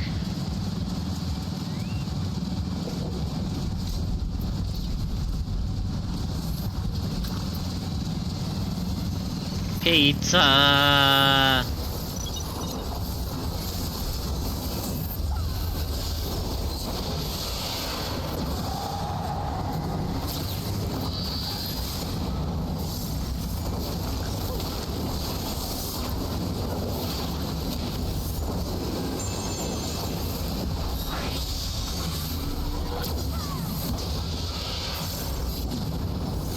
Oh, I'm sleeping, yay. Uh-oh, oh yeah, it's gonna hit me.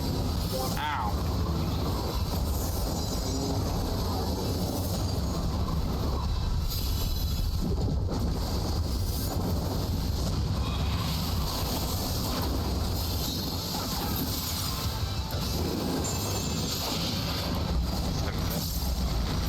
might die here. That's fine.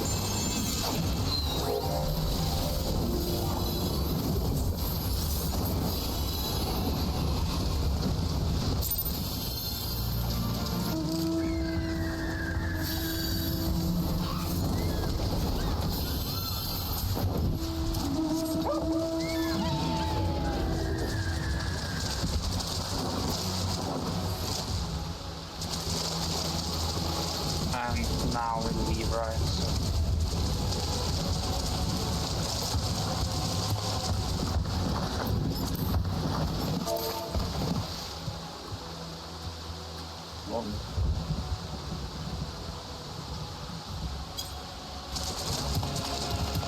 I actually think I'm gonna leave, Elurin, I'm sorry.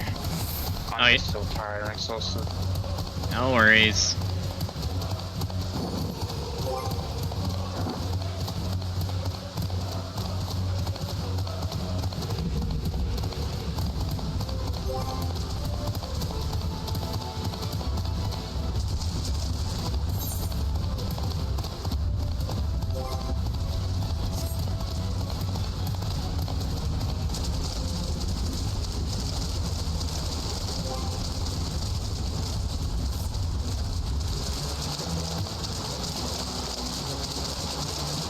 Yeah, I'm gonna head to bed now, so good night, Elurin.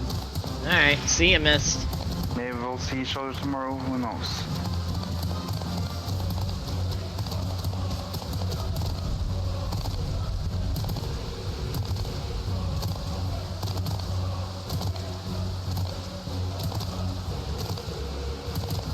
Alright, since Mist is gone, I think I'll probably do one more Notorious Monster and then we'll take a break from Eureka and probably go work on some other stuff.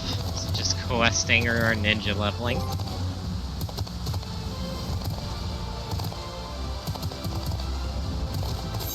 Is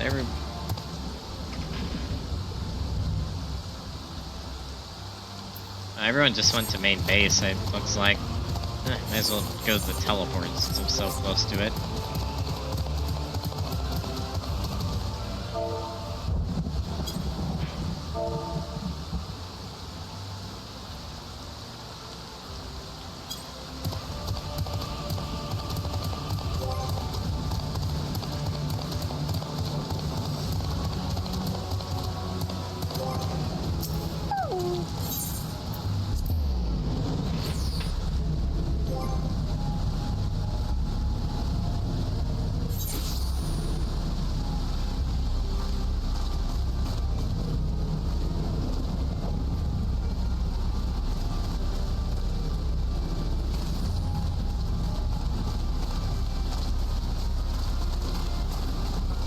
How much do I have now? I have... Hold on. Let me actually get this out of my inventory since I'm already here.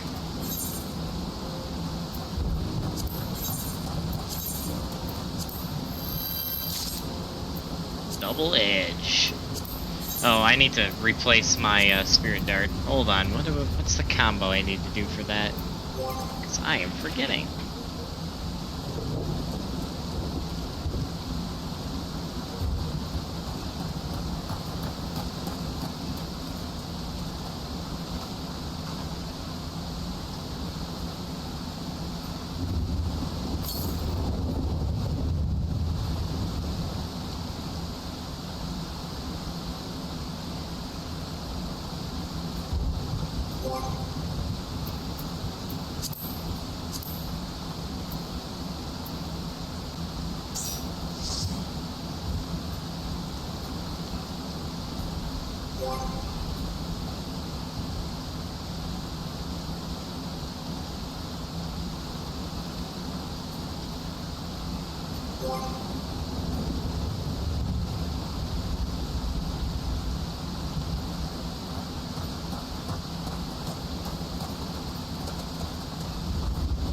Tranquilizer, L, and Wisdom are the thing. Right, okay.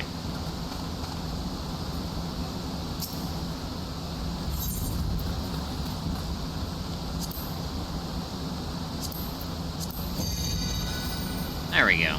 Got my spirit dart back. Perfect.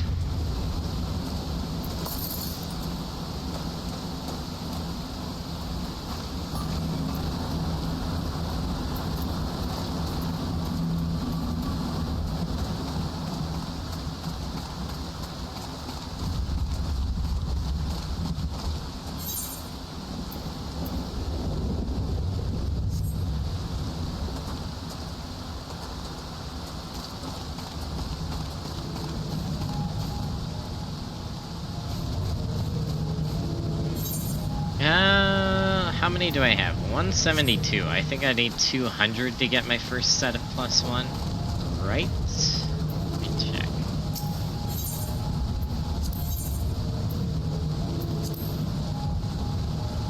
Alright, let's look at Scholar, because I'll do that one first before I do the Bard one. Where's Scholar in here? Right there.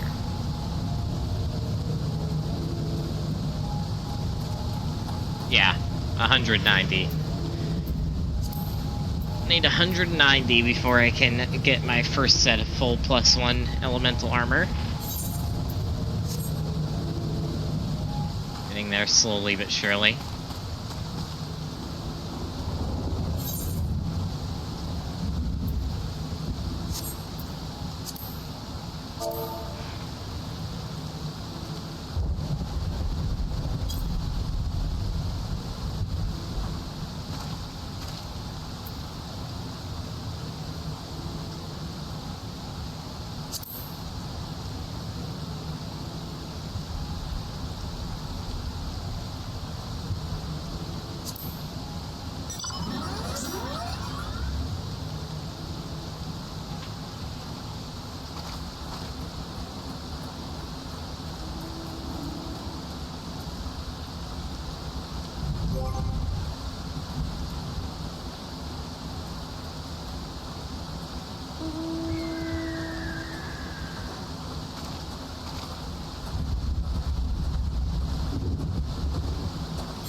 Bunch of people leave? Oh, there's some good amount of people still in here. Oh, some people did leave though, it looks like. Rip.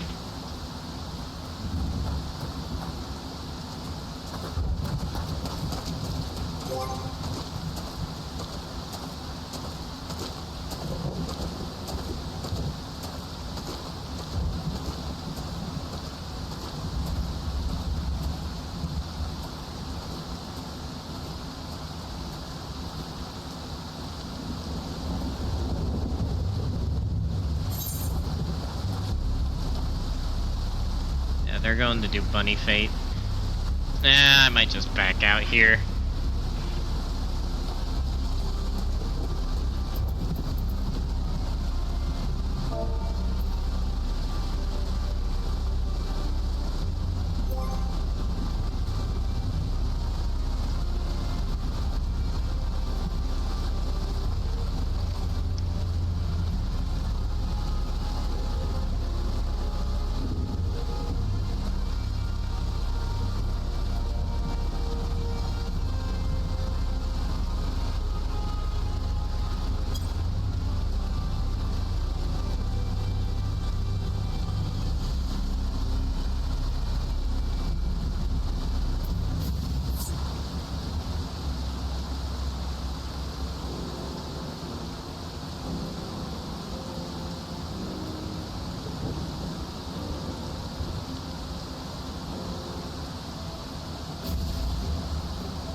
No one says anything, I'm just going to leave and leave it up to Fate who becomes lead.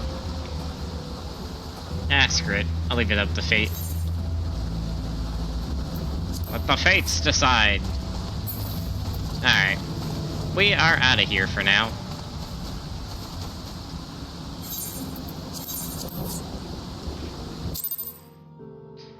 Inching ever so closer to that full elemental armor.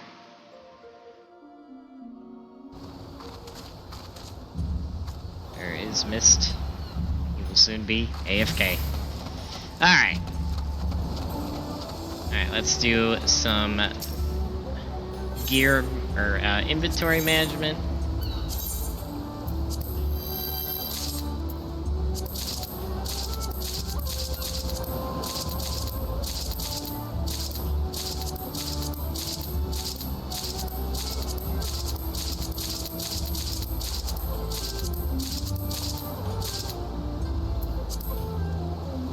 Okay, let's go sell all this stuff. That was a bad round of chest opening.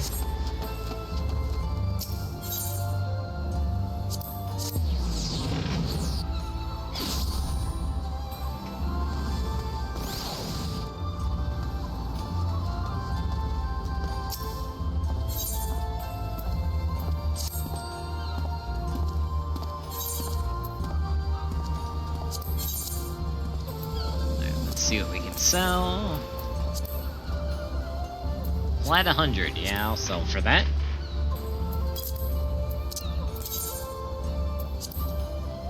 $400, holy moly.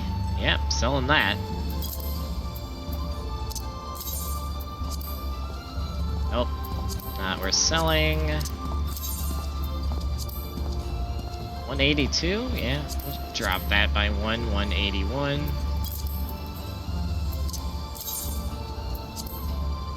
See, this one is, we'll sell that for 18.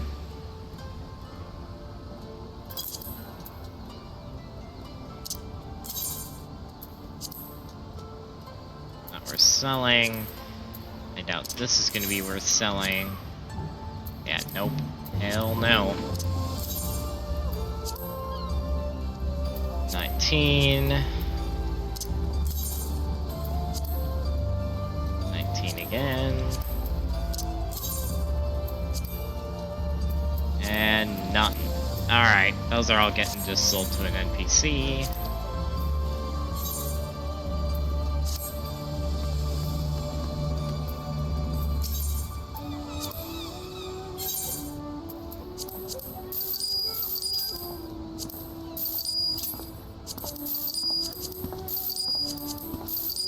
There we go. Okay. Oh, we're over 3 million gil now. Nice. Alright, on that note, folks. Ooh, let me actually make sure my gear is repaired. And it is, surprisingly. Okay, on that note, I'm gonna go see how much time is left in my squadron. We're gonna see if we can do that real quick. And then we'll work on some leveling. Or we could do questing. Actually, you know what? No. I know what we're gonna do. We're gonna do this in a weird order so I can definitely make sure that we have time to do squadron later. I'm gonna go back to Bard and we're gonna work on the Tataru quest. See if we can get that quest line done. We started it last time with Ducky, and we never really continued it. I did accidentally get the part where I had to talk to one of the pirates in Limsa. I accidentally triggered that while I was working on Ninja Quests off stream like earlier this week. But we'll do the Gridania one now. We'll do that right now. And then we'll continue this quest line. And after this quest line, we'll probably do a little bunny trail and work on squadrons / roulettes. And then if we're somehow still going past that point, we might go do the Manderville quest thing for a bit. And oh boy, that would be an experience. Alright. But for now, let's go talk to Mother Myrne. Gridania. Yeah. Not granola bar either.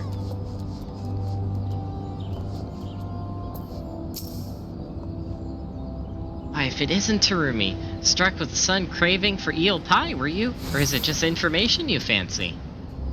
Both would be nice. Oh my goodness, Kaiden, how's it going? Thank you for the lurk.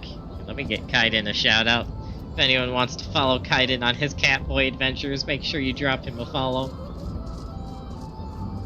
I'm sure he'll be actually, is he streaming tonight or today? Are you streaming, Kaiden? I don't know if you're already lurking, but if you are streaming, cool. You also check Kaiden out, he's a great streamer. Alright. Anyway. Oh, yes. Yep. Oh, you are streaming? Oh, nice. Cool. I'll drop you a lurk when I see you go live. Hey, no problem, Kaiden. Ah, yes. Word of our Seed Seer's comings and goings never fails to reach my ears. I am told that ever since he returned from his foray to Ilsbard, he's been roaming back and forth between our neighboring tribes, settlements, and the Lotus Stands. Wait, who are you talking about? Hold on, should have been paying more attention. Oh, okay. Roaming back in the neighboring tribe settlements and the Lotus Stand. You'll miss him if you make for one or the other, like as not, so I suggest you waylay him at the Blue Badger Gate. Oh, okay, I see what's going on here. Okay. Got it. Get back to see Final Fantasy? Yep, switched over from Genshin a bit ago. We did some Eureka with Mist until Mist went to bed, and now we're just doing questing until I do roulettes in a bit. we'll probably do this one quest chain, and then we'll do some roulettes afterwards. So if you're around then, Starry, and not busy with raiding or something, you'll be free to join. Also, I know Kaiden will also be streaming more of his Catboy adventures. So lots of Final Fantasy stuff going on.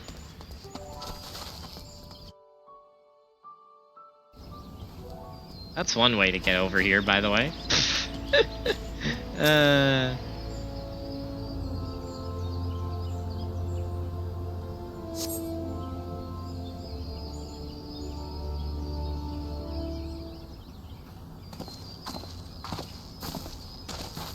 Yes. I should have switched to Conjurer. Oh well.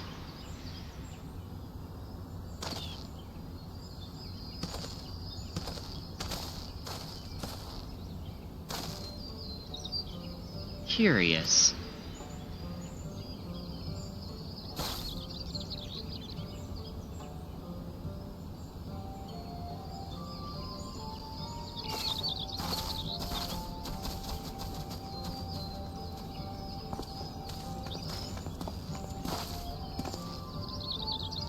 I'd ask why you're loitering at the gates, Terumi? It was such an enormous sack? Well, Tataru sent me, you see. Long story short.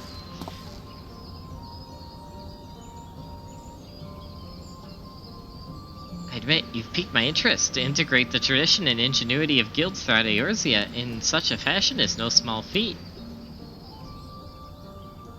As it happens, I'm of the mind to do something similar myself, assuming I secure other Seed Seers' approval. You are doubtless aware that historically Gridania has placed the peace of the Twelvewood and our covenant with the elementals above all else, often to the detriment of our relationship with other peoples. Yet much as we are one with the Shroud, are we not also part of the Star entire? Our ventures in Garlemald made plain the strength of a world united. This attire you carry demonstrates much the same truth. But perhaps you assumed you would need to talk me round to the idea. If so, I apologize for the disappointment. If 'tis any comfort, I'm nearly as surprised myself. No longer am I content to hear the words of the elementals alone. I wish to know the voices of men. Though our time in Garlemald has shown me that my ability to listen is average at best. I mean, I got that from just doing the White Mage quests with you, but that's besides the point. Anyway. These horns may mark me as gifted in the Twelvewood, but beyond, they inspire neither fear nor awe. I have been mistaken several times for a Zayla, and may as well be one, for all the difference my status as Seed Seer makes to those who want for succor.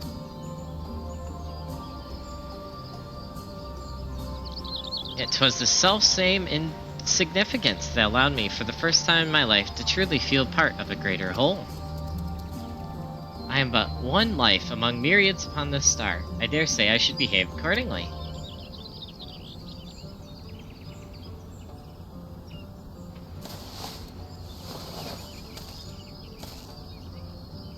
With luck, my elder sister shall agree.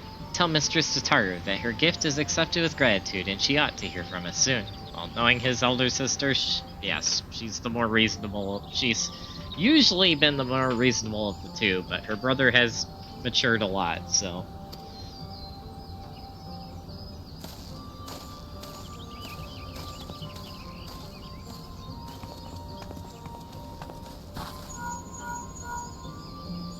Yes, who? Did you speak with Arun yet? That sounds promising. I'm beginning to understand what makes our Seed Seer friend tick. But we can discuss that later. You need to catch Pippin ere his duties take him from Ul'dah once more. I believe he spends much of his time at the Colosseum, so perhaps you should pay a visit to the Gold Court? I'll be awaiting your full report at the bouquet.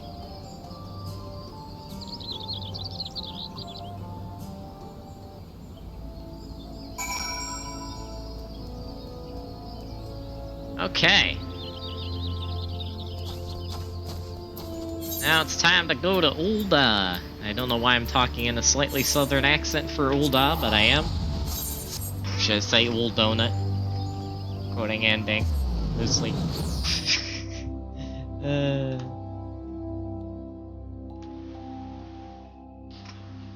Also, how's it going, Starry? I hope you're doing good.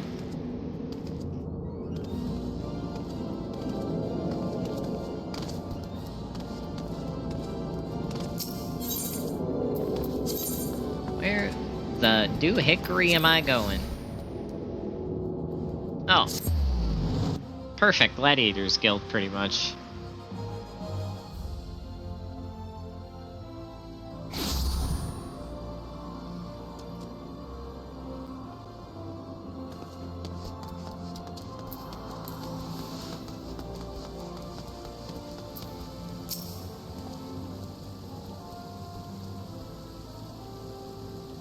See, Marshal Tarapin is currently engaged in another meeting, but I shall tell him that Captain Elichel awaits his convenience.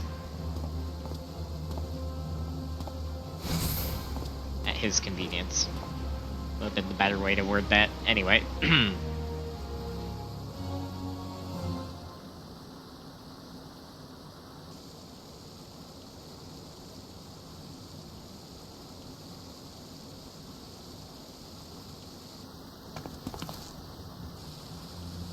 My apologies for keeping you waiting. I did not expect you here this evening.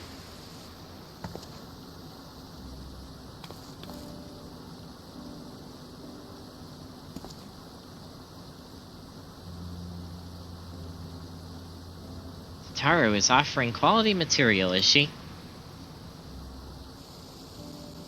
I can hardly say no to that. It fits almost too perfectly with my plans for the flames. I have long striven for mastery of the blade, or required the trials of Ilsabard, however, to truly see Tizonia for what it is.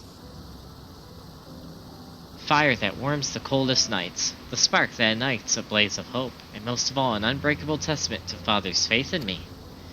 More ally than tool, it is a treasure beyond price. Does every soldier of the immortal flames not deserve allies such as this? Arms and armor to remind them of what they fight to protect, to help them stand when they might otherwise fail. Indeed, works made possible only through the ingenuity and dedication of allies across the star may be just the sort of inspiring armaments we need. I anticipate that I will be sending along an order for custom equipment ere long. In the meantime, would you mind if I use these samples for a few trials here at the Coliseum? My thanks. We should put them to use immediately.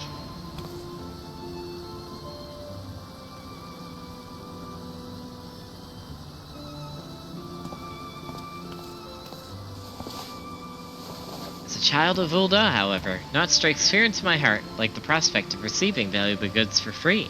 I must insist you accept something in return.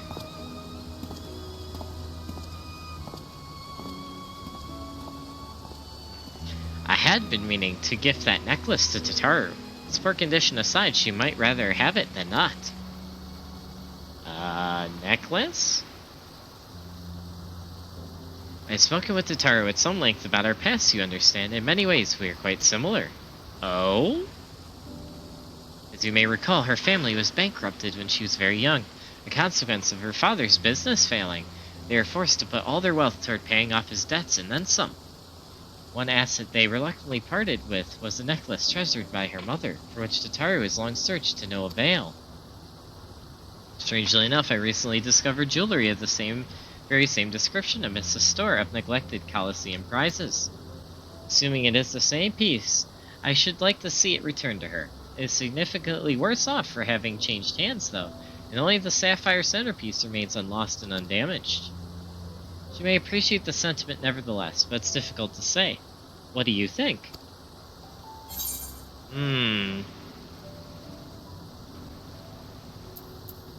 The memories it holds for her aren't lost or damaged.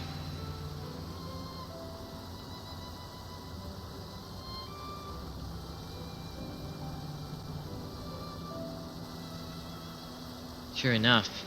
Though if it's to be a gift, I would prefer to at least clean it up a bit. In that case,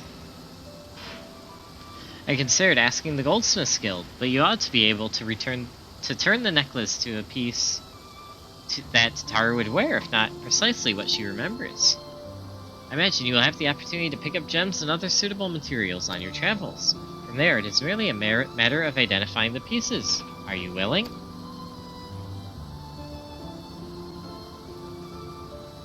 Then I will have the sapphire removed from its setting and sent to the bouquet with all haste. I doubt even Totaro would dare open a private package addressed to you. Best of luck in finding matching materials, and in your mercantile endeavors, of course. May the traders guide you to fortune fair.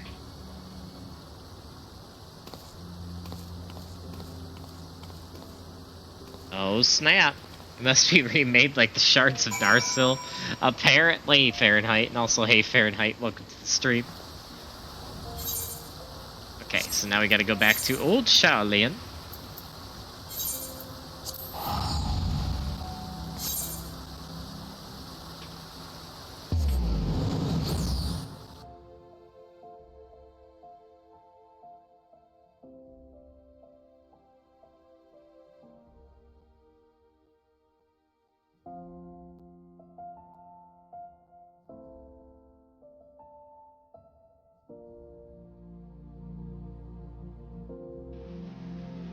Alright. Actually, while I'm loading, I'm gonna do something IRL real quick. Oh gosh dang it, right as I go to do that, it loads. Alright, hold on folks.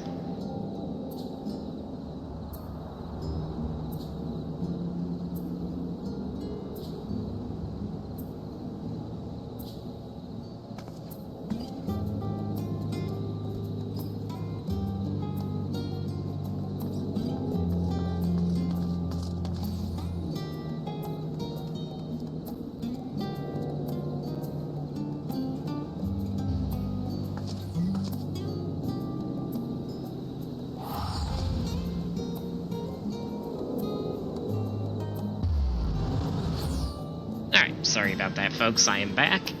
Alright. Let's go talk to Totaro.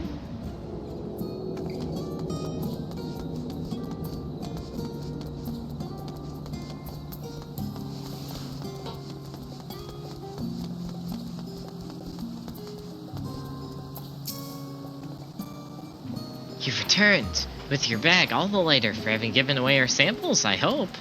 Speaking of which, a parcel from one Pippin and Tarpin arrived not bells ago addressed to you. Could it be that our newfound partnerships are already bearing fruit? Her mother's necklace, why that's a wonderful idea. Please allow me to assist. I swear I won't breathe a word of this to Mistress Totaro. You better not. I have to give you the Warrior of Light treatment, and not in a good way. I do wonder what parts you will need. Do you know what style Mistress Totaro prefers? This necklace is to be a keepsake. Why not focus on that? Apologies, I cannot help it over here.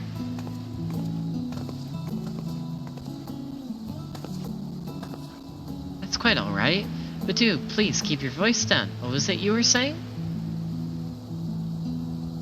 It simply occurred to me that since you were gifted the sapphire so readily, our other partners in this endeavor may wish to offer up something for Mistress Totaro as well.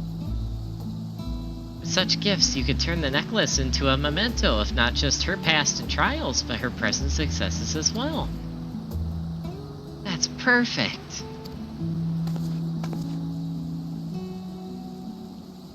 If our plans for the bouquet proceed apace, we should soon have more than enough tokens from fence across the sea. What do you think, Terumi? Wonderful idea. Well, well, were you waiting for little old me? There's Totaro. Mistress Totaro, we were, discussing the successful delivery of the samples, yes. Good to hear. How fares dear Pippin?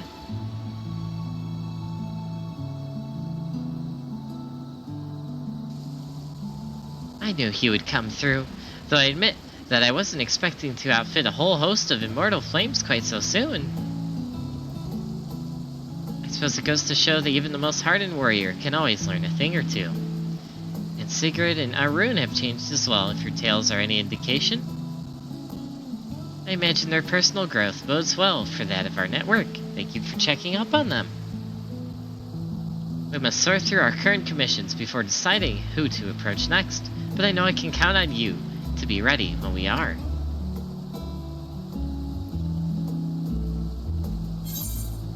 Alright.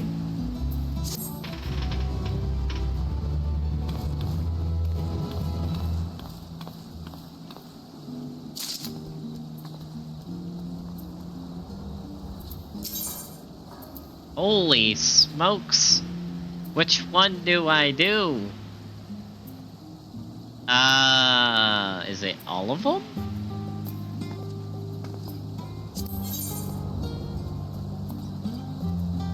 Yeah, I think it's all of them. Oh boy.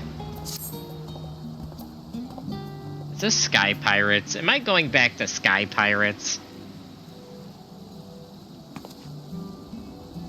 Why, hello there. Your arrival could not have been more timely. Mr. Sitaro has but just left instructions for another batch of deliveries.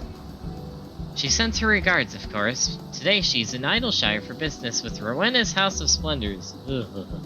And tomorrow we'll no doubt find her in some other far-flung corner of the realm. We mustn't be outdone, Terumi. This time our samples are designed for 2 organizations in Kurthus, an arrangement made possible by none other than Master Sigurd.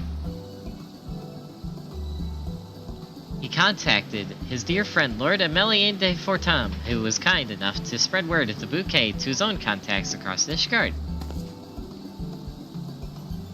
It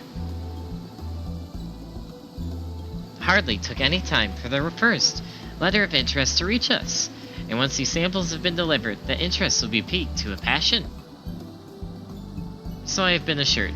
Lord Amelien has insisted that he will take care of all the particulars, and bid me convey with enthusiasm that he looks forward to accompanying you on the deliveries. Oh boy. Now then, regarding that secret mission of ours.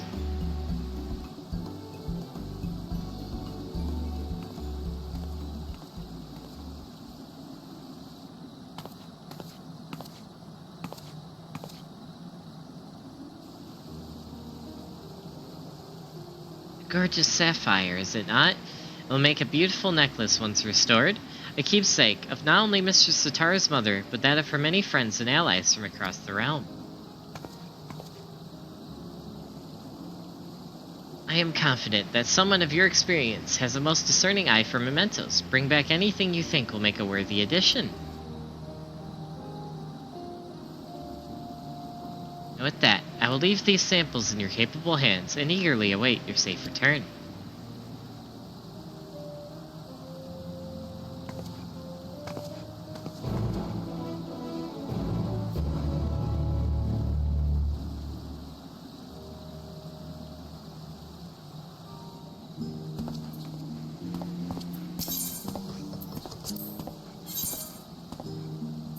Oh, I'm going back to these guys, eh?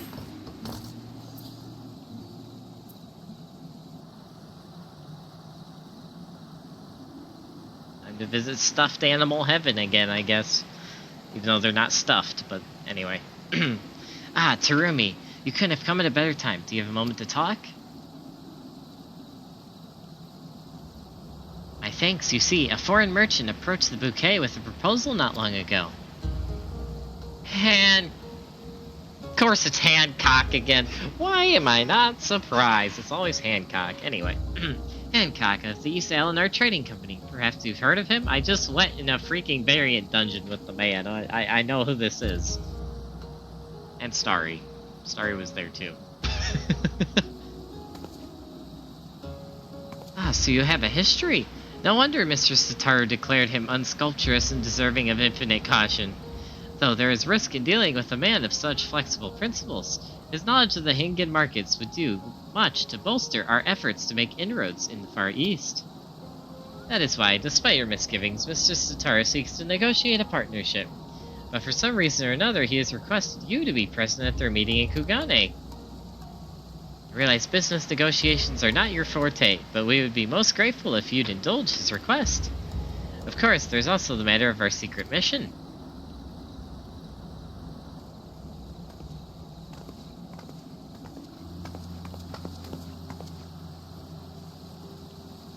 Once it has been fully restored, this gorgeous sapphire will serve as the centerpiece of Mistress Tataru's necklace.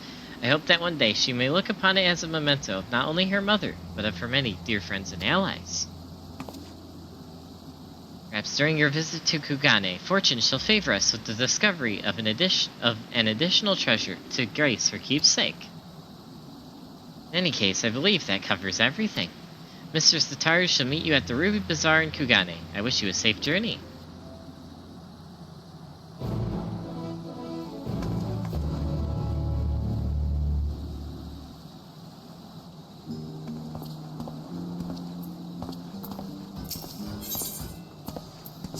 Why is Ultima weapon there? Oh no. No, wait, that's not Ultima weapon. Was it? Was that the Gundam? Oh boy. Anyway. Tsurumi, I've been meaning to speak with you. Mistress Tataru mentioned the most astonishing thing to me earlier. Is it true you aided in the liberation of Werland? Yes, with Gundam.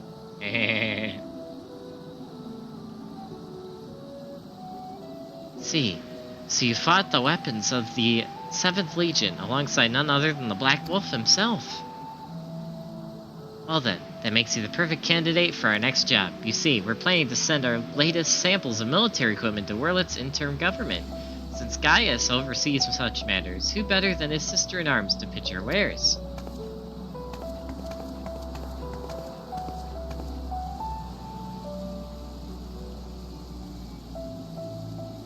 Word has it that the Werland forces are in the process of choosing a supplier to outfit their troops, so we're keen to throw our hat into the ring. So, would you be willing to assist us?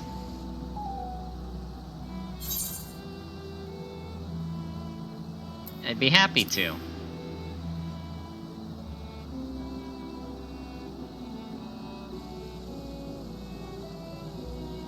Wonderful. I can't thank you enough. If my sources are correct, you should be able to find Gaius and Turncliffe. Should you chance upon any potential adornments for Mistress Tataru's necklace, please do bring them back with you. Oh my, we're going all over the place. Alright. This is gonna be fun. You may travel to Turncliffe by speaking with the Resistance Escort in... Oh yeah, I gotta go all the way back to Gear Albania for this. Right.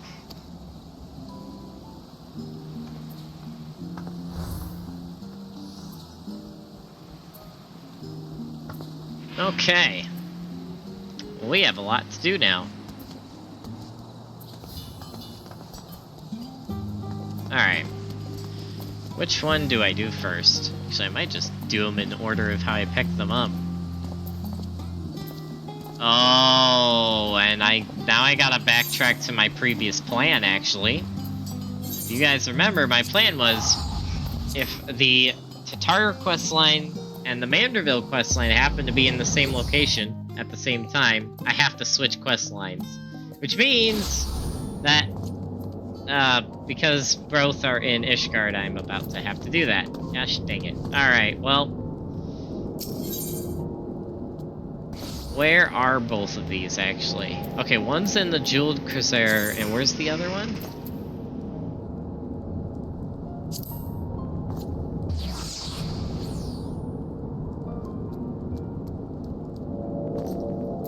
They're all in the same spot. Okay. Yep. This is gonna be fun. I don't know if this entails more Gundam footage. I guess we'll find out. And also apparently find out other things about a certain Manderville man. Oh gosh. And also Duck Mallard. Duck Mallard. What a name. Sounds like someone Ducky would be friends with. I've sold my fair share of goods to Highlander Adventures, but I not describe such clients as particularly gentlemanly, I'm afraid. Yeah, the Manderville man is missing. Is he currently in Ishgard? That much is unclear. Good evening to you, madame. Are you looking for someone? A gentlemanly Highlander? I know not this man of whom you speak, but mayhap Mistress Elize does? She is well acquainted with rather a lot of merchants and noblemen.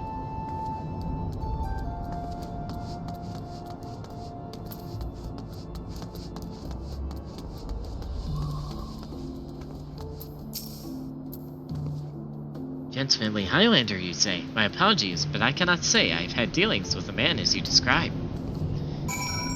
Well, that quest is going well. The Manderville man is still at large.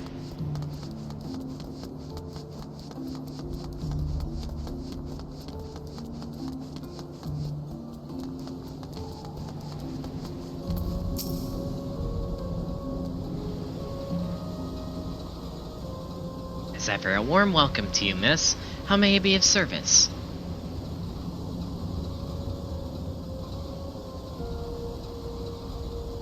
A gentlemanly Highlander, you say? Now that I think of it, I have heard tell of a foreigner who may be the man whom you seek.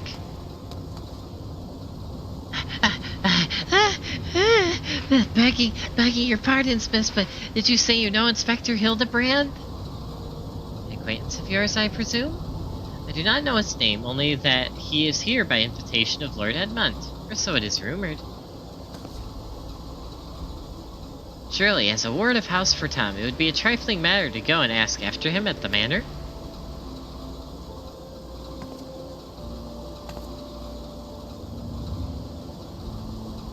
Grr, I knew it was serendipity to Fortam Manor.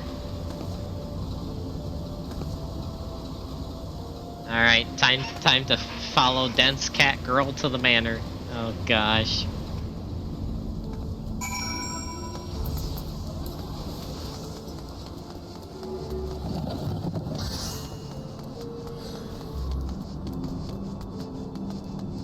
But first, let's wait at this random destination.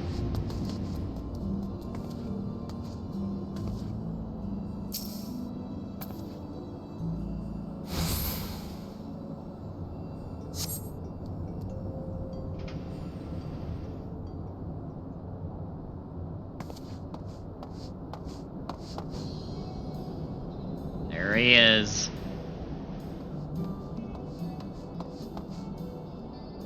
Through me, old girl. 'Tis good to see a rosy glow in your cheeks, considering that dreadful business with the imminent destruction of mankind and the end of times and whatnot.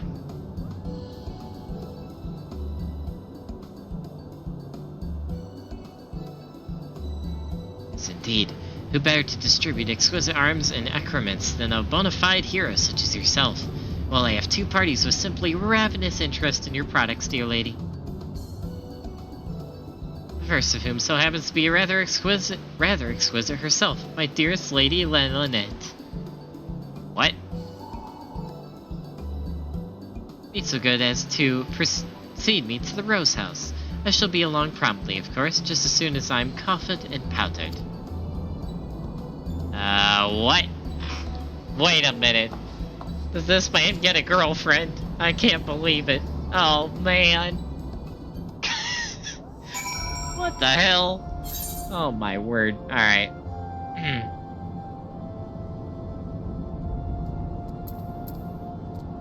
Oh, wait, no. It's the freaking girl that he tried crushing on last time and failed miserably. Oh, gosh. The girl that was ignoring him. Wait, did he actually manage to...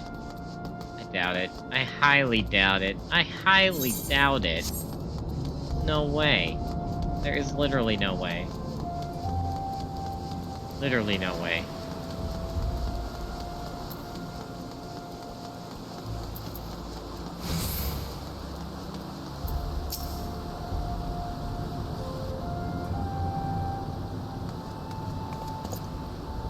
Well met, Mistress Litchell. Do you require assistance?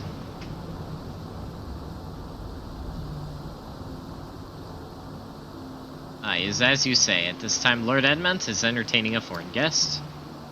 Huzzah! We found the inspector! If I am not mistaken, their meeting should be ending shortly. If you'd like, you may retire to the gazebo and wait for our guest to depart. Gazebo? Aren't those dangerous? Then again, you seem a responsible sort. Not like to let a wild gazebo run amok. Well met. Very well, we humbly accept your offer. And if it wakes up, I'll have you there to protect me. What in the world? A gazebo is not a living creature. Oh my gosh. Anyway. My word. You know, why I'm in Ishgard, I should probably be wearing my Ishgard outfit. I should have thought of that earlier. I never do this. Oh. Hi, Ranger armor. I should be wearing this. Anyway. I never wear this. I need to wear this more when I'm in Ishgard.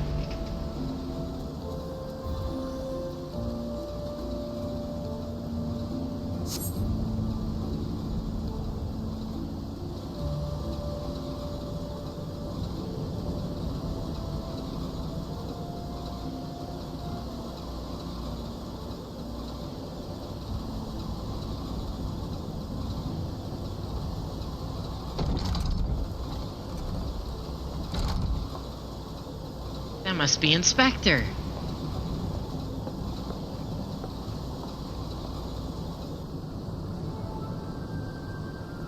I cannot well imagine how arduous your journey must have been. Truth be told, I found the brisk earthen air to be rather invigorating.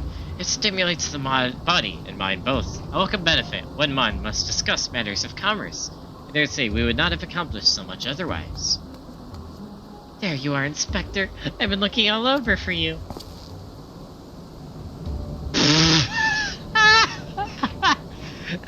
Yeah, critical fail on that, on that inspection roll there. That's Catgirl. I say, who do I see before me? Not one but two of my beloved son's faithful companions. Lord Godbert, but I thought...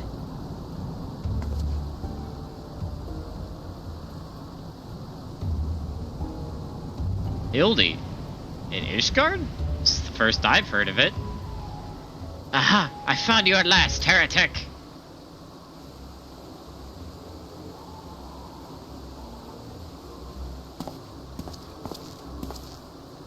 Yes, you, the hulking brute with a mad gleam in his eye. Your brazen heresy is plain for all to see. Surrender yourself to the Inquisition at once. I beg your pardon? This man is an old Don merchant here at the behest of Housefort Tom. Such baseless accusations will not be tolerated. A guest of Housefort Tom? Then he couldn't possibly...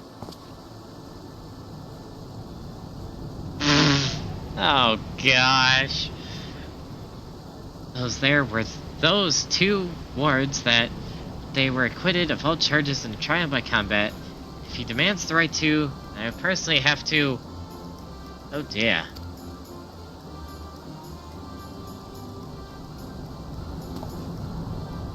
A thousand apologies, good sir.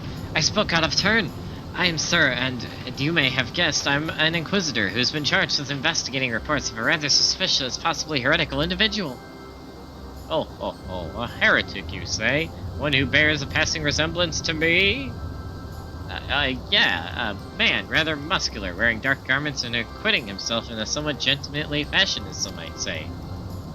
This heretic sounds like the spitting image of Inspector Hildebrand. Can he be a fan? Now, he is Inspector Hildebrand.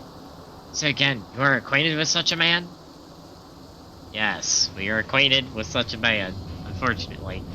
I see. And the man you are looking for is Lord Godbert's son. Would seem our investigations may be connected. So, I put to you a proposal. The first report saying of the heretic I am tracking came from Falcon's Nest. Maybe we should journey there together? It is, after all, possible that we are seeking the self-same individual. And so, if he is innocent, it would be for the best if you were present when I apprehend him. Then we might resolve the matter without incident. I say we go with him, Terumi. This looks to be our best lead yet. I shall accompany you as well. It has been far too long since I laid eyes on my beloved son, and if there's a chance we might be reunited, I should be glad to seize it. Then it is settled. We shall leave for Falcon's Nest at once.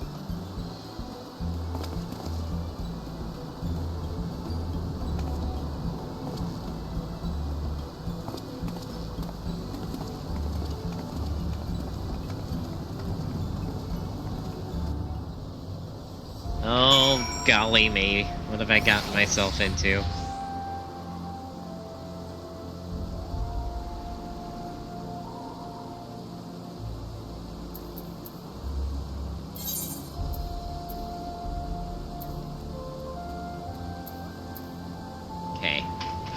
So that takes us there.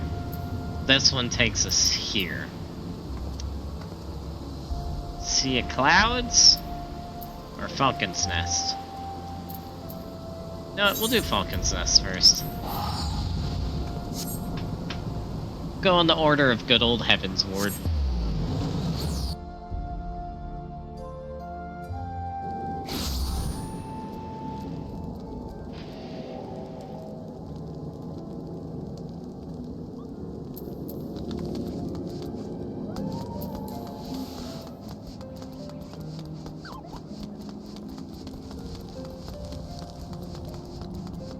Yeah, it's good old Redwald. Long time no see, man.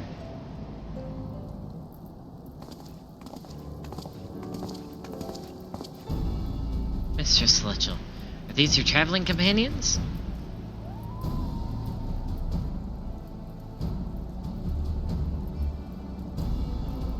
The mysterious, muscular vagabond. Ah yes, the patrol sighted him lurking near the Dust Vigil. Thinking he might be a lost traveler, they called out to him, but rather than approach, he fled. Quite frankly, I'm surprised he bothered to come this way. The sighting barely warranted a mention in my report.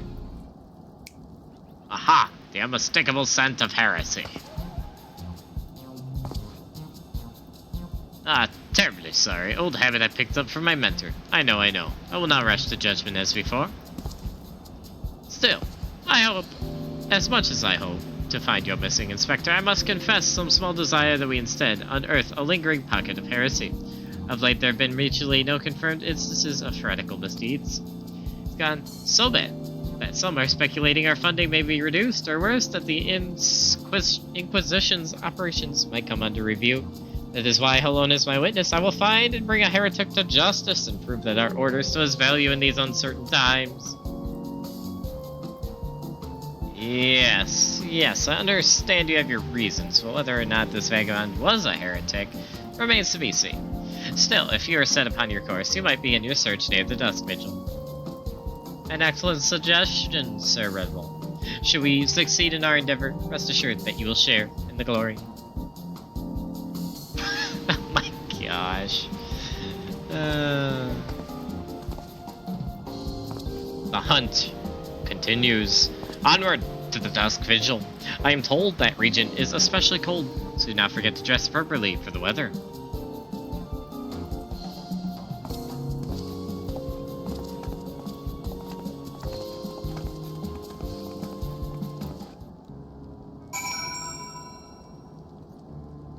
Oh my goodness. Alright.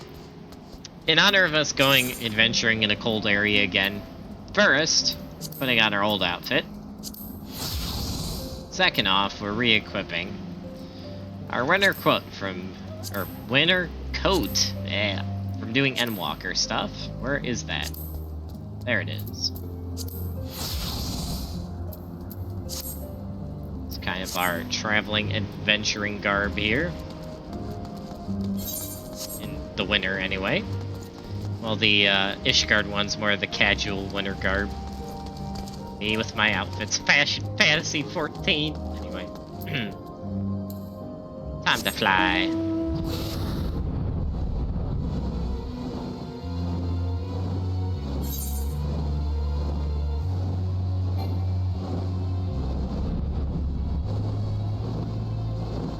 It's all the way up there. Oh boy. This is gonna be a long flight.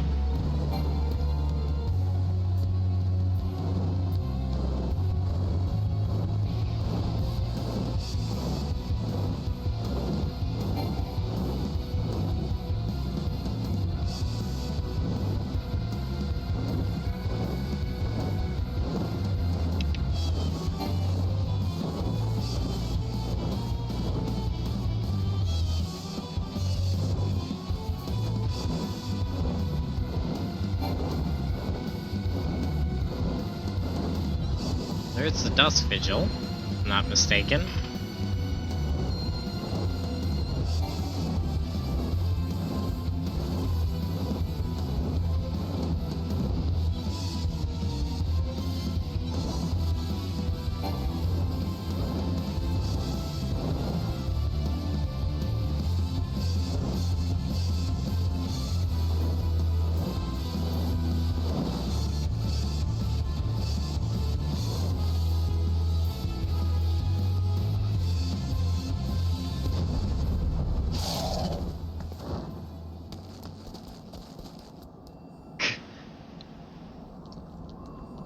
This guy's like, I guess it's actually cold up there, oh, so I should wear less clothing, got it. Oh my word. To trust you are managing? Good. It would be a shame if we had to turn back now. This land has a beauty all its own, don't you think? A pity my dear wife isn't here to enjoy it. What the heck is that outfit? Look, it's frozen. Wait, does that mean the fish are frozen too? Oh my word, these two.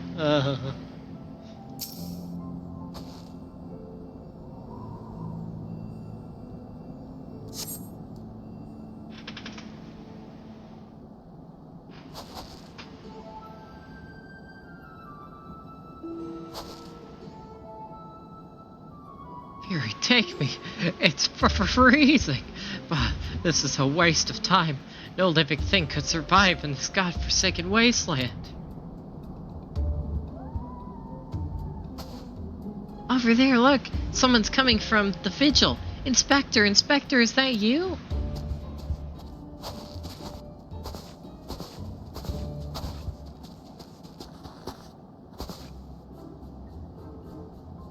Oh, no. As I live and breathe, of all the places to be reunited with Master Zombibrand's compatriots, how fare you this fine morning? Hark! A heretic raised from the dead by his brother's unholy magics! He's not a heretic, he's one of the gentle dead men. You mean dead gentlemen? Oh my gosh, not you. What brings you so far from Old Dog, good sir? Well, as you know, ours is a rather lonely existence, so we heard rumors of an abandoned fortress held by zombies. We were delighted. I was chosen to serve as emissary and set out immediately. Alas, it seems my efforts were for naught. Truly, every last one dead. That is to say, irrevocably dead. If it was necessary, then so be it. Still, after coming all this way, it's more than a little disappointing, you understand. Then my calculations were wrong? The inspector didn't land in Kurithis?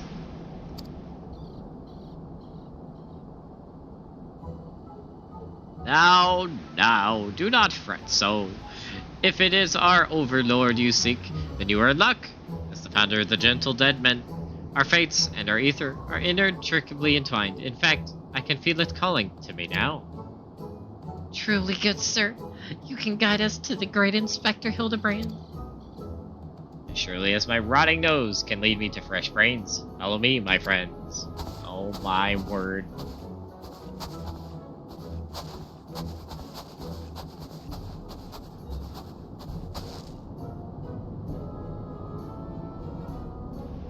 Must remain vigilant for heresy, for it can manifest in myriad ways.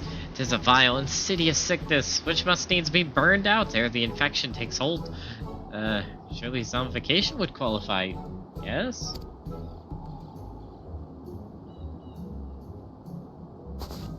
Confound it, they've left us behind!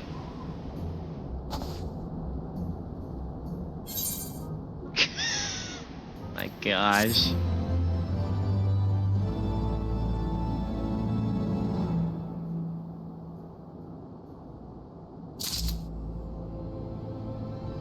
Gelato! Oh my gosh.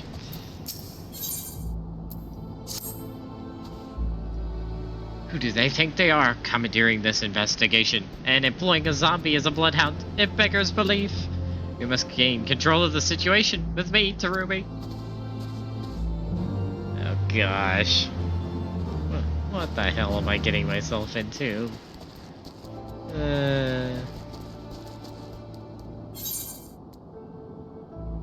Alright, they're over there.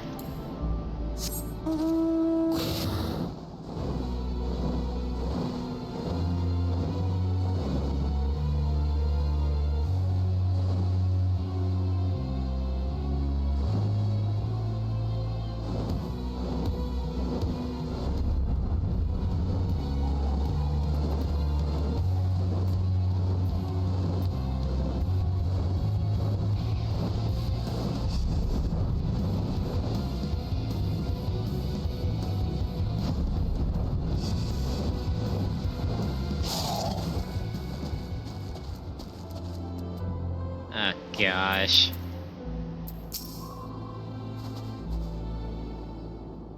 Hold a moment, my friends. I must needs concentrate. Master Zombie Brand is indeed nearby, but there's also something else. Maybe a powerful magic confounding my senses. I can guide you no further. We must needs split up and search the area. Now see here. These wastes are infested with wild beasts, and you would have us split up? Terumi can handle herself, true, and you've clearly no reason to fear death, but what of Mistress Nashu? I take your meaning, my good zombie. Terumi, pray see to the lady's protection. Inquisitor, sir, would you care to take the lead? Come on, you two. The inspector's out there somewhere.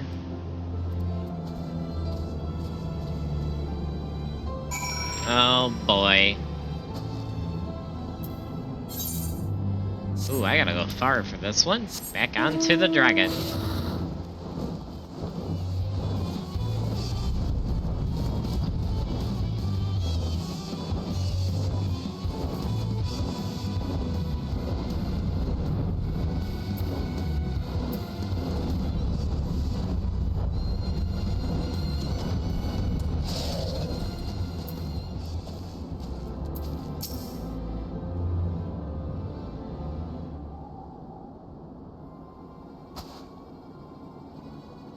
Look, Terumi, that's got to be the inspector.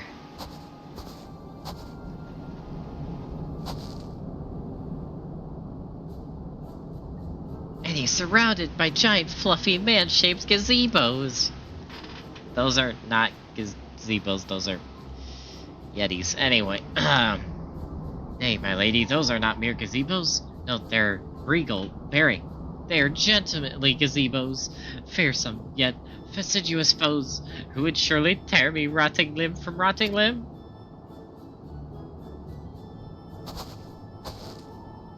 Only Terumi can save Master Zombie Brand now. Oh gosh. Oh gosh. Okay. Let's save Master Zombie Brand, who's actually Hildebrand. But yeah, whatever. Let's do this. You know what? I could get Philo, but nah. They're only level 60, which means they're probably gonna die like this.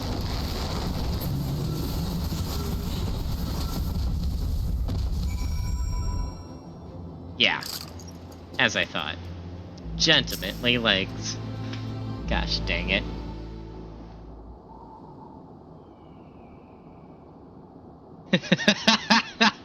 Nice story. Yes, the gentlemanly Hildebrand in his natural habitat.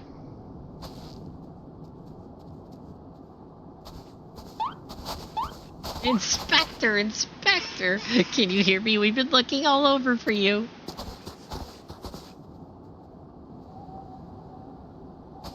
Oh, but this just won't do. We've got to get you out of there before you catch cold. Oh my word.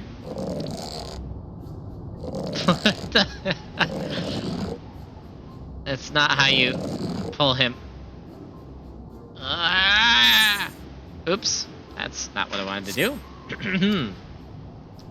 Up and at them. Everyone is waiting for you.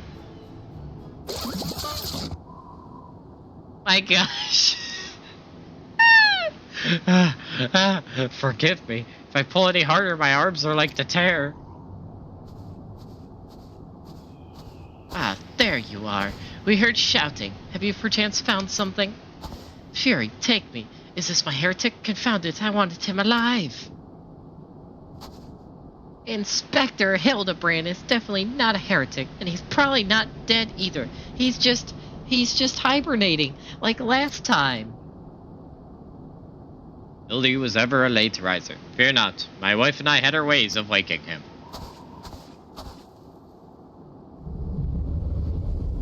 Oh no.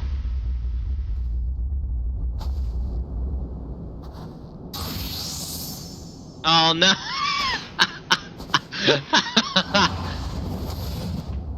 It's... Oh, wait. Oh no! Oh no!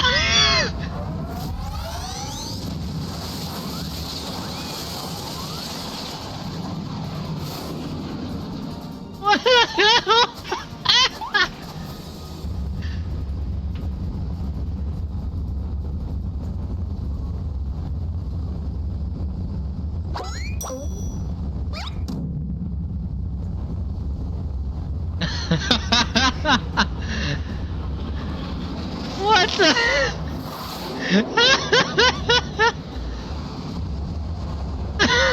What the hell?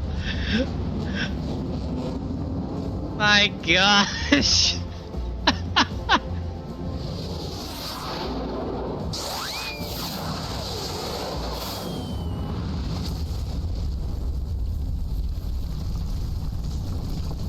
Yeah, that just happened.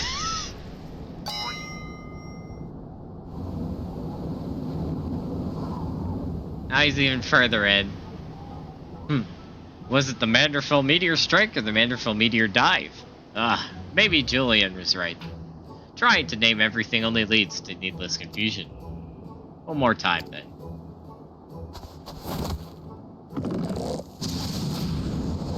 Wait, what?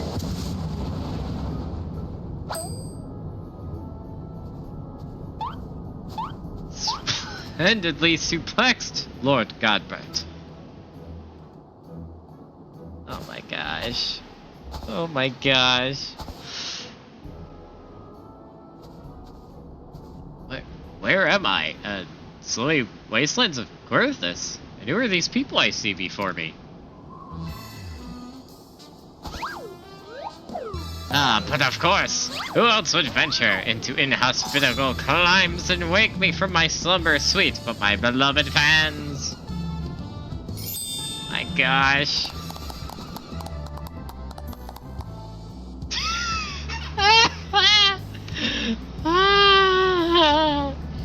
The father of the Elis, Hildebrand is doing his normal show of godly strength. Oh gosh, Hildebrand with his odd sense of coincidence and luck. Yeah, sounds about right, Starry.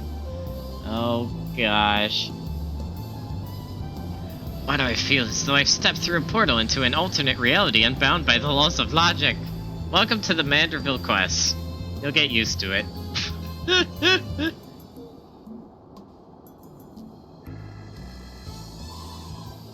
Is that a mammoth? Where did it come from? Oh, that? When my father dove me into the earth, I found it buried beneath the snow.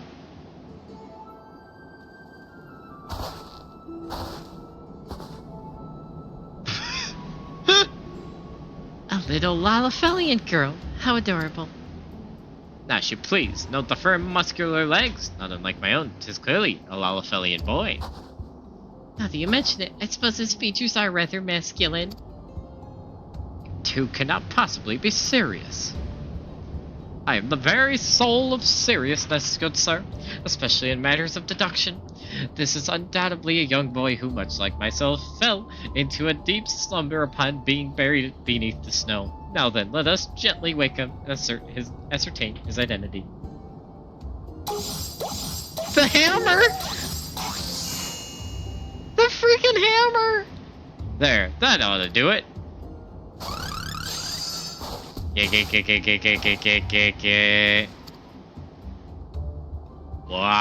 What is this place? Who am I?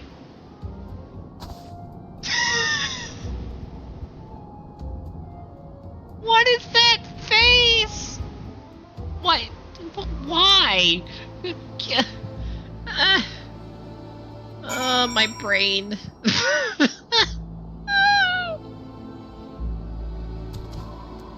What in the world?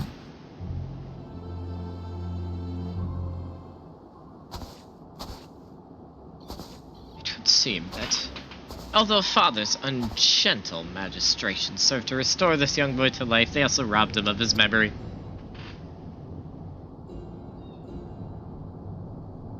How did I get here? Who am I? Why can I not remember? Do not worry, young man. Everything will be alright. Take it from me. I've lost my memory more times than I can even remember.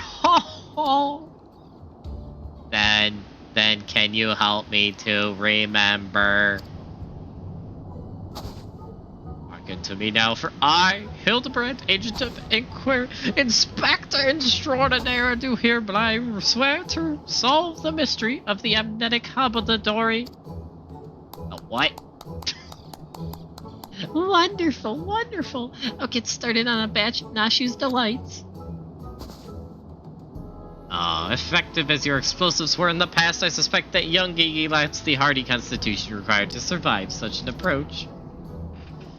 Gigi, is that my name? When you woke, you were muttering, Gigi. I suspect the phrase may hold some significance for you. So, until such time as we learn your real name, I say why not adopt it as a playful moniker. But that's just a sound all mammoths make. What kind of imbecile goes and names a mammoth Gigi anyway?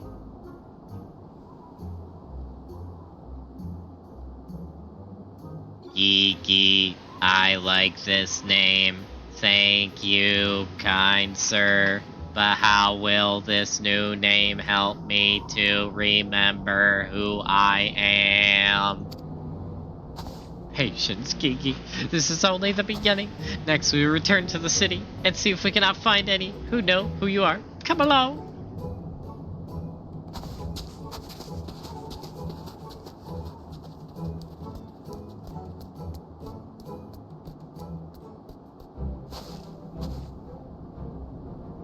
Now that I know our overlord is safe and sound, I too must take my leave of you and return to my brothers. I dare say rigor mortis will set in if I remain here any longer. Bound for Thanalan, then allow me to accompany you. Julianne will give me no end of trouble if I keep her waiting much longer, but perhaps she will forgive me once I tell her of Hildy's return. My gosh. This is rather a lot to digest, although you have the look of one accustomed to such happenings. In any case, regardless of Mistress Nashu's prostrations, the inspector will not be granted access to the capital unless we can confirm that he is not a heretic.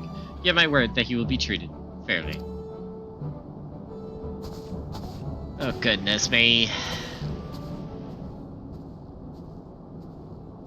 Oh no, not again.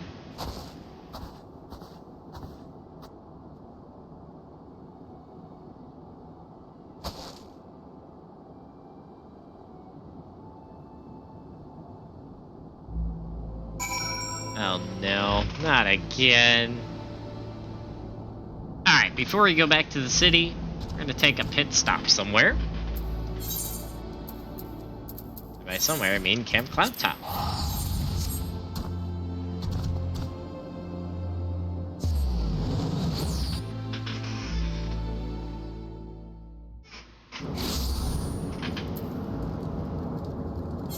I'm here, let's change the outfit again.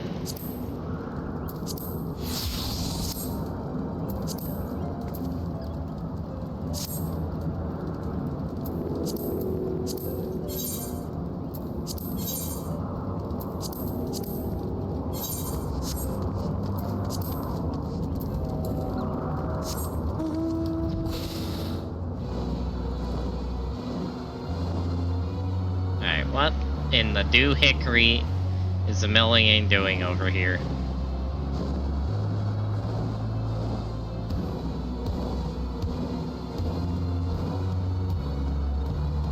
Triple triad! Triple triad! Triple triad, triple triad, triple triad, triple triad, triple triad!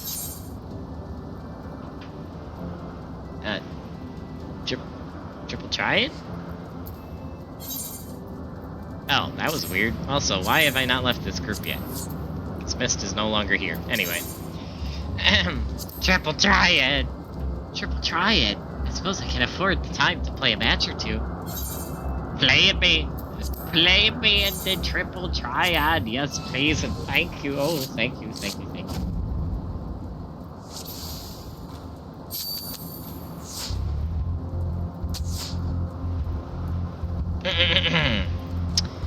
I see. A griffin? Uh-oh. Oh, we're doing order.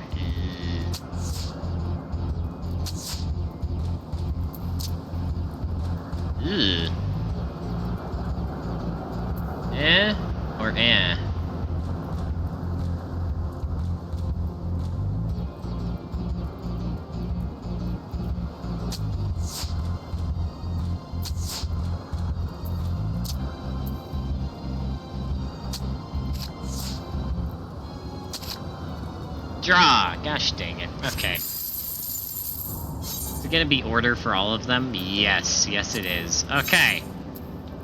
Time for the backup strat.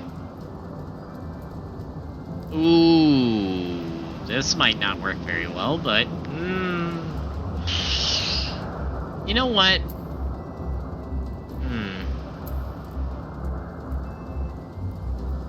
Screw it. We're gonna try it.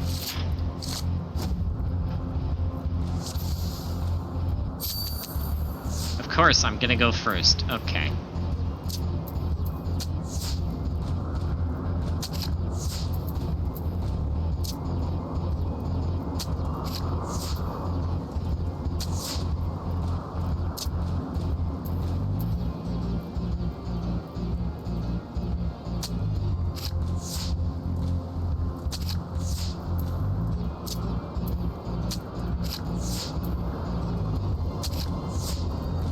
Oh dear. Draw again. Okay. Okay.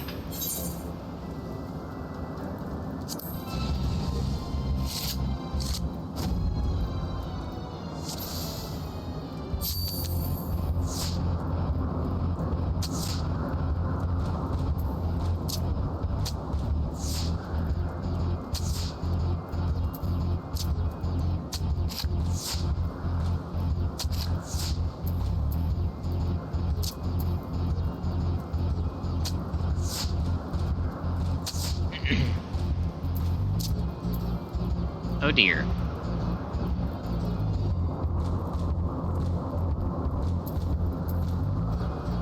Yep, I'm losing this. Oh, that's another draw. Gosh dang it, I want to at least win this once.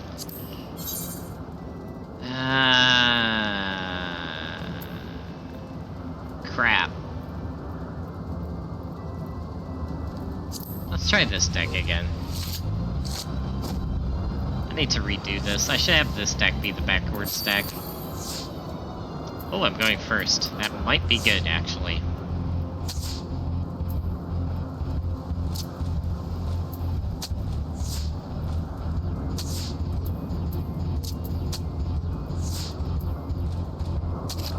Oh boy.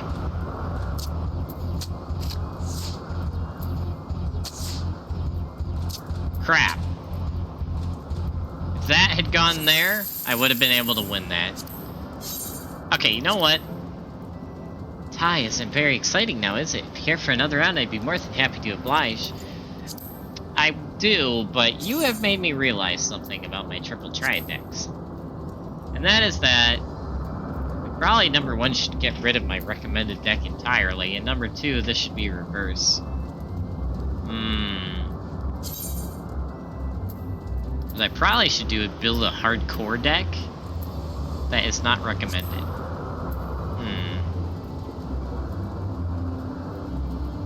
But I will do this. For this deck, I am doing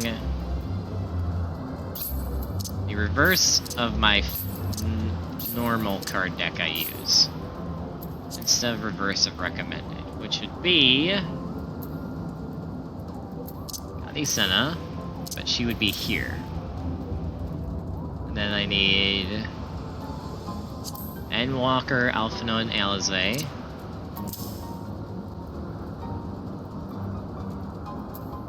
Zale, Hosherfont, and Acidian. There we go.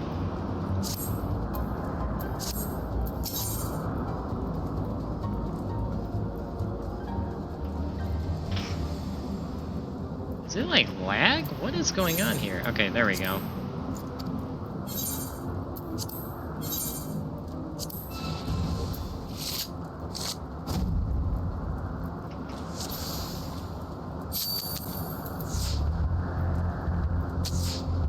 Perfect.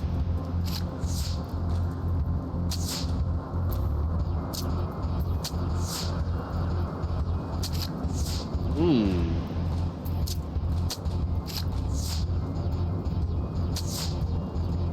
Wait, they have 2 5-stars. Why do they have 2 5-stars? I just realized that. That is unfair. Unfair. That's not right, man. Dang it! Why 2 5 stars? Bruh, that is unfair. They're breaking the rules.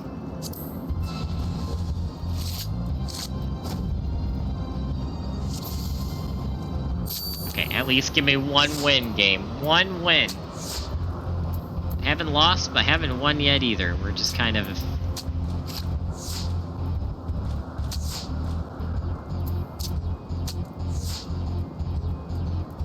Yep. It's the same exact thing. This time, I'm changing it up. Gosh dang it. Gosh dang it, man.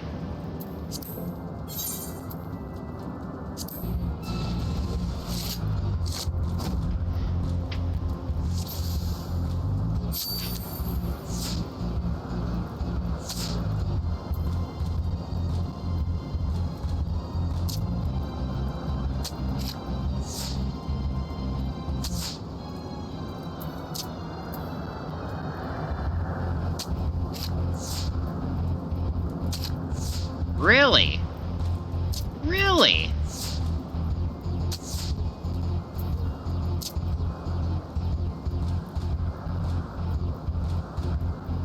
The next one's gonna be the 9, isn't it? I won? Oh my word, I actually won. Oh, wait. Okay. We could keep doing that, but that was so redonkulous, I feel like I'll do that off stream. But at least we finally got a win. Gosh dang it. I bet that's for a 5-star card too, if I had to guess.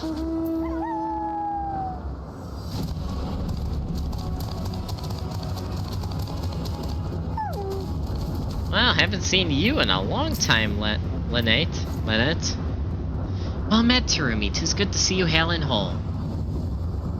Good to see you too. And I'm sorry for what's about to happen. Thank you for personally making the trip. I know your obligations are many. Truth be told, your arrival could scarce have been better timing. While our erstwhile troubled relations with the Vanu improved by the day, we have been forced to reconsider our current munitions due to recent incidents of... I have come, my darling Blossom. Behold, Demelian the Executioner, here to smite your foes with ruthless ardor. What the hell? Why is he... but...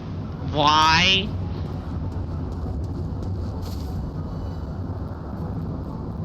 Well, I strike a rather smashing silhouette, do I not? Why, Sigurd could not have found a better man to give these samples to. Why? Just why? Surely such splendid armor could be put to better use than fashion, Lord Emiliane. Could I not prevail upon your better senses to relinquish that gear to those who might appreciate its practicality? Far be it from me to have to deny any request of yours, Lady Lynette. Only, I must confess that I may have slightly exaggerated Sigurd's generosity in the manner of gifting these. You mean to say you borrowed them, no doubt without his knowledge or consent? Now why should I have expected otherwise? Friends may forgive, but it bears repeating that your clients deserve at least a modicum of professionalism. You do have other clients, don't you? Of course I have, and of no celebrity at that. You remember the Red Bills, of course. Yep, I thought so. Freaking Sky Pirates.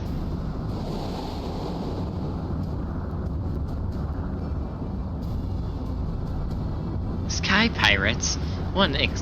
That an experienced adventurer should know them hardly surprises me, but how does the privileged son of House Fertam come to make their direct acquaintance? 'Twas a happy coincidence, of ale and circumstance, I assure you, as Terumi here can attest.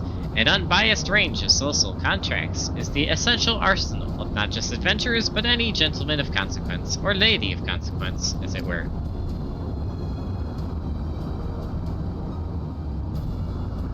Biased is all very well, but sky pirates are precisely the problem I was speaking of earlier, Terumi, before we were interrupted. Recently, self-proclaimed sky pirates have been marauding trading vessels with troubling audacity. Even the Sky Steel Manufactory has reported stolen property at the hands of these ruffians. Not again. This is how the Sky Pirates quest chain started. Troubling news indeed, though I cannot imagine fellows as amicable as our Red Bills could be responsible. Still, if we should hear aught of it, I shall send word directly. Now then, Terumi, off we try to the infamous Parak. I've been told to seek out a certain red standard upon Coldwind. How the pulse quickens.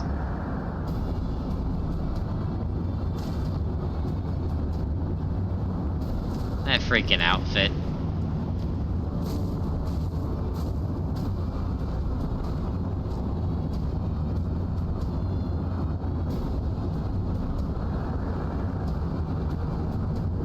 That freaking outfit.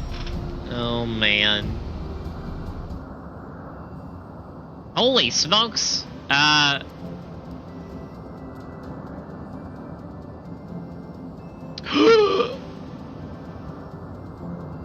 Why is the Void Arc there? What? Hey yo, what? Chat? That's a first. I don't think I've ever seen this. The whole freaking Void Arc is right there. Holy smokies. Wow. I guess it's back. Oh my word. Well, that's a thing.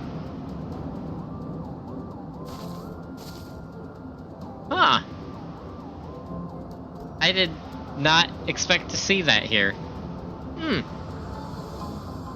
Oh, here. I'll let it float around for a second while I reply to a text.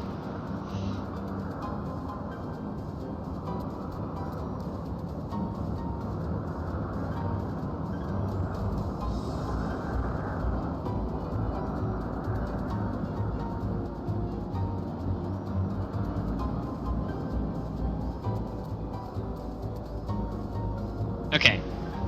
Man, I did not expect to see the Void Arc here.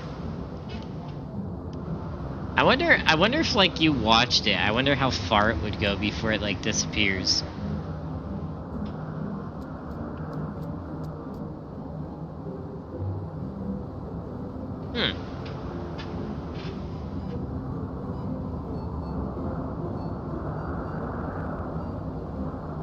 Interesting. Well, as I said, that was unexpected. And also, speaking of sky pirates, this looks rather promising, wouldn't you say? I leave the rest to your uncanny sense of direction, old girl. To the paddock we go. Indeed. Yes, take us there.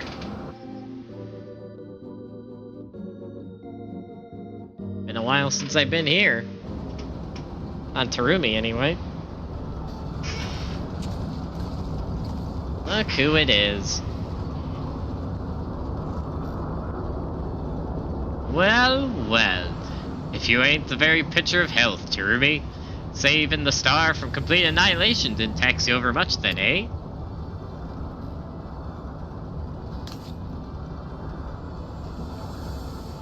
Kate Sith. Let me guess, it was not compared to all the bowing and scraping required of the mercantile Gantel. Don't tell me this dandy is what wooed you from the life with sweet nothings of fanciful comfort. Leave fard, my good man. You know as well as I, the only one wooing Terumi into anything is yourself. Don't think your interest in our mutual friend here escaped my notice. Your aim all along was less about armaments than it was an audience with Terumi, was it not? Not bad for a dandy. I've had me sights on a touching reunion between Terumi and myself, but that's not to say I won't be needing those samples. See, I have a job that could right benefit from both your keen sense and those pieces you brought me. And so long as they're half the quality of what a millionaire was showing off in the alehouses anyway. I can count on your participation, yes. You'll be duly compensated, of course. Just name your price.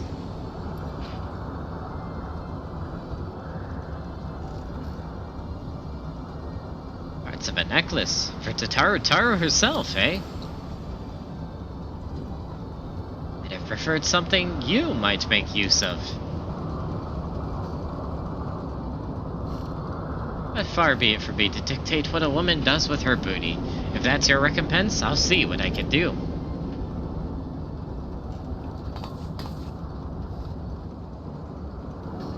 Now that we have you on board, allow me to elaborate. It seems another band of petty thieves has been masquerading as sky pirates and harrying honest traders as of late.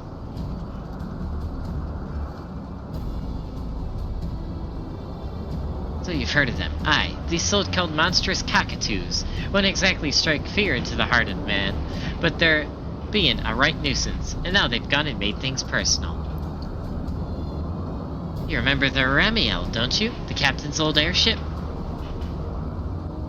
Well, after what happened at Dunscaith, we've been commissioning the finest airship parts from across the realm for the construction of her successor. Only to have those cockapur nincompoops pillage the very Skysteel manufacturing vessel that was carrying our precious cargo. Uh-oh.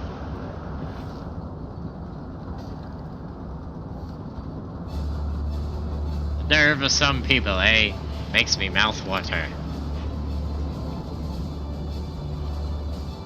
Of course, once the cockatoos realized whose property they pilfered, they flew into panic and holed up in Isleshire after stashing the goods somewhere else. This is where you and your supplies come in. We want you to take Leofard and... Before you spill the rest, Stacia, let's make sure our friend here is still up for a spot of Fallen. How about it then?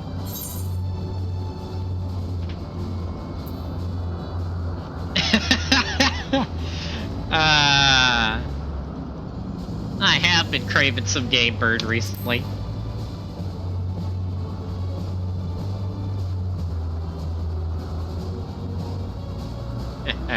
I knew I was right to call you. Those downy ducklings will know what plucked them. Oh my gosh. Quite so. With Terumi returned and our crew complete, victory over these ne'er-do-wellers is most certainly assured. By the way, would you have any terrible objections if I informed the Rose Knights of your designs upon these charlatans? The Knights are affiliated with House Hallionart, you see, and thus have particular interest in recovering the contents of that Skysteel vessel. I know my darling, the most capable Lady Lalinette simply will not rest until she has brought these scoundrels to justice. Can't say it's an alliance I've ever considered, but so long as I get all the cockatoo I'm due, our knights most thorny are welcome to catch and cage as they see fit. Splendid! Lady Lalinette shall be very glad to hear of it, overjoyed even. Yes, she may simply be unable to contain her unbound delight. I must away. Oh my gosh. Not to wait in Isleshire, but danger and subterfuge. But such is more tempting to our ilk than lovely knights, eh? Let's be off. I'll explain the rest of our gambit once we get there.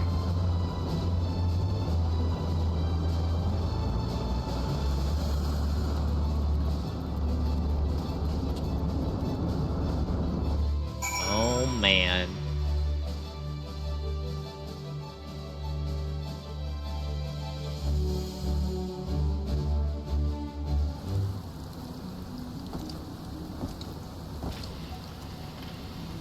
Oh, we just straight up went to Isleshire. I never noticed that rock had writing on it either. Wait, where are we?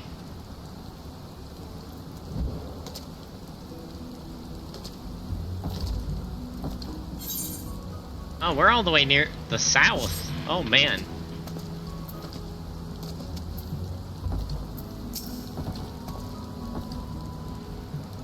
Who's the dandy now, you ask? I reckon my reputation precedes me in these parts. The legendary Red-Bill Leofard ain't known for togs like these. Though I could get used to this. Comfortable, practical, and with a sense of style to boot. He looks like a proper machinist main now. Just missing the cowboy hat. Ain't often you find that holy triad in battle gear. Once the line, quite the line you're trotting. Which brings us to your role in my master plan. While it ain't easy laying low in a multi place like Idleshire, these cock-a-hoop cowards have been managing it well enough. So to lure them out, we're going to spread savory rumors of a black market merchant looking to fence fine contraband, or even finer coin. That's you. Hey, I must have dropped my umbrella in surprise there. Just strike up a chat with any adventurers or peddlers that seem to like to share hearsay. I'll be playing your handsome bodyguard, so rest assured I've got your back, mistress. I've taken the liberty of preparing our guys. It ain't as flattering as Leofard's, but you should fit the part nicely in this. Leofard's now accompany you. Keep them at your sides and continue wearing the black market merchant guise in order to proceed with quest objectives. You can leave Leofard behind by entering a different area, or by speaking with him and selecting the option to part ways. Okay, so standard quest stuff. Holy smokes. I have glasses now. Oh gosh. I have sunglasses now.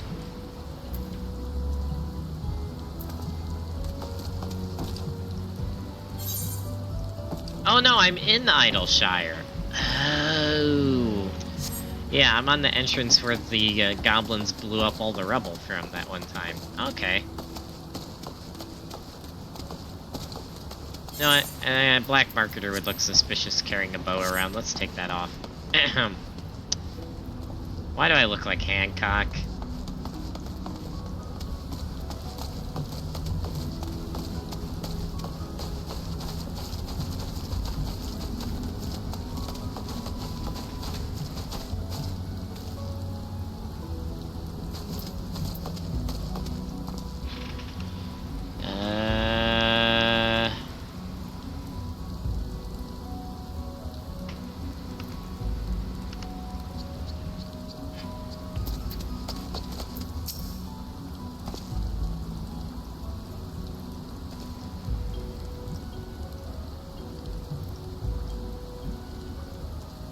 Contrabandits? Well, I do know of some sky pirates new to town, and just the other day I overheard them discussing their latest windfall. Ah yes, just the sort of enterprising folk we're looking for. You think you can help us pin them down? I'll do what I can. I'm no stranger to sky pirates, so I'll ask around. No stranger, eh?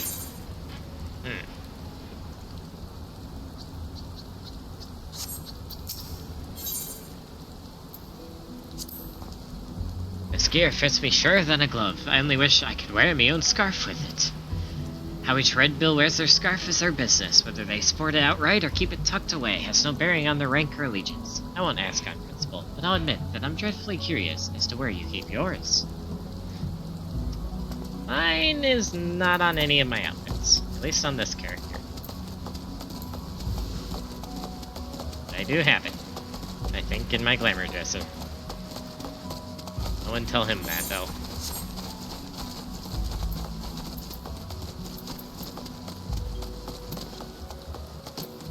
Oops. Ah! Oh, hey, isn't this where I did the botany quest? I think it is. It is where I did the botany quest, and there's the botany lady. Good to see you again, botany lady.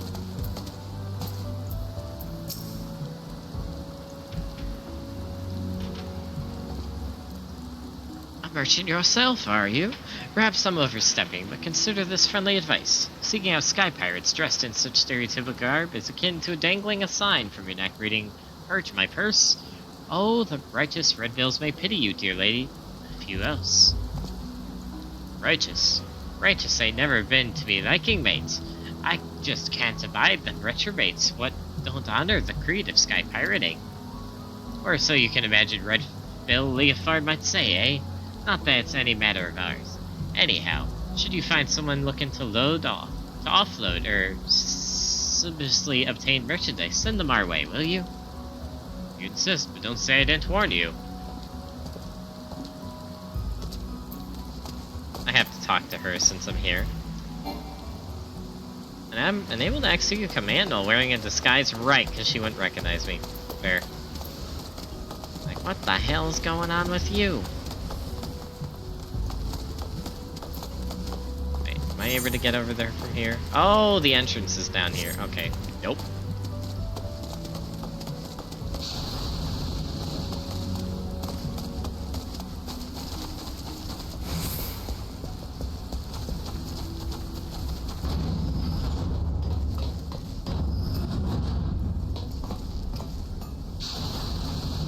Cannot see worth a damn in this wretched thing? Oh gosh.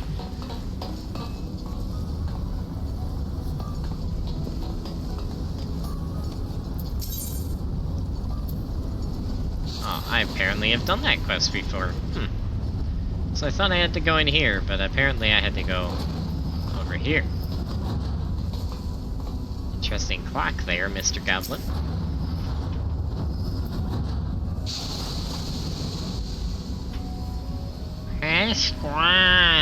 Yes, yes, Gabby catches such sky stealers. Sky stealers come to claim busy deal at Craft Forge, but bring no trade goods for Jingly Shine.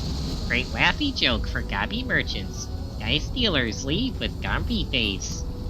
Gabby does not understand why Uplanders wish to trade tongue flaps with Grumpy face sky stealers, but happy to and lend for more laugh jokes. Much obliged. If all goes to plan, we'll have you laugh joking over their sorry hides for summers to come. Bright happiness! For goody Uplanders, Gabby shares one more laugh joke. Sky Stealers whine cry about calling strong friend as they shame run. Friend may be strong, but Sky Stealer brain cases are still airy light. Good old Gobbies.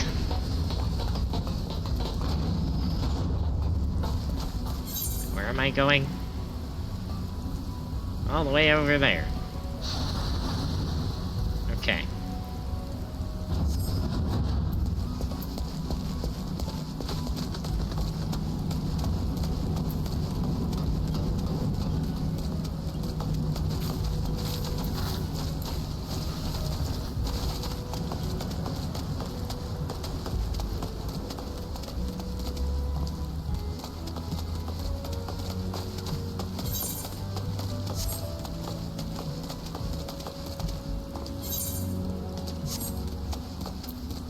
Wait, where does this want me to go?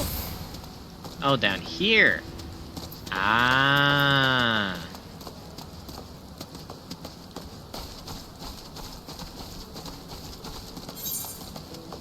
I think. Or did it want me to? No, it wanted me to take the high ground. Gosh, dang it. I should have taken Obi-Wan's advice.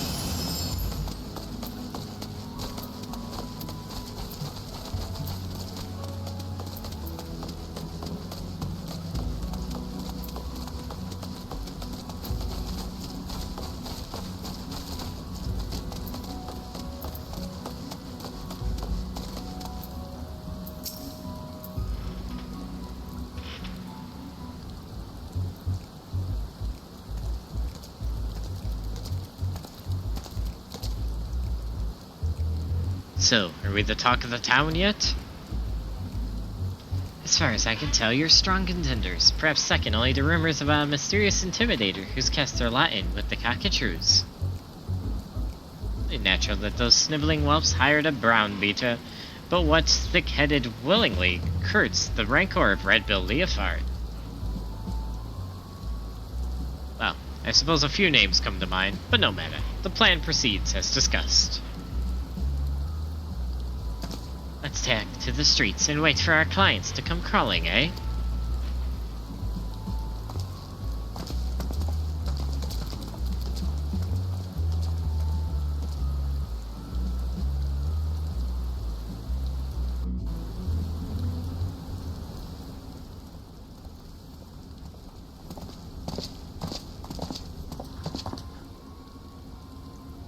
Whoa there. Are you the trader looking to Shafa with the monstrous cockatrices? Shafa, with scrags like you, infuriate me. I don't know whether to laugh or cry. That voice. Red Pill Leofard! As you would live and breathe. Not for long, though. If you don't hand over what you and your dicky birds stole. Bust all you'd like, Red Bill, but you ain't getting the better of us this time. We've treated with a sky pirate that will crush you to pumice. There, you were thinking this would ever be so simple, were you not, my dear Leofard? Oh, it's... wait... Yep, it's her again. Oh no, I knew she would have to make an appearance in some part of this.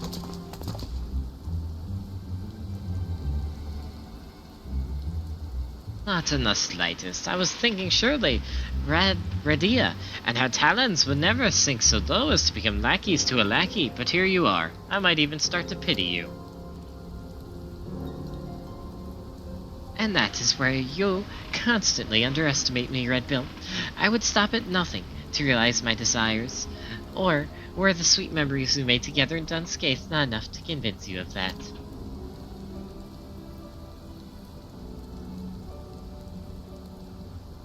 But I suppose I might be willing to overlook your stubborn indifference and return those stolen airship parts you so desperately seek if you would but call me your captain.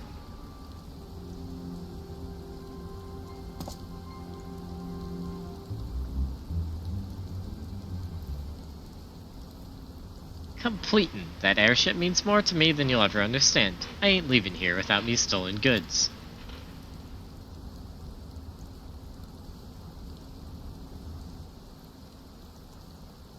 They're worth recovering, that is. You there, Cocklurum. You didn't leave that plunder in wind-aspected territory, did you? Of course you did. Heads as empty as a toss-pot's tankard. Those airship parts are embedded with highly calibrated corrupted crystals. Put them in any contact with wind sprites, and they're no better than glorified scrap. Wait a moment, he said contact, didn't he? How many wind sprites go contacting the rock formations on Province, eh? It'll be fine. Uta, you've got hands on an airship, yes? Take her to Province and go pick up our stolen goods. Some genius hid them under a rock. You were bluffing? Obviously. Don't make me doubt your intelligence, Radlia. What airship needs parts that can't handle a little wind? Doubt what you'd like, Leofard. I hardly need bloody airship bits to beat you into submission.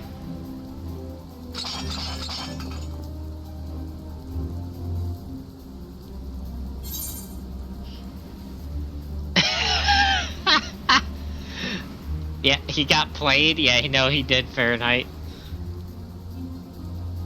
Let me slip into something a little more comfortable.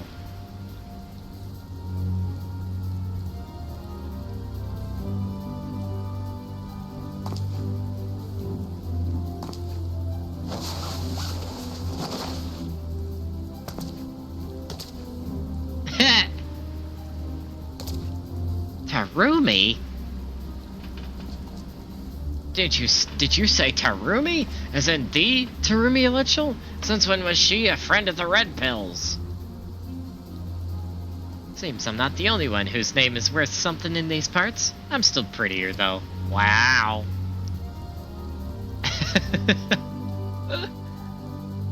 Well then, sweet cockatroos. Let's get about cutting you up into cocka-3s and 4s, shall we? Red Bill by himself is one thing, but Tarumi's something else. Ain't nothing for it, lads. Flee! Flee for your lives! They pulled the Lord Denethor strat. So much for monstrous. Let's leave him to the garrison, and enough meat on their shivering bones to warrant the chase. Radlia. I reckon this was a little more than a diversion to you, but surely you didn't think I'd fold to such a weak hand. All the more pity that you assumed those airship parts were the only pieces of value taken from me and mine. But no matter. It's time to make your allegiances clear. If you and your talents intend to continue this farce, then we'll have it out here and now. Well, seems I misjudged my prospects. I thought those simpletons might amount to more than sniveling turntails, but I have neither loyalty nor affection for a useless cockatoo. I suppose I shall have to content myself with this reunion in itself, but you will need more than clever bluffs to evade me next time. Of that you may be certain.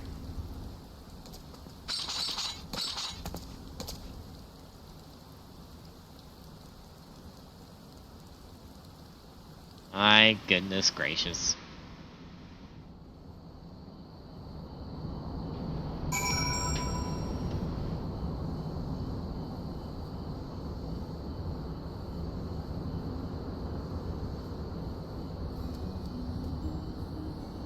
Oh my word. That was an experience. Also, I can put my bow on again. Yay!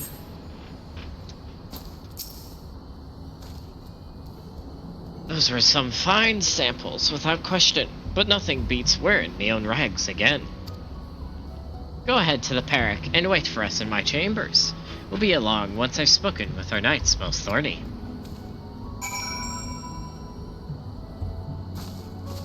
Oh snap. Oh, I gotta go all the way back over here. Alright. That is fine, that is fine.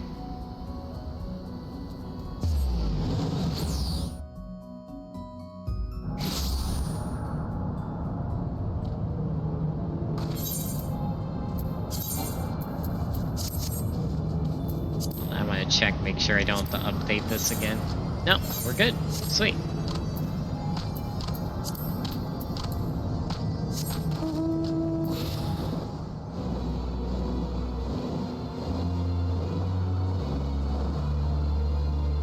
Still can't believe I saw the Void Arc over here. That was unexpected, but kind of cool.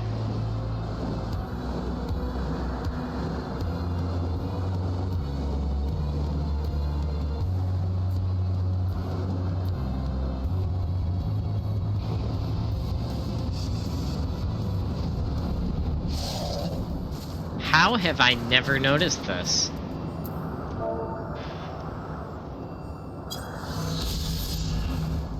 Cold Wind. When the Rose Knights first came to the Sea of Clouds and treated with the Zundu, they asked the chieftain what he called this islet floating northwest of Zundu, to which he responded, "Small island beneath which cold winds of Kurthis ever blow." For the sake of brevity, the knights simply called it Cold Wind. Oh! So south of here is where... Oh, there's never noticed there's another island down there. South of here is where Kurthis is, pretty much. Interesting. Got all those stars. Actually, that island probably, yeah, the island takes you to... there. Interesting. Very interesting.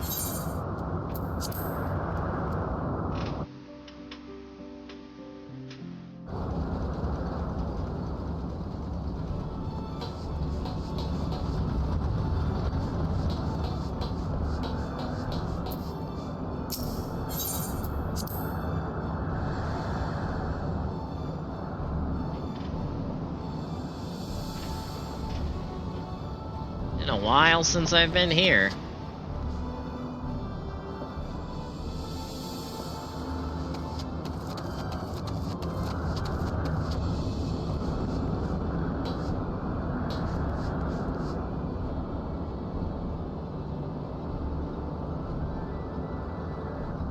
I guess you can't see the Sea of Clouds from here. Yes, you can. And I'm just not looking in the right spot. Certainly ain't behind there. Oh.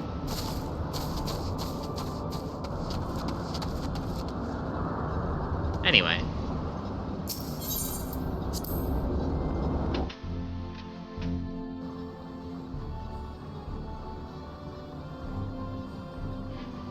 Again, been a while since I've been in here. Oh man.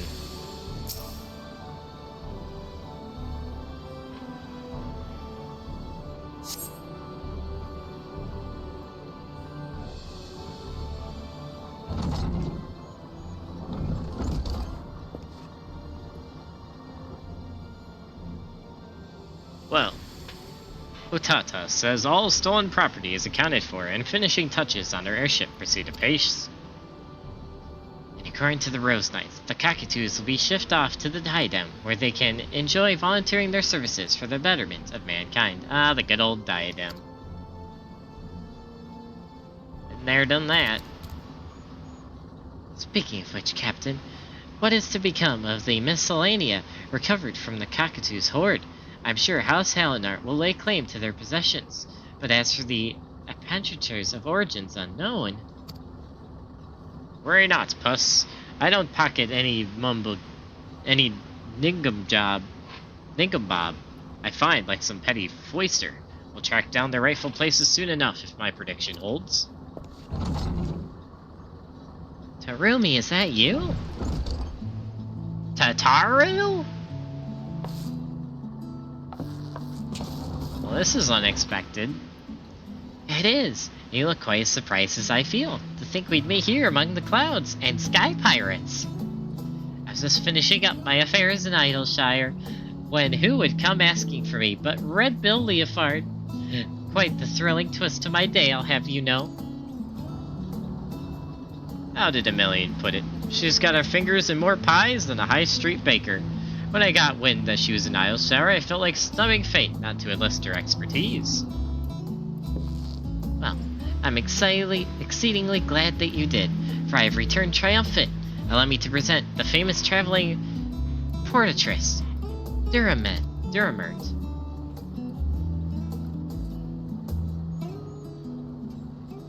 Portraitist. But of course, amongst the recovered items were a number of singularly beautiful paintings. Oh, I'm relieved to hear it. When I learned which vessel had fallen prey to sky pirates, I thought those pieces would be lost forever.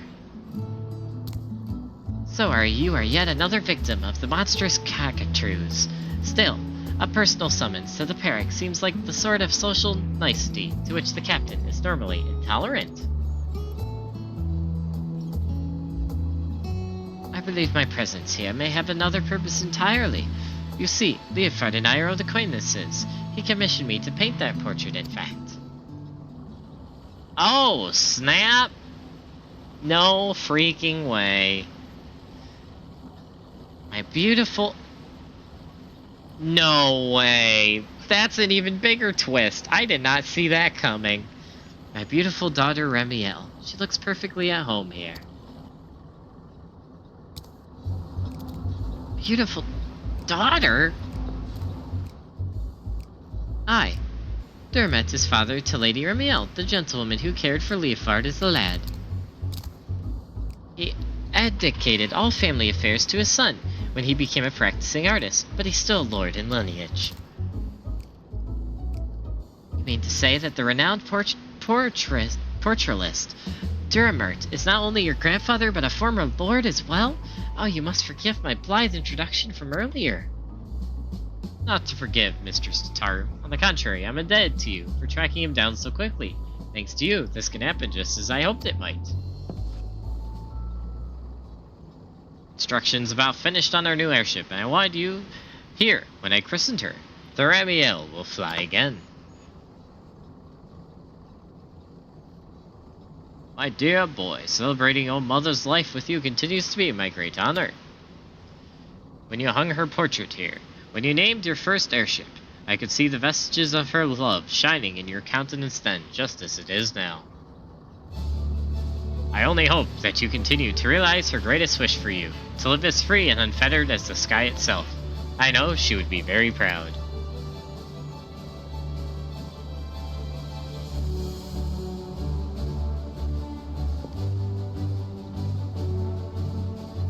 It's like Herding coeurls, ain't it? Getting us adventuring types all in one room. But well worth the effort, I'd say. Moments like these are meant to be shared. Right. I believe we got a new airship to fly, and the open sky awaits.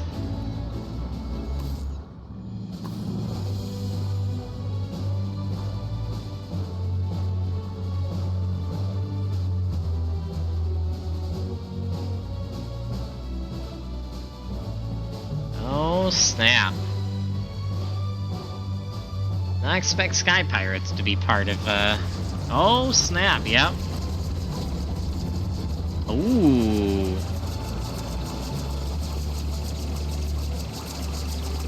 Now this is an airship. With how she handles, I can fly to the edge of existence and back without so much as a hiccup. Which I hear on good authority, or whatever authority a million is when he's in his cups, you have literally done. Yes. The spaceship, the Ragnarok. I reckon I've never been such equal parts awed and envious, though I'll assume the invitation was simply lost by a post-Moogle. Nay, in all candor, I'm certain there are some skies only meant for your eyes, escapades surpassing even my wildest imaginings.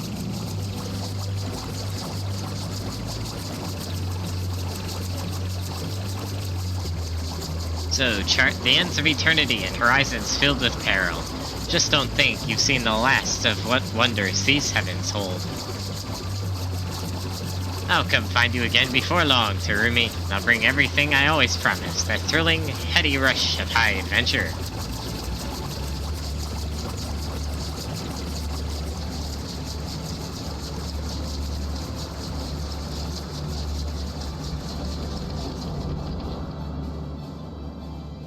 Well, that was cool and unexpected.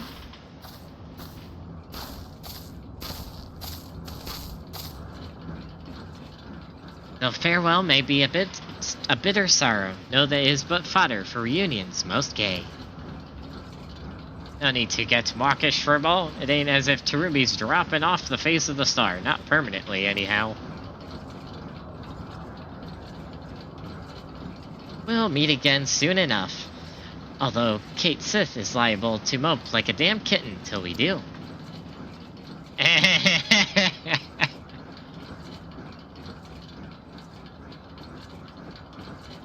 I expect these parts will be free of half-baked brigands for a time yet, but should you ever find yourself in need of a red bill, don't hesitate to call.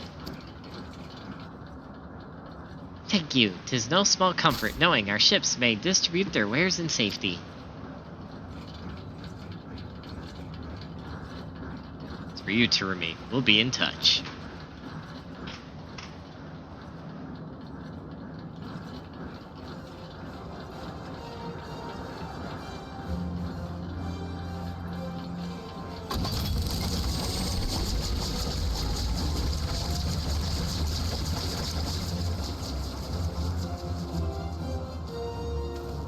Well, that was invigorating.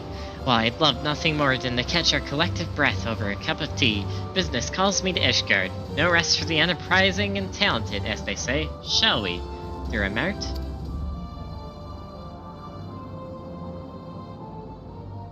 Might I persuade you to accompany us? I should very much like to hear of your adventures. Painting subjects I find personally inspiring is a particular credo of mine, and I dare say you have brushed soldiers with more than a few individuals of note.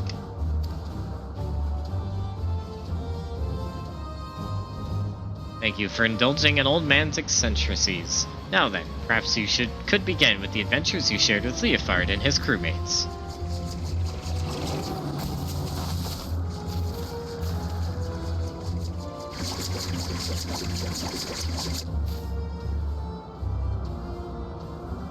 What is that?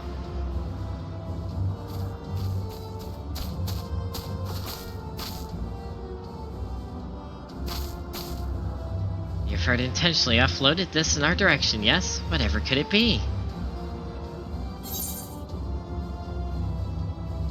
Probably a show of goodwill from the Red Bills.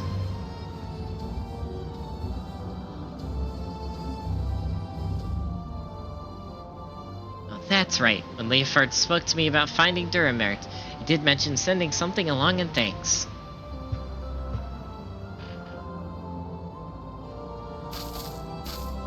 Well, I would make quite the sight lugging this around in all my greetings, so might I ask you to hold on to it for the time being? I trust you not to run off with my share of the reward. Gift from the notorious Redbills. You know, they're rather a nice sort of sky pirate, don't you think?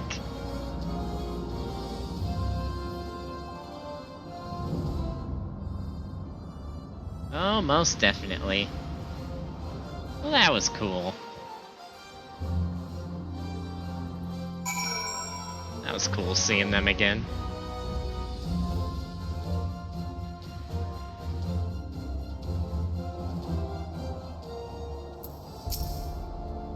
A bright and energetic young lady is your employer, Terumi. I hope shepherding me back to Ishgard did not delay her business over long. The tales you shared on the journey here were beyond anything I could have anticipated. Never have I heard such inspiring episodes of daring do. Though I may not know them personally, I found myself fascinated by the individuals you described, the comrades and acquaintances of your journeys. Yes, I believe I shall remain in the capital to paint for a time. Should you desire a portrait, I would happily part with it for the cost of its supplies. Find me here, and we can make the arrangements. Really?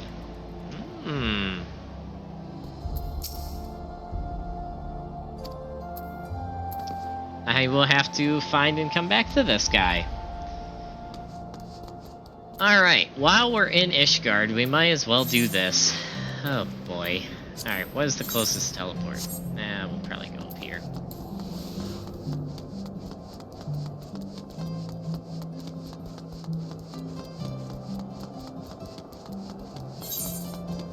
Which also means I should probably switch my outfit again.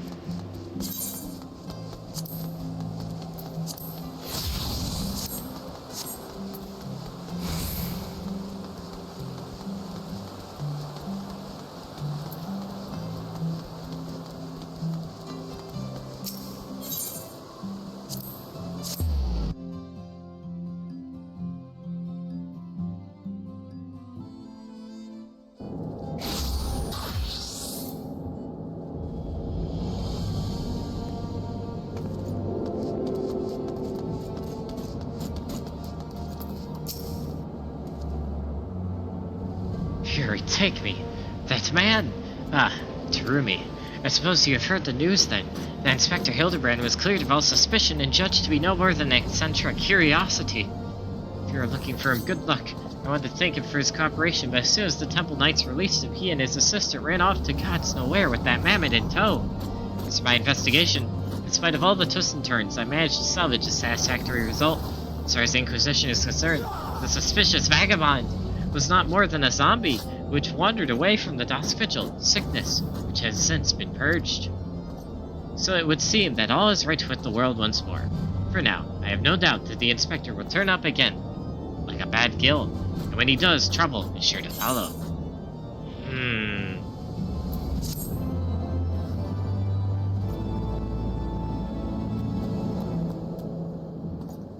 Oh, cutscene? Oh no.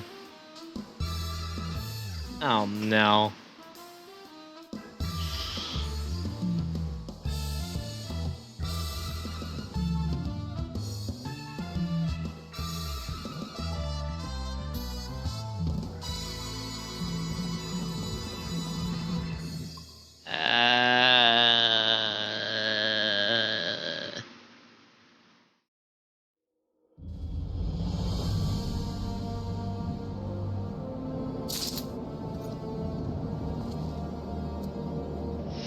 Oh no.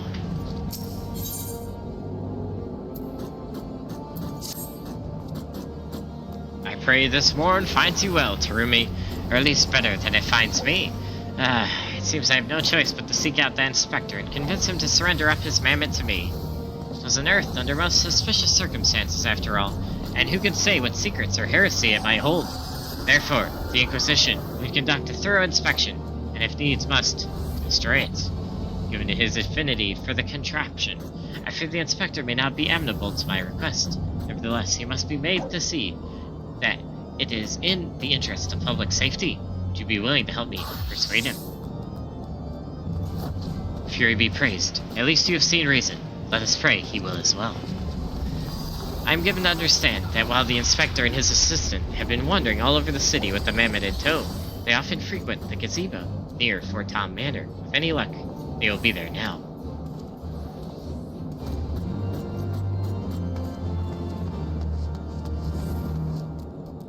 What in the world is going on over here?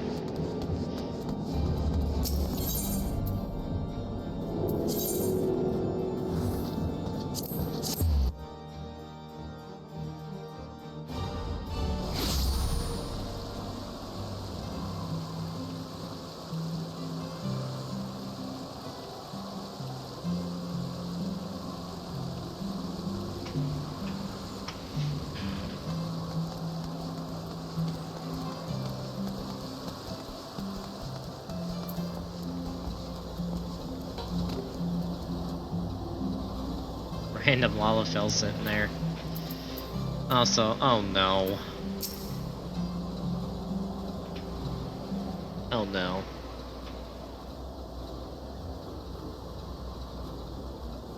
Verily shall we scour all creation, from the deepest pit of the seven hells to the very pinnacle of the heavens, for the answers we seek.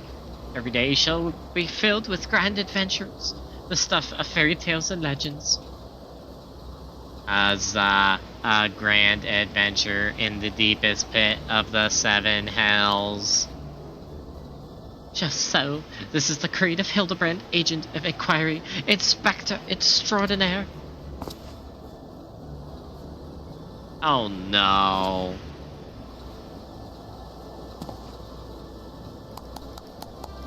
Well posed, Gigi, well posed. I dare say you have the potential to be an exemplary inspector someday. Right, that's enough of that. By virtue of the authority vested in me by the Supreme Sacred Tribunal of Hellenic Inquisitory Doctrine, I hereby command you to surrender that mammoth of suspected heretical origin into my custody. Why, hello there, Terumi and Inspector Seer. After the Chester, accusing poor Gigi of being a clockwork heretic when 'tis plain to see that he is merely a precautious young lad. Oh, there you go again, confusing the poor girl, as if those big, beautiful, boxy eyes aren't the soul of femininity. Nashu, please, were you not witness to the magnificent displays of Mandervillian masculinity mere moments ago? That's 'cause you haven't taught her any better. She needs the proper role model to show her what's what. Oh gosh.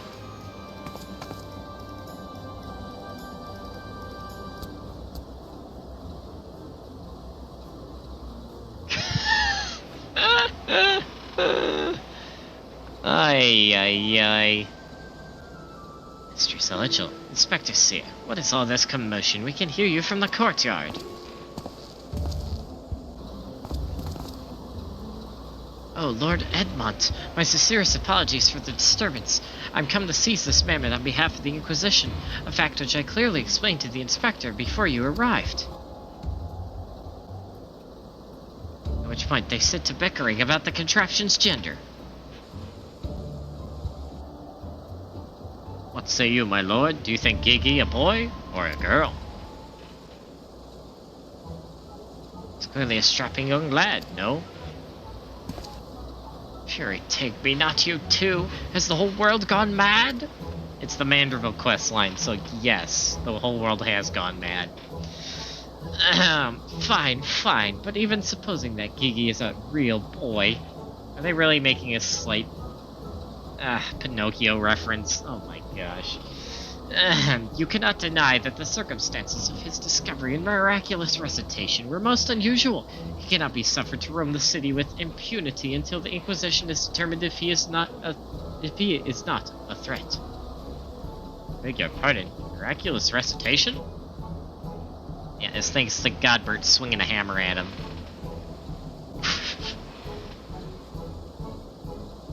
I see. Then until such time as Gigi recovers his memory, mayhap it would be best if you adopted him as a ward of House Manderville.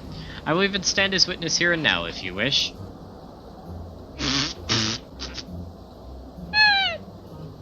adopt. But that would make me Gigi's father. Doubtless the Inquisition would think better of taking any action, which might threaten the cordial relationship between two houses. Yes, of course. I'll do it. I, Hildebrand, agent of Inquiry, Inspector Extraordinary, do hereby grant this child the patronage of House Vanderbilt. Papa Hildy. Papa Hildy. The Inspector's finally becoming a father. Oh, it's so beautiful. Oh, my word. Quite.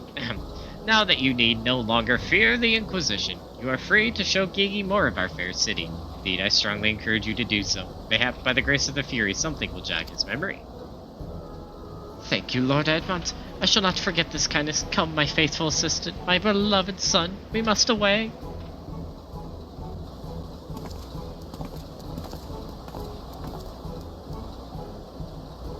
Alone. I will not presume to question your grand design, but God, confound it all. Well, mayhap I cannot detain the mammoth, but I'm still within my right to observe the blasted thing.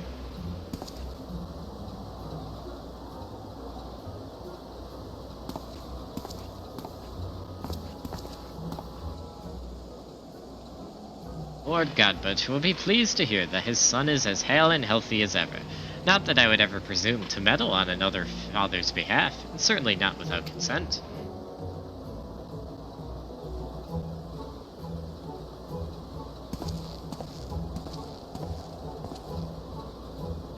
Yeah, I know, right, Starry? What else would I expect, you know? My word. My word. Oh, my word. Where did they go? Oh, right over here.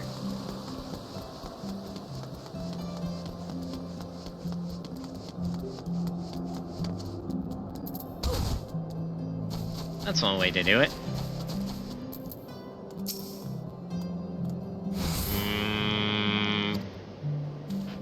Come now, Gigi. Surely gazing upon this wondrous work of Ishgardian architecture stirs something within your soul.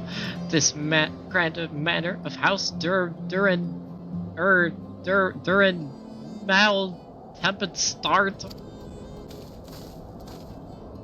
Pray do not fill the boy at the mammoth's head with such nonsense. This is the supreme sacred tribunal of Hellog Inquisitory doctrine. I should know. I work there. Furthermore, I'm quite certain that there is no House Duran Mal Tempestart, and that it is rather a ridiculous portmanteau of the four houses, including that of the esteemed house which but recently stood as witness to your adoption. Well, Gigi, do you remember anything? No, nothing.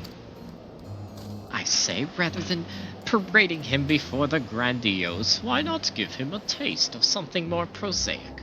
Let us make our way to the holy stables, that he might bask in the singular sights, sounds, and smells of Ishgard's famous chocobos.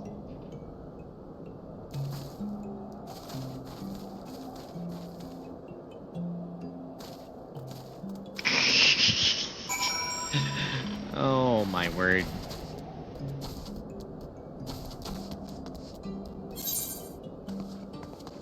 I'll just literally go this way, because I'm right here. Oh wait, I can't... Am I confused? I am confused.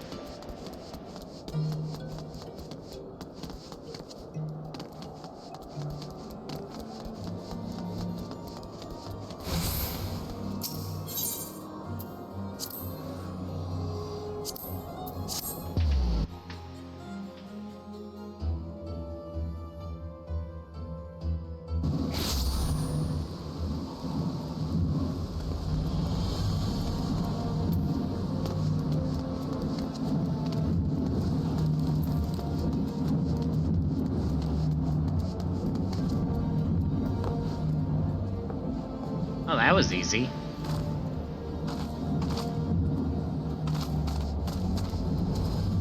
Oh, I'm actually in the stable. Oops.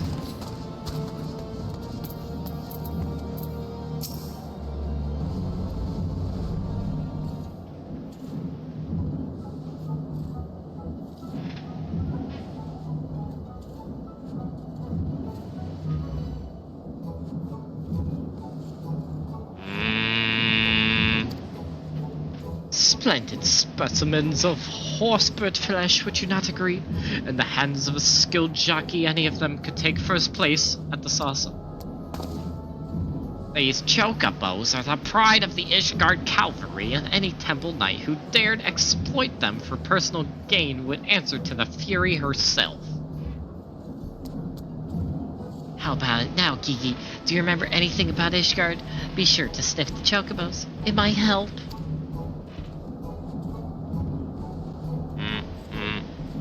It didn't. You know, just because you found him in a Korthus snowbank doesn't mean he hails from Ishgard. Which is why we ought to try taking him to the markets, exposing him to all manner of goods from across Eorzea. Excellent suggestion, Inquisitor.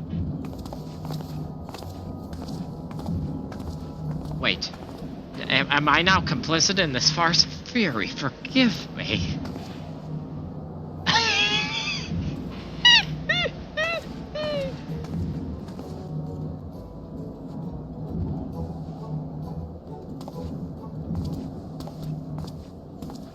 But I want one. Buy me a chocobo, please, Father.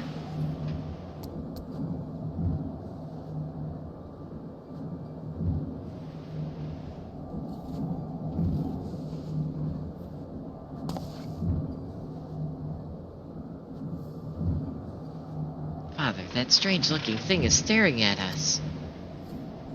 Gee.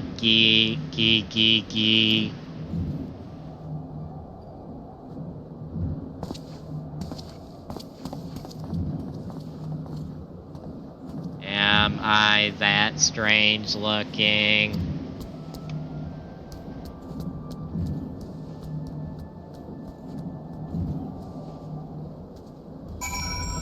Oh my goodness.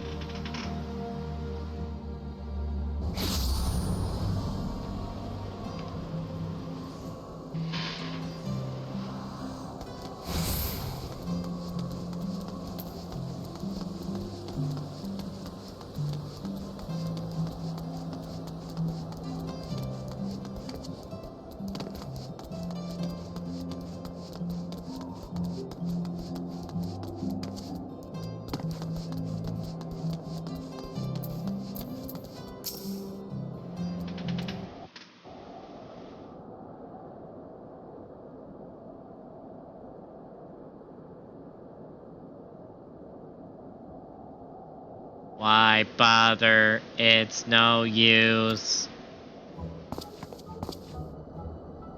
Now, Gigi, you must not give in to despair so easily. Did I not promise you days filled with grand adventures and the eventual discovery of your mislaid memories? Spirits, Gigi spirits.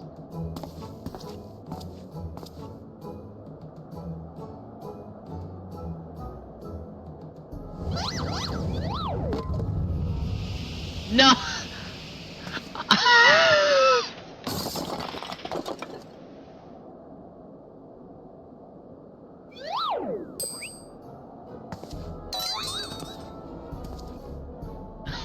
My gosh. My word, a place flung to the ground with reckless abandon. Could this be the opening salvo in an indiscriminate campaign of vandalism?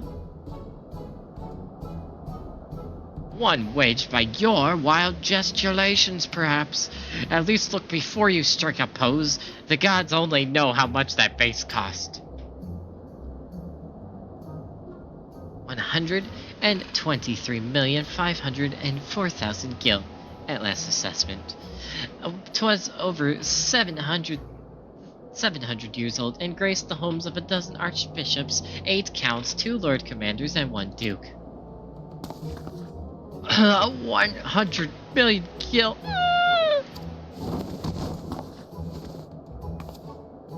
Oh, hello, why have you forsaken me?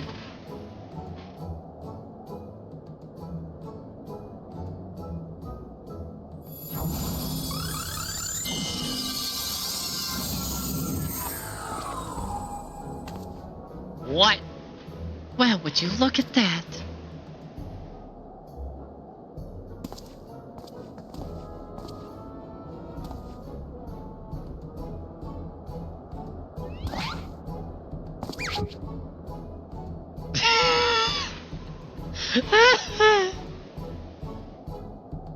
Even I don't have that much? Yeah, no kidding, Starry. Oh, man. Oh, gosh. Hey, it's a miracle. Nay, the divine intervention of the Fury herself. Did I do that? Kiki, my boy, that was marvelous. You're a born artisan just like father. Papa, Hildy's Papa. Your Grandpa Godbert, the man who woke you with a few gentle taps to the noggin. You wouldn't believe what else he can do with that hammer of his. Why, some folks say he wields the very powers of life and death. Once he and the missus come back from their tour of the Western Highlands. I'm sure they'd love to see that trick of yours. Do not demean this mammoth's power as mere parlor tricks. We just witnessed a miracle, and I demand you acknowledge it. This mammoth. Sir, I say, sir, 100 million gil for the mammoth. Nay, 100 million gil and the Duke's priceless vase.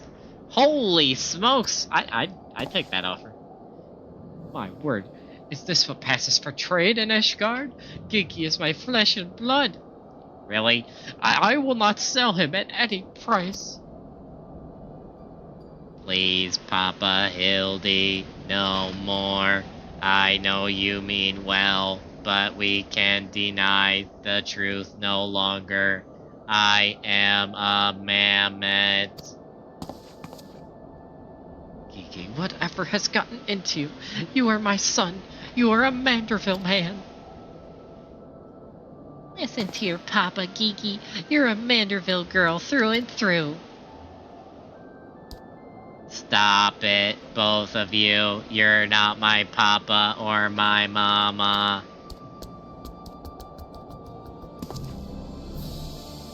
Well, that went well. Oh my word.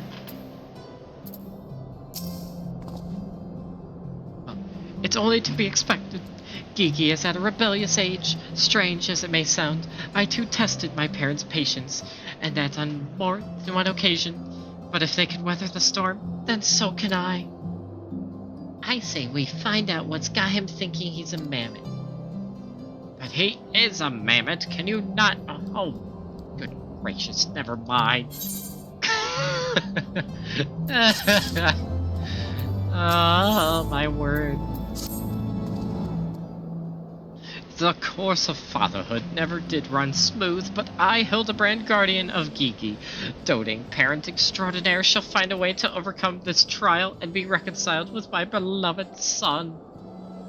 That's the spirit. Solving a simple case of childhood rebellion should be easy for a man who's unmasked thieves, defeated duelists, and led armies of the undead. Yes, that's all very... Wait, what was that about the undead? Actually, don't tell me. I don't want to know. For now, all that matters is finding that mammoth. We should begin by speaking with the sentries stationed at the city gates of the airship landing. If Fury help us, he has left Ishgard. We need to know about it sooner rather than later. I will visit the Ark of the Worthy, while the inspector and his assistant head to the airship landing. You can question the guard at the gate near the manufactory, after which we'll regroup there and share our findings. Dismissed.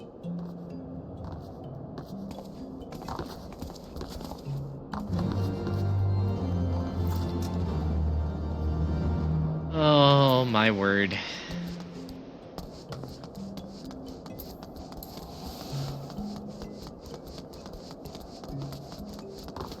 Hello, random jumping machinist bunny boy.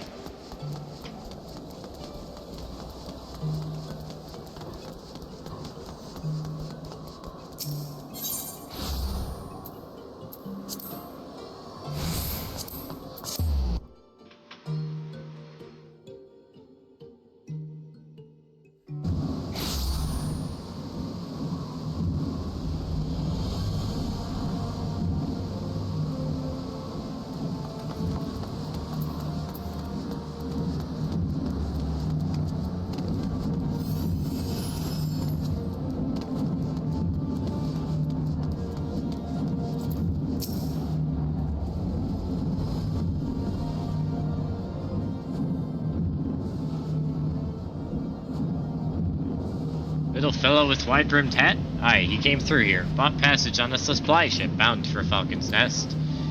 One of them was named Olafels, right? Funny little buggers.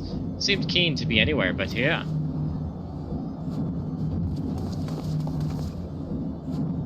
Well, if Kiki left the city, it was not by the main gates. And the sentries at the airship landing have seen no one matching his description. Falcon's Nest. Fury, take me. Must we return to that freezing pit of despair? Wheresoever Gigi goes, I will follow him and find him and embrace him as my son once more. However, I surmise our final destination lies far beyond the walls of said outpost. Indeed, there is but one reason he would return to those frozen wastes. To frolic in the snow and cast his worries to the winds. No. Really? He seemed in no mood to frolic when last I saw him. As I recall, he used his arcane powers to mend a vase, only to become morose and belligerent when it became clear to him that he was, in fact, a mammoth. Someone might even say he remembered what he was, remembered his purpose, so he returned to Corthus, to the Western Corthus, that famous breeding ground for heresy, where first we found him. Home to his heretical masters, to share with them the intelligence he had gathered in the city.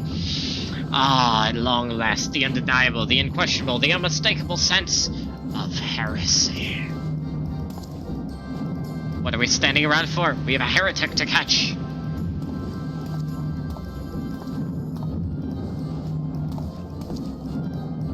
Inspector, I'm starting to think the Inquisitors, sir, might not think very highly of our little girl. It is possible, but I would not presume to know his feelings ere he voiced them explicitly.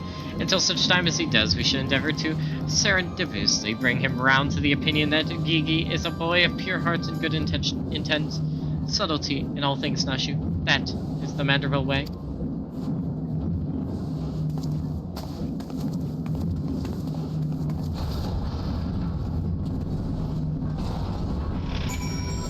Oh, my word.